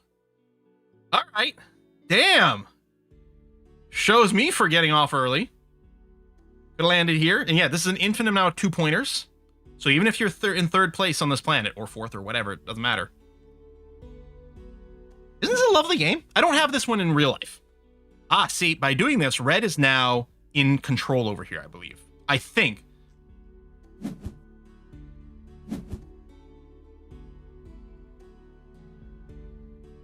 Planet scores based on most astronauts on the planet. Second. Hang on, it's auto-scrolling. Wow, Colonist continuing to push. Well, here they got a 50-50 chance of continuing to move forward. They might get to this moon. Or this moon! Clone! What determines how many dice are rolled? You start with 6 dice, and then when you use dice, they get consumed. The exception is afterburners, and the other exception is that there's always guaranteed at least 1 die. You can never go to 0. Okay, sorry. So planets score based on most astronauts planet, second most astronauts, and then simply being present. If multiple players have the same number, ties are broken in order of which player landed there earliest. Yeah, okay. Here's what I'm gonna do. I said that I like to use this plus or minus one later. I'm gonna use it now because I am hoping to do this. Although what's annoying is I'm below yellow, but I think, ooh, I don't know. If yellow lands here first, do they insta-claim this? If we both land on the same disembark, is it a tie? Only one player, but a player can claim multiple goals achieved. Yeah, only one player can claim each goal. Ooh. All right, I hate being right behind yellow then when we're completing on a planet. Who was that? That was Clone, the pilot? But that can happen. So yeah, I think we landed here, so we needed afterburners, 1s, and 3s, and we only rolled a bunch of 2s and a 4s. Love this game. Love this game. I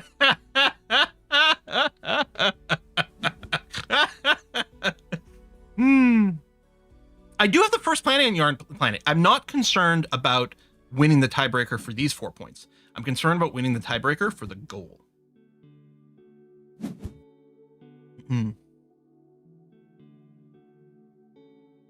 That is really funny. They were looking at their phones while driving, weren't they? Yep. We just ran out of Delta V. We weren't able to circularize. Or we burned too fast and we burned up in the atmosphere. On takeoff. Hit that max Q. Oh, we forgot the stabilizer fins. So the whole rocket flipped over. Trying to remember all the ways we died in Kerbal. All right, Kentos. Kentos is moving now. Excellent. So yeah, so you can see here, I can land here, which is where we actually are, or I can +1 it and land over there. But I'm just going to pass.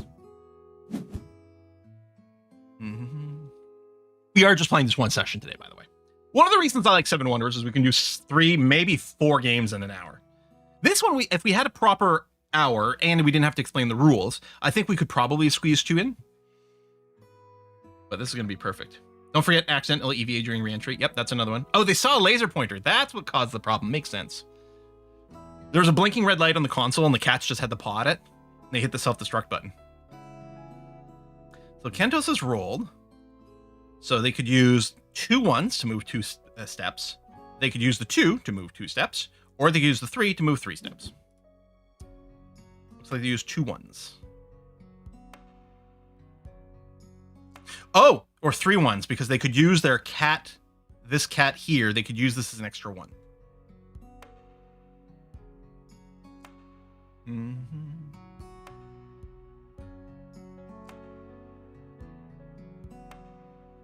I assume. Is there a log in this game? Because normally there is, but normally there's not all these people here. I want to stay on. Although the 2-point moon's pretty good. We got 3 dice. I think the odds are good. Yeah, I can't remember. When I was playing a bunch of Hearthstones, I had Hearthstone. I'd really internalized for some of like the magic missile type effects and things like that. Or maybe there was another game. I can't feel it was our Hearthstone. Fuck. I really was hoping we'd land on the 10 so I could +1 over here and get the 3 planet landing thing. Now the question is it still worth competing here? Because now I'm in 2nd place. I could drop a cat here to get 2 more points, going from 2 to 4, and it would take 2 points away from Lazy Pariah. I could also just land here and get 2 points, but it doesn't take anything away. Oh, that's upsetting. If I'd landed here, I would have +1. I would have locked in that. That is so, and it's all because I'm 1 step behind Pariah over here in the play order. But maybe I could have planned around that, right? When Pariah put their 2nd one, maybe I shouldn't have put a 2nd one here. Maybe I should have been like, no, I'll just give up on this. Do I stay on here? And if so, why? Well, I'm unlikely to get a good landing anywhere here. It's like at this point, I'm so salty. I'm like, you know what? I'm just going to go and take the 4 points back from Pariah.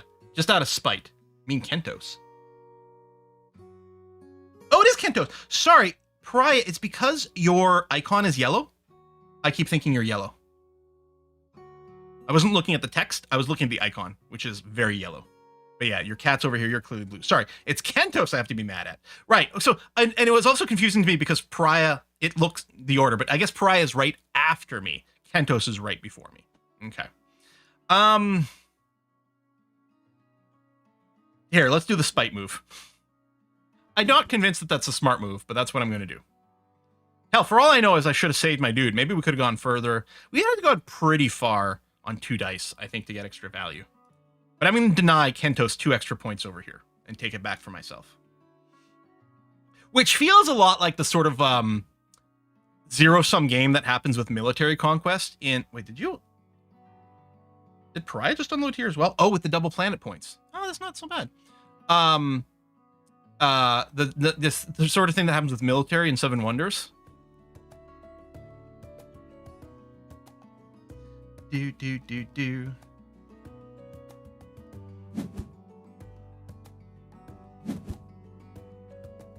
I'm winning the plan if I have 3. I wasn't winning the plan with 2, right? So the 3rd point, so remember, it's whoever's got the most, and if there's a tie, it's whoever got there first. So the big thing with Kentos... Oh, we're blowing up. The big thing with Kentos placing the 3rd one is they got the goal, and it put them in 1st place on here because they had the most. So then I had to choose. If I was putting a 3rd one there, we'd be tied on numbers, but I was there first, so I'd be back in 1st place. But yeah, so there was 2 different considerations. All right, it's me. You know what? I'm going to the goddamn comment. I'm going to double comment on this one. You just see. All aboard. Oh, you figured it was going to get blown up, so I figured getting points on the planet best I could do. Yep. Fair. It'd be nice if anyone still had a satellite, because we could start here and increase the chance that we get all the way to the comet, but you just watch. It's going to be just infinite afterburner all day long here. Well, all right. We're going to go for 2, which will land me there, which at least has a good afterburner spot, too. Let's roll again. Afterburners. Yeah, baby! There you go. So the afterburners are worth 2, so we're going to move 4 squares, and it's not going to use those dice. I'm telling you, we're going all the way, baby. Yeah, I know I have one, but I want the double comet when someone else played the satellite, which in hindsight, maybe I should have, if someone early before me played the satellite early in the game, I could have commented then for the push, but I'm not landing on this planet because I know we're reaching deep space. Believe in me. It's totally going to happen. And yeah, everyone else used theirs, so it's like womp womp. I'm sure I didn't, there's probably an optimal strategy for the usage of the catstronauts. And I'm sure I didn't follow it.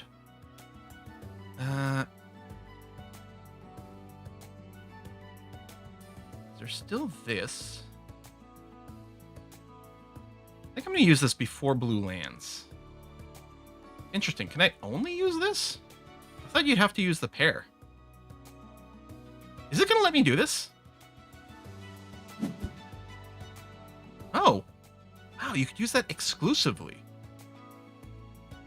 It doesn't count as choosing all ones.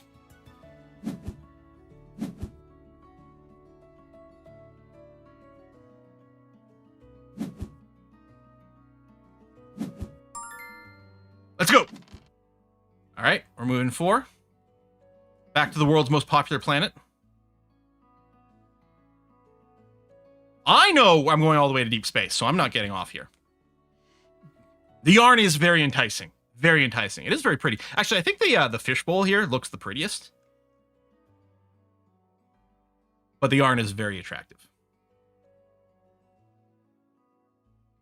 What's annoying is this spot here isn't going to move us very far. Hopefully I just roll an afterburner so we don't burn any more dice.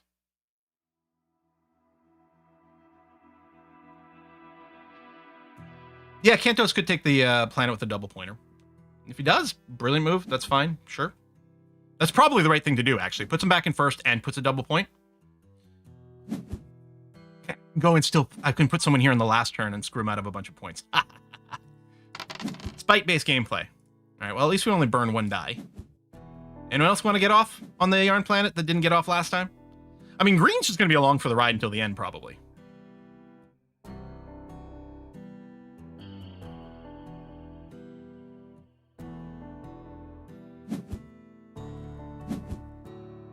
What's the third planet supposed to be?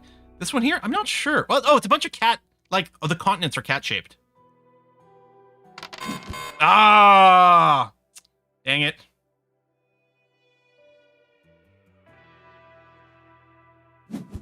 I blame the distraction of the yarn.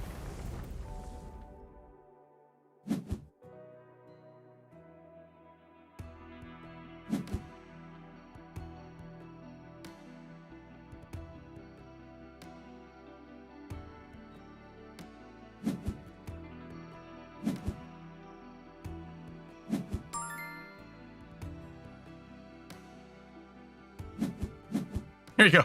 4 rocket people. Rocket cat! Yeah, the game might finish this time. Because Kentos, this is their last cat on here.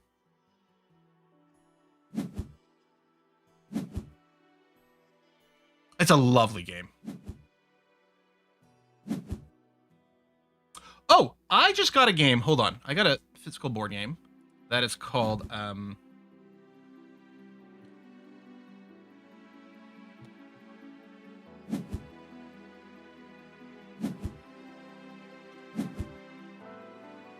Sorry, I'm having to Google it to remember what it's called. No.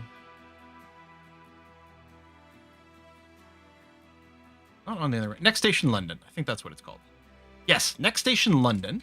I'm going to link the Board Game Geek page for it. I just bought this. Oh, sorry, are we waiting for me? Sorry, I pass. Lovely flip and right game about sort of doing the like London Underground like subway map. And I broke it out with the friends this Tuesday after we finished Earthborn Rangers. Excellent board game. We finished the main quest on that, main campaign for that, and we still had like about an hour to the night.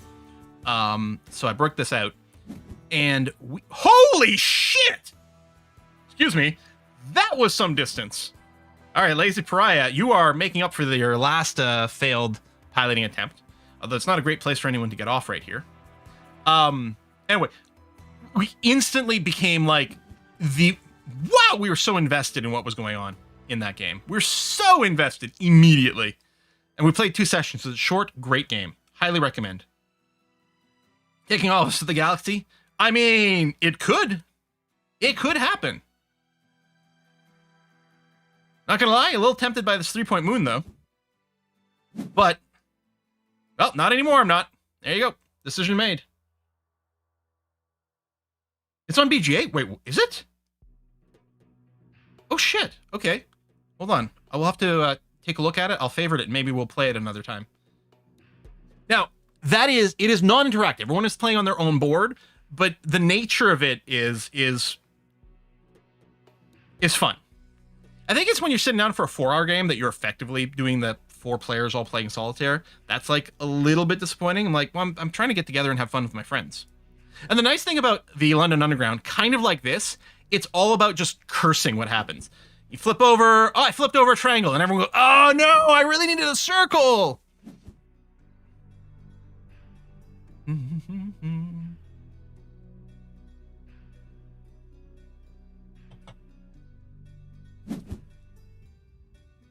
Oh, yeah, we'll load up after. I just linked it, the Stitches. It's Next Station London. I put a link just slightly up in Twitch chat. So, I was tempted. If the second place was still available, I was very tempted to drop off here. But for 2 points, I'm going to keep pushing my luck. And the game, this is the last turn.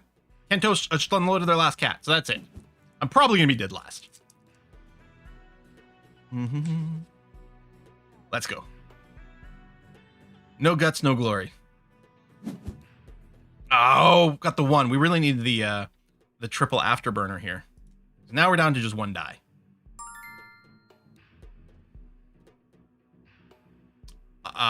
Red's still going. Watch Red do something insane here. I'm going to unload for the 2 points. Because this moon is full. This moon's 3, but it's only 1 extra. Landing another person here won't do anything for me. Although, keep pushing your luck. You got this. Come on, Yondar. I believe in you. I believe. No! All right, so I did the right move. I think that's the end of the game then. Yep. And then it scrolls away from the scores. Most of the games on this don't have. I'm sure there's an option for it. Yeah, but where's the order? This is a weird way to present it. Okay, so Kentos came in first at 27, and I'm just behind at 25. Damn you, Kentos! Damn you! Good game. 2 people at 23, Yonder at 16. And the thing is, when things go badly in this game, it's not your fault. You just blame the dice. So no one has to feel bad. Landed 4th cat on the planet won you the game. Yeah. Wow. Yeah. That's crazy. I guess I could have competed. I could have dropped the 4th cat on there and competed. Okay. So that will be the end, but hang on, let me check here. You're telling me next and then, they have the London and Paris ones as well. Now, I wonder if it's just a different map or what. I don't know if there's a quick way. Hang on, let me quickly go just to showcase. If I go play solo game and just start, whatever. I'm not going to play. I'm just going to show the nature of the game. So the way the physical game works is there are 4 pencils, 4 colored pencils. Each player starts with 1. If you have fewer than 4 players, then you have like pencils in between as sort of a dump thing. So it looks... Am I green? Is that why it's highlighted? I haven't played this user interface. Yes, okay. So the green pencil is highlighted over here. And then what happens is you flip a card. So there's a little deck. There's 11 cards, I think. 5 of them have this pink and yellow. 5 of them don't. Or sorry, 4. Well, 5 is true. There's 4 different symbols. So in the pink and yellow version of the card, there's 1 for each symbol. So there's square, triangle, circle, pentagon, plus a wild card. And then there's another version that doesn't have the pink and yellow with those same 5 things, 1 for each symbol. Oh, I guess this is tracking all the symbols and all the cards. Plus there's 1 thing that's like a switch, like a branch in your path. Anyway, the way it works is this. I've got the green pencil, so I have to start here. I am here. We flipped over a square, so I have to draw a line to a square. So I could do this one. You have to follow the little grayed outlines here. So actually, unless I'm mistaken, literally the only move... Oh no, I can go over here, right? Click there. Oh, and then it highlights. Oh, this is This is very nice. Oh, I think we're going to be adding this to our board game repertoire then. So let's say I do this, right? So I've done that. That goes away. Then we draw a new card. Okay, now I get the pentagon. Now, the reason there's different backgrounds is once all 5 of the pink and yellow background cards have been drawn, that ends this round. So you don't know exactly how many rounds going to last. It could be 5 if you literally get all the pink ones immediately, then that's it. Or you could go the full, well, I was going to say the full 11 cards, but the way the switch works is when you draw it, you then draw another card. So the max you can have is 10. And then you do all the drawing with the green pencil until this round ends. And then you tally up some points. So the way it works over here with the points is this first symbol is how many districts there are. So you can see the yellow lines. There are 13 districts on this map. So it's 3x3 grid. So that's 9. But there's another little mini district in each corner or neighborhood. So first thing you do is your green line, once the whole drawing is done, for your green line, you count how many of these neighborhoods has your green line encountered. You're writing that in the first one. And then which of this neighborhood has the most stations in? So right now, this neighborhood has 2, which is why we wrote a 2 in there. And you're going to multiply that first number by the second number. So you kind of want to square if you can, like 4 neighborhoods, 4 stations in one neighborhood. 5 and 5 would be insanely good for 25 points, because that's where you kind of get like square numbers are better, but sometimes you'll end up with 7 neighborhoods and 3 stations in one. So a little lower density, but 21 points. You also get 2 points every time you cross the Thames over here. In addition to that, there are tourist sites. All the places with little spiky compass things over here are tourist locations. You don't score these immediately, but what happens, and I could give a little demo. Let's say I draw a line from here to here because it's a pentagon, so I can. I don't know if that's the optimal move. Actually, I'm gonna go to the central station over here, which is actually a wild card, but it does count as a tourist destination. So if I do that, what happens is you fill in the first square. So there you go. The 0 has been knocked out. And at the end of the game, you're gonna score points based on the first number that's not crossed out. So right now, my tourism is worth 1 point. You can see the 1 written over here. So I got a total of 4 for right now. If the game were to end instantly, I would get 4 points because I'm in 2 districts. One of my districts has 2 stations. So 4 points plus the 1 for the tourist, and you do that. There's also these interchanges ones. So when you get to the other colored pencils, if you have 2 different colored lines going to the same station, then that forms an interchange. And then you get bonus points for that. And if you have 3 different colored lines or 4 different colored lines, then it scores even more. You can only ever extend your line from one of the 2 ends. So I can start drawing either from this end, in which case looks like my only legal move is to go here, or I could start drawing from this end, in which case this is my only legal move here. The branch does let you start to draw from one of the midpoints. So I might want to do this, which gives me another neighborhood. There you go, increase my multiplier. Now I got to go to a square. From here, I would just be backing up here, which doesn't sound very useful. You can't cross your own path either, so you can sort of block yourself off. So I might not want to go there. I might want to start from here, in which case this is an only legal move, but might be for the best, right? So you do that. And meanwhile, the other players are doing the same thing. Every player is getting the same symbols because this is shared, right? The whole table flips over. Oh, we got the pink pentagon. But every player's got a different colored pencil and is starting from a different place on the map, and therefore is going to be drawing something inherently completely different than you are. So from here, my moves are that's actually pretty tempting. Because from here, I could go here and enter this little micro neighborhood, which just gives me more neighborhood multipliers, which is nice. From here, though, I could go here, which gives me another neighborhood. I could go here. And the nice thing about this move is it's going to cross the Thames, which is worth an extra 2 points for every crossing. And this is where blue starts, which guarantees this is going to be an interchange station later on. So that's going to be banking me more points for the future. This is the wild card. And what's crazy is when you go switch into wild card, because you have infinite possibilities. Because you can start from any of your established stations on this colored line, and you can go everywhere. So it's like, oh, where do I want to go? What's more important? I might be looking to increase the density. I might pick one of my neighborhoods here and be like, okay, I really want to have as many stations in this one neighborhood as possible, because that's going to be my second multiplier. Or I want to unlock as many neighborhoods as possible for my other, like my second multiplier. Or I want to position myself to hit more tourist destinations, or. What's right? I don't know. Beautiful, beautiful game. Let's say I went circle over here, because next, if I get a triangle or a pentagon, or wild card. Okay, both pentagons are gone. There's still a wild card, but there's still one triangle. So I kind of like this. Let's say I do this. Oh, we did get the triangle. Is this, how many of the pink ones have we gotten? There you go. I love this display. This is actually really great. Oh, yeah, we can look there. So there's lots of pigs, so we're not about to end. So, like, I might want to do this, which, A, gives me an extra neighborhood and another tourist destination. Ooh. Really beautiful game. Maybe we'll play this one next week. Again, it's very... No, it's not going to be interactive enough, right? Because at the table play, you get the whole cursing of, like, please, please, please give me a triangle, or please, please, please don't give me a triangle. And that's fun, but otherwise, obviously, this feels very solitary. And you, in fact, can play it single player, right? If this was multiplayer... Oh, each player has their own sheet of paper, by the way. So you're not playing on the same sheet of paper, so you can't screw each other up. So there's no manual, there's no interaction. Well, I say that. This is the basic mode. There is the optional one does have shared objectives. First to do whatever gets more. Actually, it's not first, that one. It's not first at all. It's just I think anyone can claim it. And another one that introduces pencil powers, but I don't think there's any interaction with anyone else. So it is inherently solitary, which probably makes it less fun for this, because I can't curse you bastards out for getting in my way. But I do highly recommend it, and great solo. Anyway, we're gonna wrap it up here.